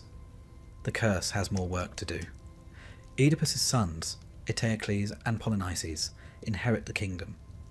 They agree to share power, ruling in alternate years. But Eteocles refuses to step down when his turn is over. Polynices, furious, raises an army and marches on the city. This becomes the War of the Seven against Thebes, a doomed venture in which almost everyone dies, including the 2 brothers, who kill each other in single combat. Creon, Jocasta's brother, takes the throne. He declares that Eteocles shall be buried with honour, and Polynices shall be left to rot in the sun. Antigone, Oedipus's daughter, defies this order and buries her brother anyway. Creon, a man who has never read a single tragedy in his life, sentences her to death. She hangs herself. Her fiancé, Creon's son, kills himself beside her. Creon's wife kills herself in grief. Thebes is soaked once again in royal blood, and the gods are silent. Perhaps asleep. Perhaps simply tired of being ignored. Thebes by now is a lesser city and more a cautionary tale. Founded on dragon's teeth, ruled by men who try to defy fate, protected by no one. Its legacy is not glory or gold, but the soft, suffocating weight of inevitability. And still, the people endure. Brick by brick, they rebuild. Children are born. Festivals are held. The streets echo with laughter and market stalls, even if the ghosts outnumber the living. And somewhere, buried beneath the stones, is the necklace of Harmonia, glinting faintly, waiting for the next hand foolish enough to wear it. Thebes has never been known for its restful silence. For centuries, it has echoed with curses, prophecies, accidental incest, and the sort of family reunions that end in bloodshed. So it's almost comforting, almost predictable, that even after the Great War of the Seven against Thebes, even after Oedipus's tragic unravelling and the bitter clash between his sons, there is still one more story to play out. A final, quiet rebellion. One that doesn't involve swords or kings, but simply a girl, a body, and a handful of dust. Antigone, daughter of Oedipus and Jocasta, which also makes her, in the tangled roots of that unfortunate tree, both the daughter and the granddaughter of her own mother. But Greek myth rarely stops to check for genealogical neatness. Antigone has always seemed set apart, dignified, unshaken. Even as a child in Sophocles' plays, she is the one who guides her father, Oedipus, into exile, shielding him from shame and harsh roads with a sort of grim, adult grace. By the time her brothers Eteocles and Polynices have died killing one another in a civil war, Antigone has already outlived most of her family and much of her faith in kings. Let's pause briefly here. The conflict between the two brothers was supposedly over power. Eteocles refused to give up the throne when his time as co-ruler was over, and Polynices brought an army to take it by force. But in a deeper sense, it was simply the next step in Thebes' family curse. Oedipus's sins falling like black snow on the next generation. The brothers fell by each other's hands, and in death they left Thebes in the hands of their uncle, Creon. Creon, by all accounts, was a competent ruler, or at least he tried to be. He had witnessed Oedipus's rise and ruin, Jocasta's death, the war, and the collapse of what little peace the city ever had. So when he came to power, he did what many leaders do when chaos surrounds them. He doubled down on control. Structure, obedience, law. The kind that doesn't bend, even when the wind howls. And so, to establish order, Creon issued a decree. Eteocles, who had defended the city, would be buried with full honours. Polynices, who had attacked it, would be denied all burial. His body would lie unburied outside the city walls, exposed to the sun, the dogs, the crows. No funeral rites, no mourning, just public disgrace. Now, in ancient Greek religion, this was more than symbolic cruelty. The soul of the unburied dead could not cross into the afterlife. It would wander, lost, unable to rest, a ghost with nowhere to go. A curse within a curse. And this to Antigone was unacceptable. She stood before her sister, Ismene, and told her plainly, "I will bury our brother." Ismene recoiled, horrified. It wasn't that she didn't love Polynices, but the law was clear, and the punishment for disobedience was death. She begged Antigone to reconsider, but Antigone would not. Her reasoning was simple. There are laws older than Creon's, older than cities. The gods demand respect for the dead, and family, cursed or not, deserves dignity. Polynices may have made mistakes, but so had everyone else in this family. Antigone would not let his soul drift in darkness because a king feared disorder. So, under cover of night, Antigone slipped out past the walls of Thebes. She found her brother's body, and she did what no law could forbid. She gave him burial, Not a full ceremony, there was no time for that, but enough. A scattering of earth. A whispered prayer. Enough for the gods to know someone remembered. It should have ended there. But tragedy, like bureaucracy, loves an escalation. The next day, a guard reported that the body had been disturbed, buried in fact, not deeply but symbolically, just enough to count. Creon was enraged. He ordered the culprit found, and soon, the guards, terrified of being blamed, set a trap. They uncovered the body and waited. Antigone returned. Perhaps she knew they were watching. Perhaps she didn't care.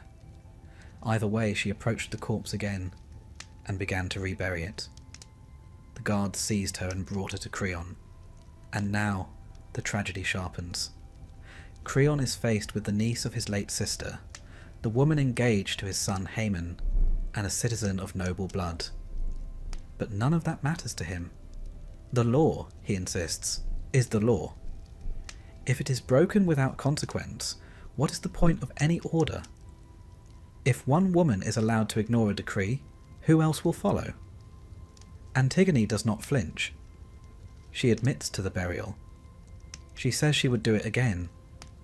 She says the law of the gods is higher than the law of kings. And she says it all calmly, with a serenity that unsettles everyone present. Creon, though shaken, sentences her to death. Haemon arrives and pleads for her life. He tries to reason with his father. He reminds him that the people of Thebes sympathize with Antigone, that her act was one of piety, not rebellion. But Creon will not be swayed. The more he is challenged, the harder he digs in.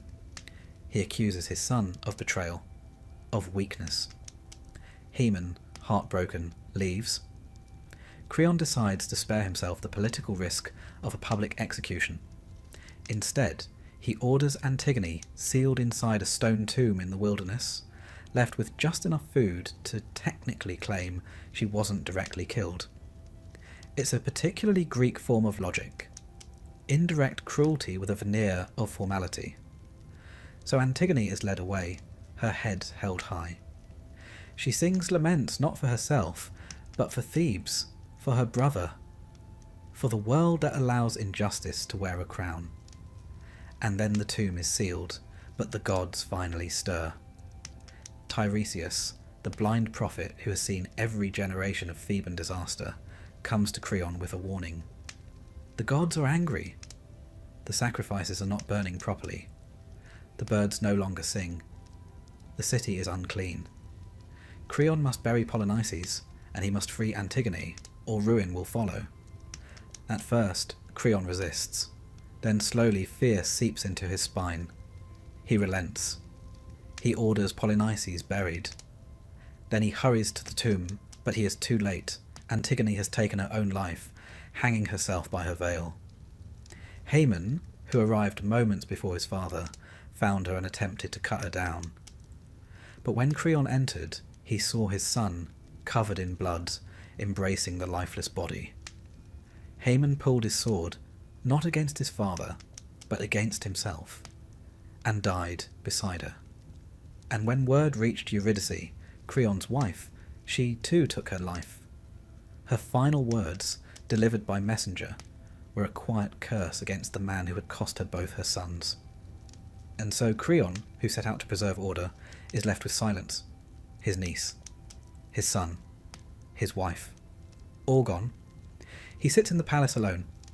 No triumphant music, no final chorus of praise, just the dull echo of footsteps in a place that has forgotten how to be a home. Now let us reflect, softly, on what this myth has offered. It is not the story of a rebellion, at least not in the grand, theatrical sense. Antigone was no revolutionary. She did not seek to overthrow the government or lead a mob. She simply saw her brother's body abandoned and chose not to look away. She acted with conviction, and she paid the price. But her defiance became something more. Not in her lifetime, certainly, but in memory. Sophocles' play would be read for centuries as a meditation on law, conscience, and the terrifying simplicity of doing what one believes is right. Philosophers argued over it. Politicians quoted it. Writers echoed it in plays and novels and manifestos. Even in modern times, Antigone remains the figure of moral clarity in a world of noise. And what of Creon? He is not a villain in the traditional mould. He is a man crushed by duty and too afraid to be wrong. His laws are not evil, they are rigid. His downfall is not cruelty. It is pride, inflexibility, and the inability to hear the quiet truth when it whispers. In this way, Creon is every leader who mistakes order for justice, and every person who punishes love in the name of rules. He, too, is a product of his time, of his city, of the long cruel echo of Thebes' legacy. Antigone's body may have been entombed, but her story walked free. So now, as you close your eyes, picture a quiet path beyond the gates of Thebes, the tomb half buried in the hillside, the trees swaying gently, the crows watching from a distance, puzzled that the feast of Polynices has finally disappeared beneath the earth. And in the city, a king with no heir, no wife, and no answer. Thebes sleeps, restless as always. If ever there were a family tree best left unplanted, it would be the house of Tantalus. Rooted in hubris, watered by betrayal, and producing fruit almost exclusively of the poisoned and patricidal variety, this noble line offers us not merely one cursed figure, but an entire dynasty seemingly dedicated to offending the gods in new and imaginative ways. Let us begin, as is often wise, with the patriarch, Tantalus, a name that would become synonymous with longing and denial, and with good reason. Tantalus was, by mortal standards, spectacularly privileged. King of Lydia, or Sipylus, depending on your source, he was a favourite of the gods. Not merely tolerated, mind you, but actually invited to dine with them, a rare honour. He sat at the same celestial table as Zeus himself. He drank ambrosia. He listened to divine secrets. He saw things no mortal should see and lived to speak of them, which of course he did. Frequently, loudly. Tantalus, as it turns out, was not content with divine friendship. He wanted something more permanent, something impressive, something that would remind all the other kings that he was special. So he decided to test the gods. Now, to be clear, testing the gods in Greek mythology is rarely a good idea. They don't enjoy surprises. They're not fond of puzzles. And they've never once said, "How clever of you to challenge us." But Tantalus, perhaps emboldened by ambrosia or ego, devised a plan. He invited the gods to a feast in his palace. So far, so good, and then he served them stew, still fine, but the main ingredient was his son. Yes, Tantalus slaughtered his son Pelops, boiled the flesh, seasoned it carefully, and served it to the immortals, just to see if they would notice. It was, to put it mildly, a serious misjudgment of hospitality etiquette. The gods, fortunately, did notice. Most of them, anyway. Apollo, Hermes, and Zeus immediately set their spoons down with grim expressions. Demeter, distracted by her grief for Persephone, ate a bite from the shoulder. Just the one. But even that was enough to prompt a divine uproar. Tantalus was, quite understandably, struck down and cursed. He was sent to Tartarus, the deepest part of the underworld, where he would suffer an ironically gastronomic punishment. He stands in a pool of water beneath a fruit tree, forever hungry and thirsty. Each time he bends to drink, the water recedes. Each time he reaches for fruit, the branches lift away. Temptation without satisfaction. The original endless buffet. And yet, even from his watery prison, Tantalus left behind something more enduring than his suffering: a family. Pelops, for one, did not stay dead. The gods, perhaps feeling mildly responsible, reassembled the boy and restored him to life. Demeter even replaced the missing shoulder with one made of ivory, a lovely detail that says more about divine craftsmanship than maternal remorse. Thus restored, Pelops was whisked away to the Peloponnesus, which would eventually bear his name. Now Pelops, despite his unusual beginning, grew into a handsome and ambitious young man. And, predictably, he found himself in pursuit of a princess. Her name was Hippodamia, daughter of King Oenomaus, who, like most Greek kings with attractive daughters, was deeply reluctant to let her marry. Oenomaus had been told by an oracle that he would die at the hands of his son-in-law, which put something of a damper on wedding plans. So he devised a clever system to ensure that Hippodamia remained single. Anyone who wanted to marry her had to defeat him in a chariot race. If they lost, they were killed. Simple enough. To ensure victory, Oenomaus used divine horses given to him by Ares, fast, tireless, and rather inconvenient for any mortal with ordinary beasts. 13 suitors died trying. Pelops, however, was not like the others. He had charm, he had ambition, and he had no qualms about cheating. He bribed the royal charioteer, a man named Myrtilus, to sabotage Oenomaus' chariot, promising him half the kingdom and, disturbingly, a night with Hippodamia. The charioteer agreed. Wax pins were placed in the wheels. The race began, and inevitably Oenomaus crashed and died, perhaps screaming, definitely betrayed. Pelops won the race, won the girl, and had the charioteer thrown off a cliff. One imagines he explained the reward was metaphorical. As Myrtilus plummeted, he cursed Pelops and all his descendants. This is, mythologically speaking, where the housewarming party ends and the bloodbath begins. Pelops and Hippodamia had many children, but 2 in particular would carry the curse forward: Atreus and Thyestes. Brothers, rivals, and very much cut from the same gory cloth. The kingdom eventually passed to Atreus, but Thyestes, ever ambitious, seduced Atreus' wife and stole the throne. In response, Atreus invited his brother to a reconciliation feast. You can see where this is going. Atreus killed Thyestes' sons, cooked them, and served them to their father. When Thyestes had finished eating, Atreus revealed the truth by showing him the severed heads and hands. Yes, again with the feast. One must assume Theban dinner invitations were viewed with some suspicion at this point in mythological history. Thyestes, understandably devastated, fled, but the curse was not done. In exile, he was told by the oracle that he must father a child with his own daughter, Pelopia. The child of this incestuous union, another horrific echo of Oedipus, would kill Atreus. That child's name was Aegisthus.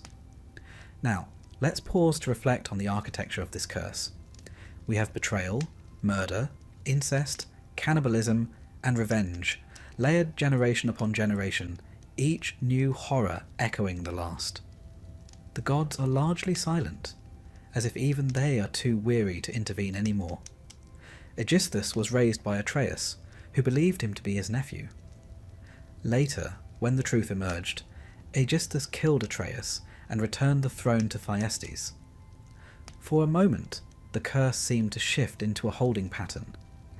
And then came Agamemnon, son of Atreus, leader of the Greeks at Troy, brother to Menelaus, husband to Clytemnestra, father to Iphigenia, Electra, and Orestes, a man whose own choices would once again light the fuse. Agamemnon, as we've already seen in earlier chapters, sacrificed his daughter to win fair winds for the war. He returned home after 10 years to find Clytemnestra bitter, Aegisthus ambitious, and fate waiting with a familiar net and a sharpened blade. Agamemnon was murdered in his bath. Aegisthus and Clytemnestra ruled for a time, and then Orestes returned, and the cycle completed another grim rotation with yet more blood and yet more madness. And so, what began with Tantalus's pride became a lineage of unrelenting tragedy. The house of Tantalus, like the fruit that forever eluded its founder, was cursed never to find peace. Every gain led to loss. Every victory fed the fire of the next calamity. But here's the curious thing. For all the horror, for all the sleepless guilt and divine silence, the myths do not end in despair. Not quite.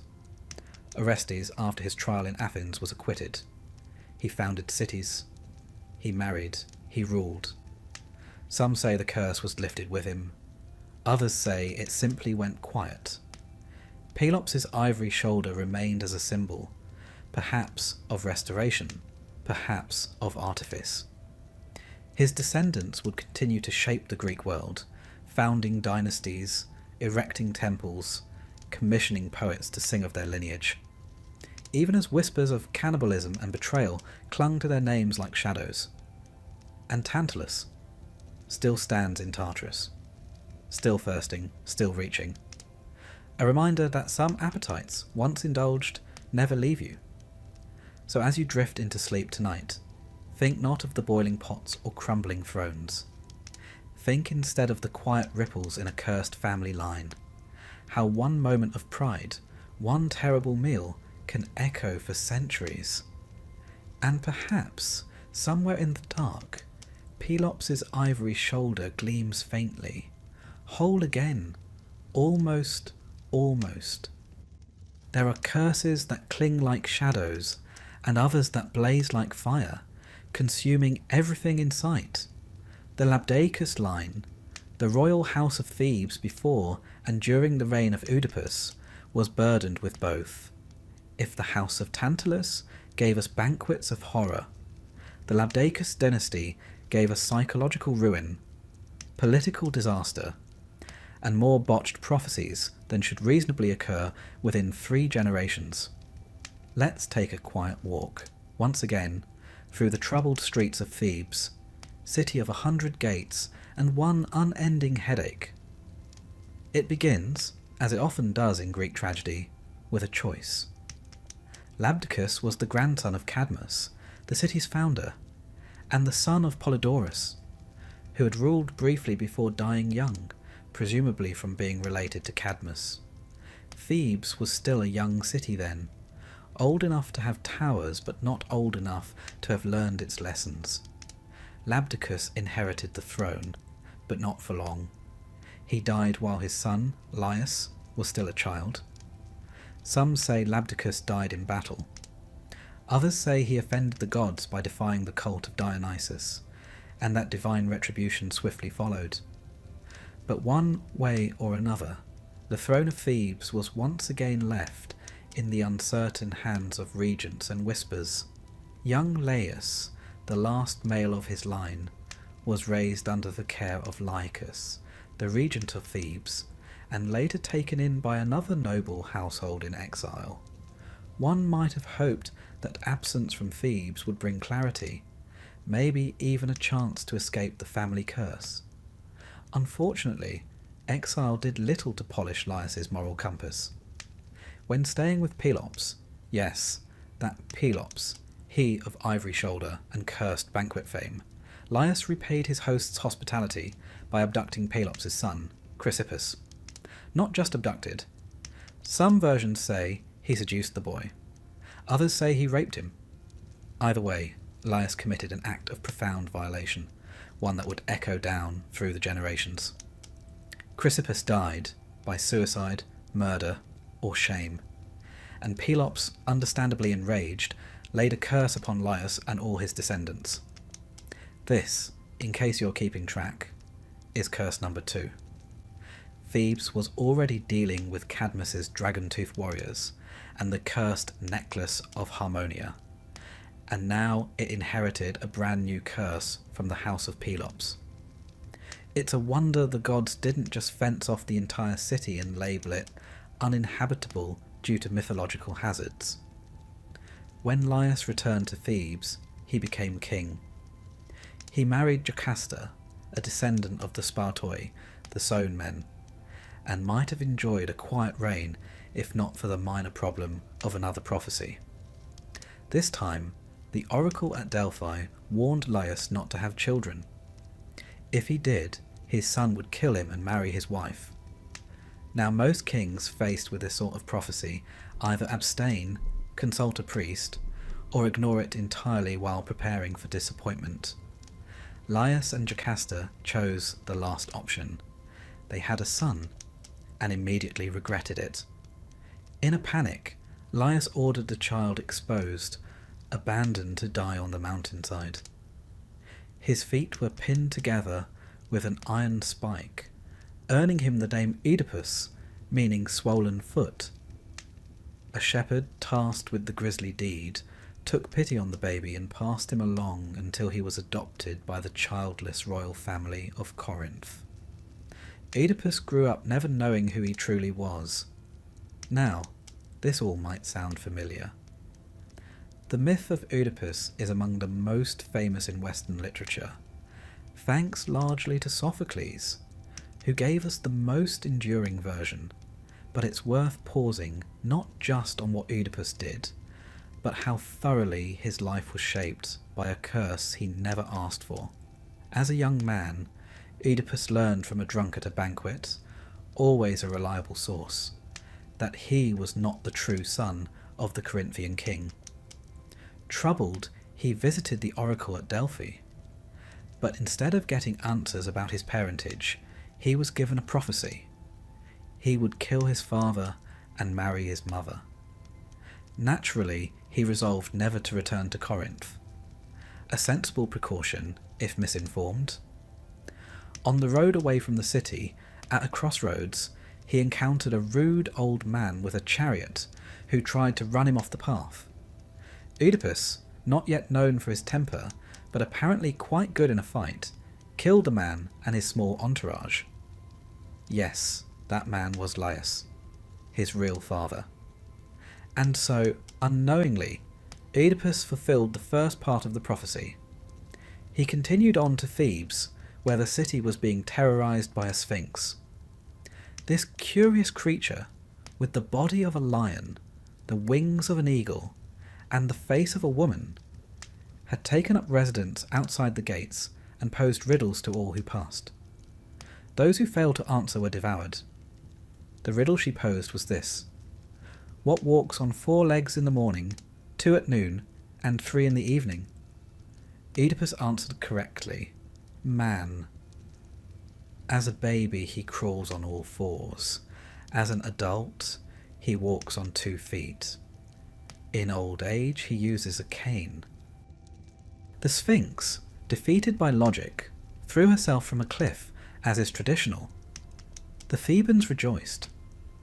They offered Oedipus the throne and the hand of the widowed queen, Jocasta. Thus, without knowing, Oedipus fulfilled the second part of the prophecy. He married his mother and ruled Thebes, bearing children who were also his siblings: Antigone, Ismene, Eteocles, and Polynices. For a time, Thebes prospered. Oedipus was regarded as a just and clever king. The family curse seemed dormant, but curses do not die, they only sleep. Years later, a plague struck Thebes.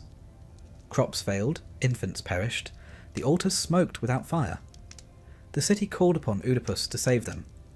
He sent Creon, Jocasta's brother, to consult the oracle. The answer? The city harboured a killer. Laius's murderer still lived unpunished in Thebes. And so began one of the most painful investigations in myth. Oedipus, noble and determined, swore to find the culprit, not realising he was hunting himself. Slowly, terribly, the truth emerged. From shepherds, from oracles, from the broken fragments of memory. Jocasta realised first. She tried to stop him from digging further. He refused. When the truth was undeniable, Jocasta hanged herself. Oedipus, in horror, took the brooches from her gown and blinded himself. This wasn't just self-punishment. It was metaphor, theatre, and spiritual horror all at once. The man who was blind to his identity now lived in darkness. He abdicated the throne and went into exile, led by his daughter Antigone, who remained his quiet anchor.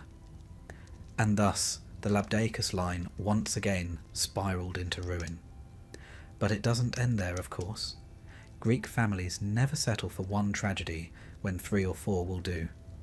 Oedipus's sons, Eteocles and Polynices, inherited the throne. Rather than rule together, they agreed to alternate years. Eteocles ruled first, then refused to step down. Polynices raised an army, the famed 7 against Thebes, and marched on the city.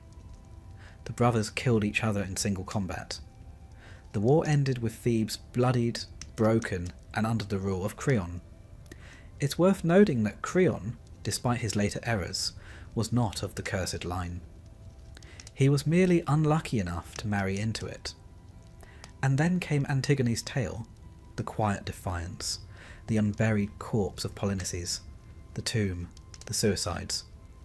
You know it by now. The curse of the Labdacus family had burned through every name, leaving only ash. At the centre of it all, like a cracked mirror, stands Oedipus, a man punished for the sins of his parents, doomed by prophecy, ruined by knowledge. And yet, even in ruin, he remains strangely dignified.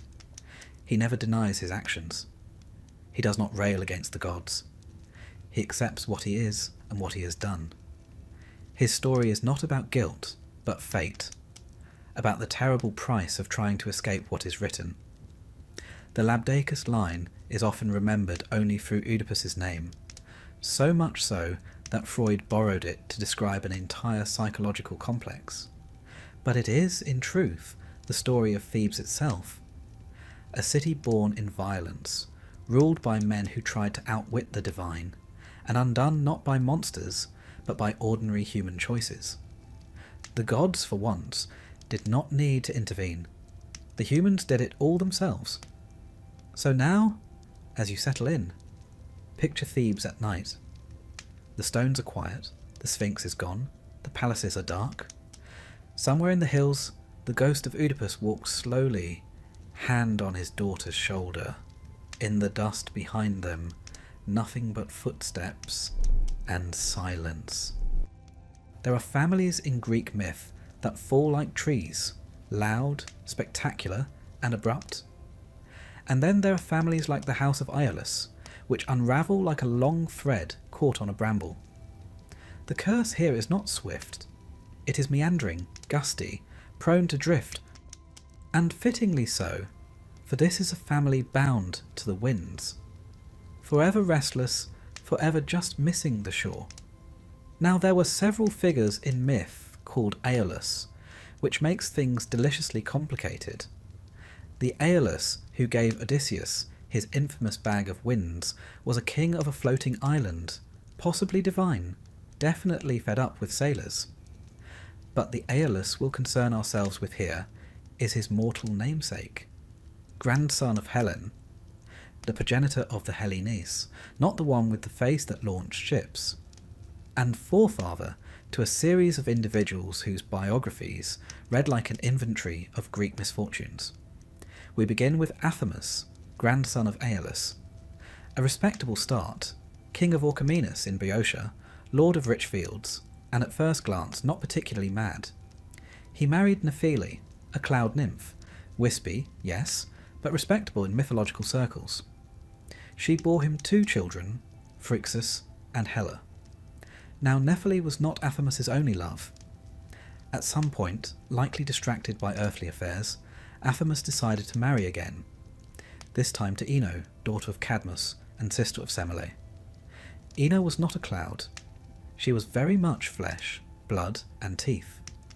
And though she may have had her charms, she regarded her stepchildren as unfortunate clutter. It wasn't that she didn't want children around. She simply preferred her own. So Ino devised a plan. First, she roasted the kingdom's seed grain in secret, ensuring that nothing would grow. Then, as famine settled in, she bribed the messengers sent to consult the oracle. Their fabricated reply? That the gods demanded the sacrifice of young Phrixus. A delicate solution if your idea of parenting includes ritual murder. Athamas, ever the sponge in a toga, agreed. Perhaps he wept. Perhaps he frowned thoughtfully. But either way, he ordered the boy to be taken to the altar. Just as the knife was raised, Nephele intervened. She hadn't vanished entirely, just hovered nearby, as clouds do. She sent a miraculous creature, a golden ram with wings, a gift from the gods to rescue her children. The ram scooped up Phrixus and Hera, and off they flew across the Aegean, safe for a moment, then tragedy. Somewhere above the narrow strait between Europe and Asia, Hera lost her grip and tumbled into the sea. The waters would thereafter bear her name, the Hellespont. Her fall is one of the quieter tragedies in mythology.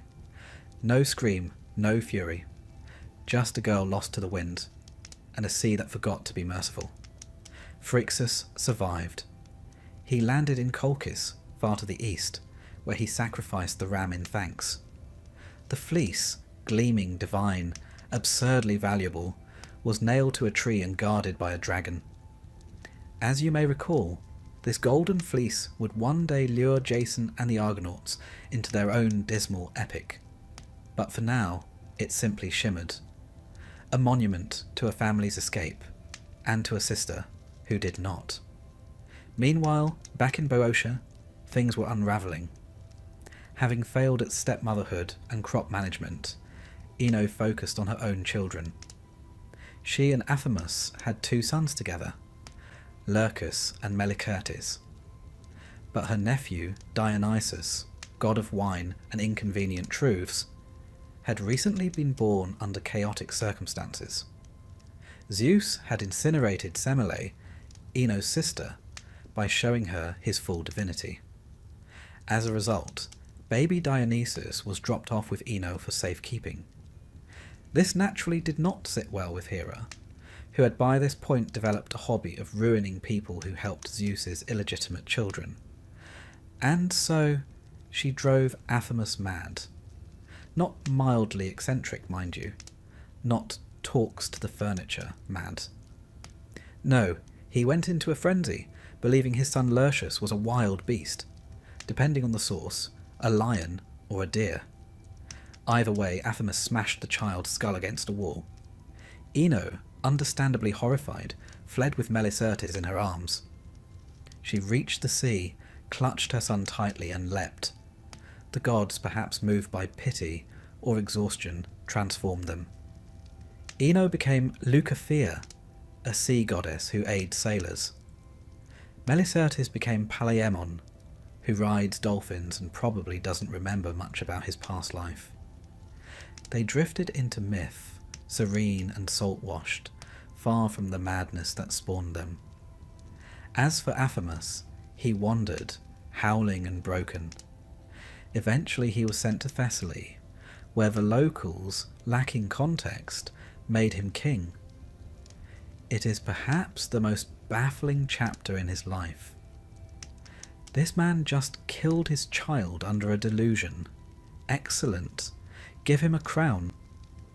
Such were Greek monarchies. Now, if this were a modern tale, this might be the end. A mad king, a drowned queen, a son turned fish rider.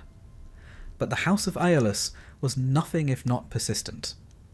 It continued to tangle itself into other tales, snaring cousins and grandchildren into ever stranger fates. For example, Sisyphus, yes, he of the Rolling Stone, was also a descendant of Aeolus. His crimes were not of madness but cleverness. He tricked death, chained Thanatos, and ratted out Zeus's abduction of a nymph. As punishment, he was condemned to roll a boulder uphill for eternity. So here we have the 2 poles of Aeolian doom. On one end, madness and child sacrifice. On the other, brilliant defiance followed by absurd punishment. Whether you screamed into the sea or rolled rocks forever, you are still part of the club. There is also Odysseus, whose lineage, according to some sources, includes ties to Autolycus, son of Hermes and another Aeolid. Autolycus was a thief, a shapeshifter, and a liar. Traits which, filtered through a few generations, became Odysseus's defining virtues. And so, when Odysseus lands on the island of Aeolia during his wanderings, he's unknowingly revisiting family. This Aeolus, keeper of the winds, is yet another bearer of the name, living on a floating bronze island surrounded by cliffs. Aeolus receives Odysseus warmly and gives him a leather bag filled with all the winds, save the west wind, which will blow him straight home. But Odysseus, being Odysseus, doesn't tell his crew what's in the bag. They assume treasure, gold, jewels, secrets. So while Odysseus sleeps, a dangerous habit of his, they open the bag. The winds burst forth, and the ship is hurled backward, away from Ithaca, to the edge of the world. They return to Aeolus, begging for help.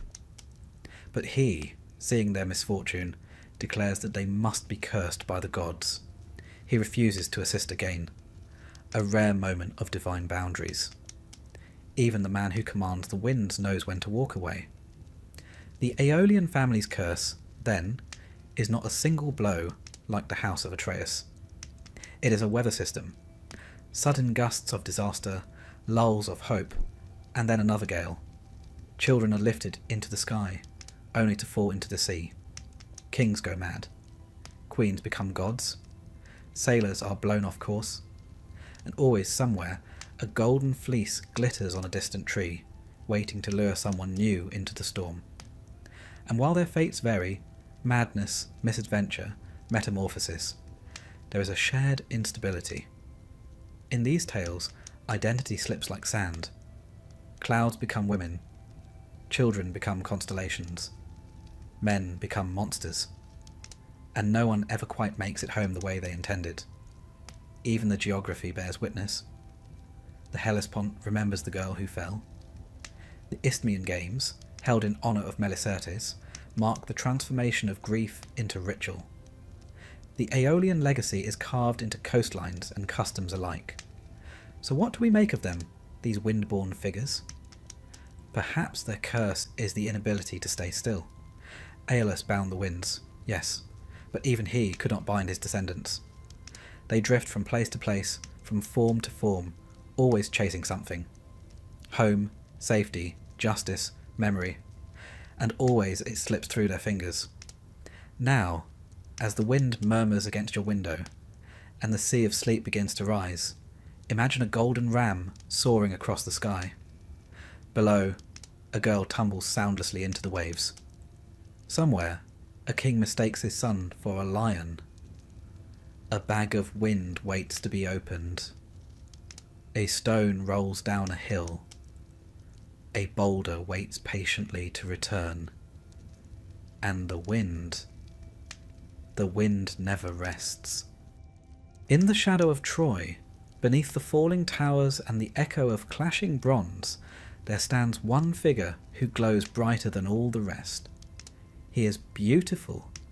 He is terrible. He is fast, angry, and fated. His name is Achilles, and he leads the Myrmidons, a band of warriors loyal not just in battle, but in a kind of silent, fatal devotion. But before there was a heel, before there was the wooden horse, before Hector was dragged through the dust, there was a curse already coiled around this house. For the story of the Myrmidons is not just about Achilles. It is about a lineage born of stone, shaped by obedience, and undone by pride. And in their wake lie burnt cities, broken oaths, and a curse that is more inheritance than accident. Let us go back. Not to the Trojan War, but to a time far earlier. A time when Aeacus, grandfather of Achilles, ruled the island of Aegina.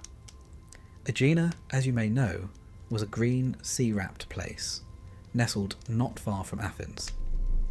It was named for Aeacus' mother, Aegina, who had the misfortune of attracting Zeus's attention. A recurring occupational hazard for mortal women. Zeus, being Zeus, abducted her in the shape of an eagle and flew her to this quiet island. There he fathered Aeacus, who was raised on Aegina and eventually made king. A lonely reign, though, for the people of the island were wiped out by a plague, sent, depending on the version, either by Hera, for the usual reasons, or simply because the gods were in a mood. Aeacus, desperate, prayed to Zeus to repopulate his kingdom. Zeus, ever inventive, took the ants crawling on an old oak tree and transformed them into people. Thus were born the Myrmidons. Named for the Greek word moimex, meaning ant, they were a people known for discipline, silence, and unquestioning loyalty. They followed their leader like a hive, fought like a swarm, and, some said, never forgot a command. It's all quite poetic until you consider the implications. These were people who once crawled, faceless, beneath the soil, then were made into soldiers. Obedience was baked into their bones. They weren't meant to question, they were meant to follow. Aeacus' line was noble, but not immune to divine interference. He had sons, Peleus and Telamon, and, as so often happens with mythological brothers, things went badly. Telamon, father of the great Ajax, was eventually exiled after being implicated in the murder of their half-brother. Peleus too was driven out, although his crime is more ambiguous. Possibly accidental murder, possibly just politics as usual. Peleus fled to Phthia, where he was purified by King Eurytion and married his daughter. But that wife died. Eventually Peleus remarried, this time to a sea goddess. Not just any goddess either. Thetis, daughter of Nereus, shapeshifter of the sea, and former companion of Artemis. This union was not born of romance. Thetis had once caught Zeus's eye, but prophecy warned that any son born to her would outshine his father. So, rather than risk a divine uprising, Zeus married her off to a mortal. One could argue that Thetis never quite forgave him for it. Her wedding was legendary. The gods came down from Olympus, bringing gifts, wine, and unfortunately, Eris, goddess of strife. Denied a seat at the banquet, she tossed in a golden apple inscribed, "To the fairest." You know what came next? A beauty contest, a bribe, a stolen queen, and a war that would consume a generation. But first, Thetis had a son, Achilles. Now, there are many versions of how she tried to make him immortal. Some say she dipped him in the river Styx, holding him by the heel. Others say she anointed him with ambrosia and placed him in fire each night to burn away his mortality. Either way, the attempt failed, or half succeeded. Achilles became nearly invulnerable, but not invincible.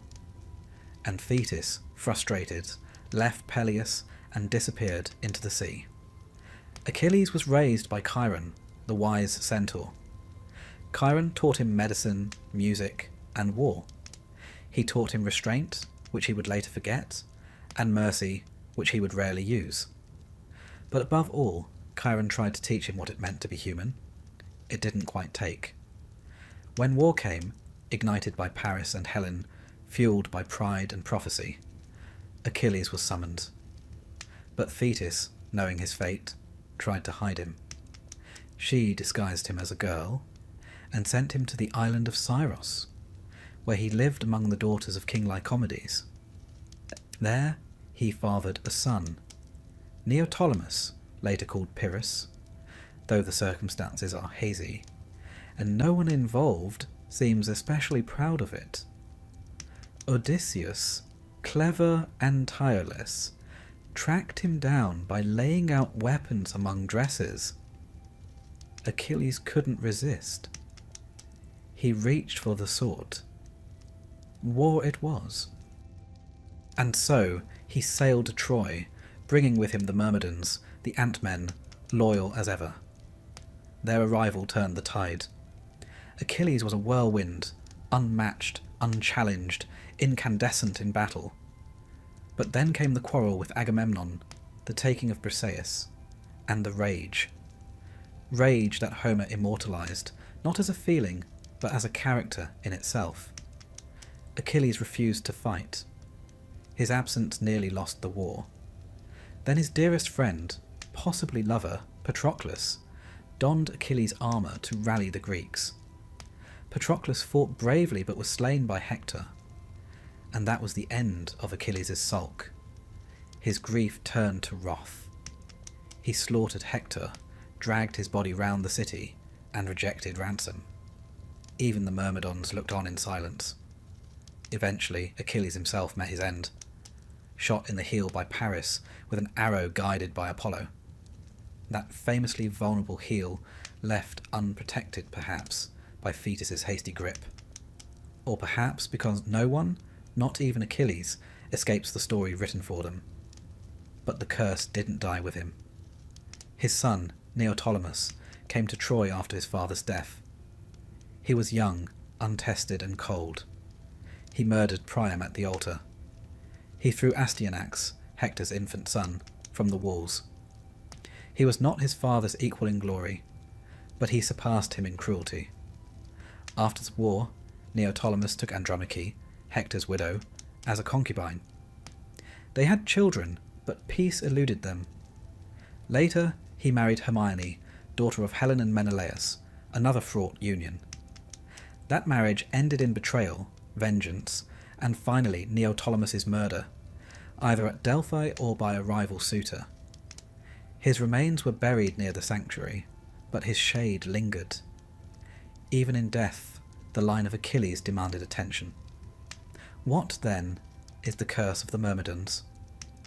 It isn't divine punishment in the traditional sense. The gods do not hover overhead, flinging lightning or transforming mortals into trees. Rather, it is a curse of glory, of being made too perfect, too essential, too early. Achilles was designed for war, and so war consumed him. His son inherited that same fire, but none of the wisdom. His people, the Myrmidons, followed without question, even into slaughter. Obedience, you see, is a curse in itself. These warriors, once ants, never asked why. They were remade into men, but never taught to hesitate. They represent the human cost of greatness, the lives built not for peace or reflection, but for loyalty, silence and blood. And Achilles? He is remembered not as a man, but as a symbol. His name lives on in poetry, in tragedy, in every story where strength becomes a weakness and love turns to fury. But you'll find no statues of Patroclus, no hymns for Astyanax. The Myrmidons, so fierce in battle, fade into the background of history, anonymous as they began. And so, as night settles and the war drums fade, imagine a quiet island where ants once crawled beneath a sacred tree. A boy stands on the shore, his feet too perfect, his mother watching from beneath the waves. Far away Troy burns. A horse stands silent, and a swarm of men, born of obedience, wait for orders they no longer understand. The war is over, but the curse endures. Imagine, if you will, an enormous line of women in long white robes, each holding a jar of water. The jars are heavy, the women are silent, and they are walking toward a great stone basin. They tip the jars in, pour the water out, and turn back again to refill. Only, the basin has a hole in the bottom. The water never rises. The work is eternal. This is the punishment of the Danaids, the 50 daughters of Danaus, and they have been carrying water into a leaky tub for over 2,000 years. In mythological terms, this is a metaphor. In family terms, it's a legacy. Let's begin, as one must, with the genealogy. Danaus was a king of Libya, twin brother to Aegyptus, who ruled nearby Egypt. Now these two brothers, Danaus and Aegyptus, did not get along. That alone should not be surprising. Twinship in Greek myth is less about matching tunics and more about divine rivalry, betrayal, and, more often than not, homicide. Aegyptus had 50 sons. Yes, 50. Perhaps he was competitive. Perhaps he simply had a productive household. Danaus, not to be outdone, had 50 daughters by several different women. In time, Aegyptus proposed that the sons marry the daughters, uniting the two houses. Danaus, however, suspected treachery. Whether this suspicion was justified or simply the result of having 50 teenage daughters is unclear, but Danaus fled. He sailed with his children across the Mediterranean and landed in Argos, where the local king gave him sanctuary. The Danaids were welcomed as foreigners, guests, refugees perhaps, though ancient Greece wasn't especially consistent with those terms. Eventually, the 50 sons of Aegyptus followed, demanding their marriages be honoured.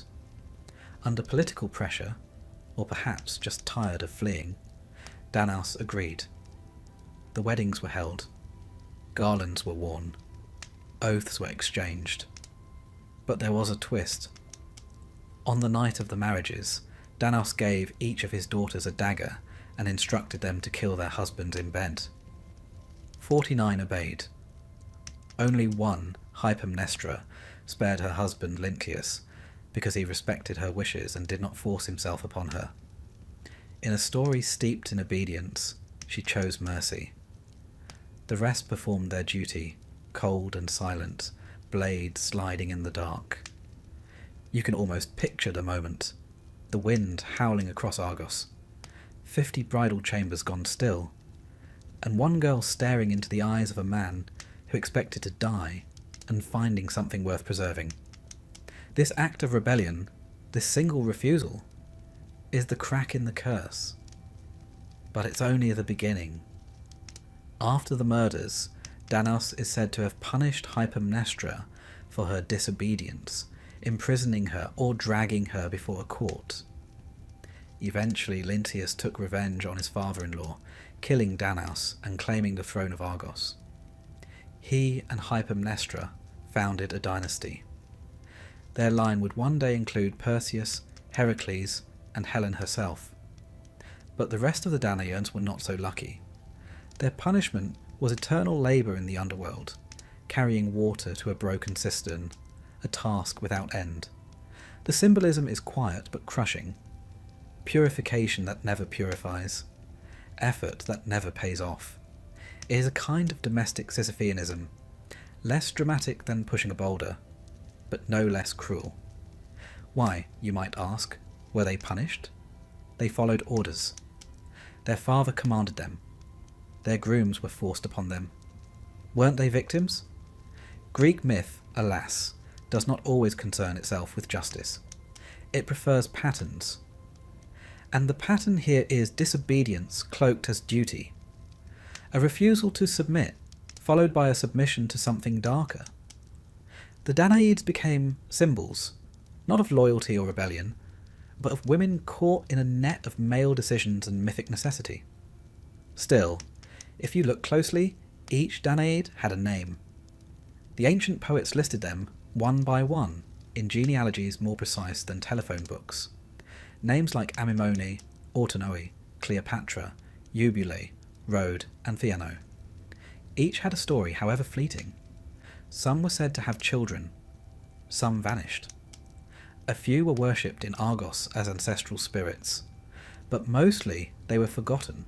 They became the chorus. The ones who carry, pour, return. Their husbands, the sons of Aegyptus, fare no better in the memory of myth. They were blank slates, symbolic figures more than individuals. It's unclear if they were cruel, passive, or simply convenient sacrifices. The story doesn't linger on their personalities. They are remembered primarily for dying on their wedding night. A different kind of matrimonial misfortune. Now, Hypermnestra and Lynceus, our lone surviving couple, became the ancestors of a notably powerful bloodline. Their descendants ruled Mycenae, Argos, and Tiryns. They were associated with the Perseid dynasty, which includes Perseus, slayer of Medusa, and his son Electron, whose daughter Alcmene gave birth to Heracles after an ill-timed visit from Zeus.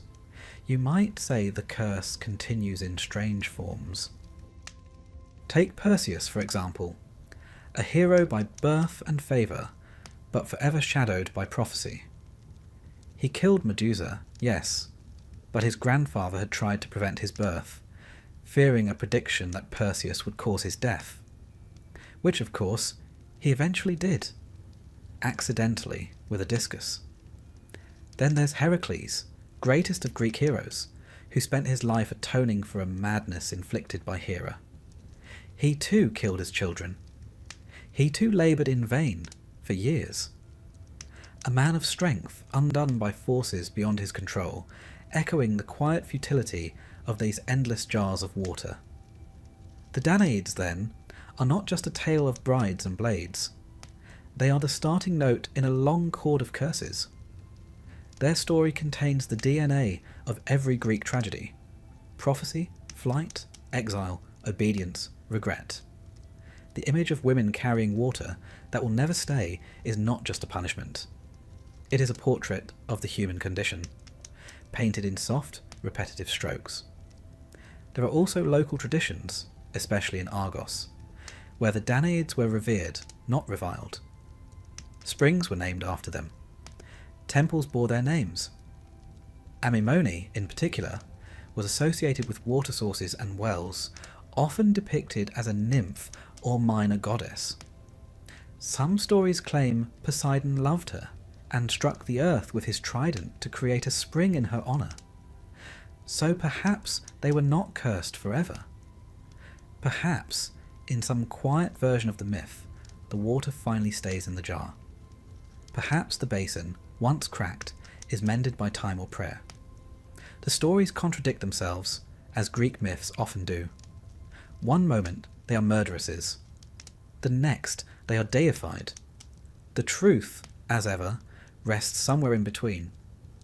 It's worth noting that the Danaid story was frequently adapted into Greek tragedy. Aeschylus wrote a play, The Suppliants, in which the daughters of Danaus flee to Argos, begging for sanctuary from forced marriage. In this version, they are not brides but refugees. The city must decide whether to defend them or send them back. It's an ancient reflection on asylum, agency, and the strange, thin line between sanctuary and sacrifice. We, the listeners, know what comes next. We know that murder waits beneath the veil. But for a moment in the city square, they are simply women seeking a place to live freely. And Argos, noble Argos, chooses to protect them. That brief mercy may be why they were remembered with altars instead of curses. Greek myth, after all, are not fixed. They breathe, they contradict, they forget. The same Danaids who are damned in Hades might also be worshipped in a grove on a spring morning. The same dagger that ends a marriage might also mark the start of a legend. The punishment in one version is the origin of water in another. And so, as we close this quiet book of curses, let us return to that line of women walking softly with their jars. It is neither day nor night. The underworld is not cruel. It is simply indifferent. They lift, they pour, they turn again. But now, perhaps one looks up. She sees the stars. She thinks of Argos. She remembers the sea breeze. And though the water still vanishes, she begins to hum. Because in myth, as in life, the curse is not always what it seems. Sometimes the endless labour becomes rhythm. Sometimes futility becomes ritual. And sometimes the quietest voice, like Hypermnestra's, is the one that endures.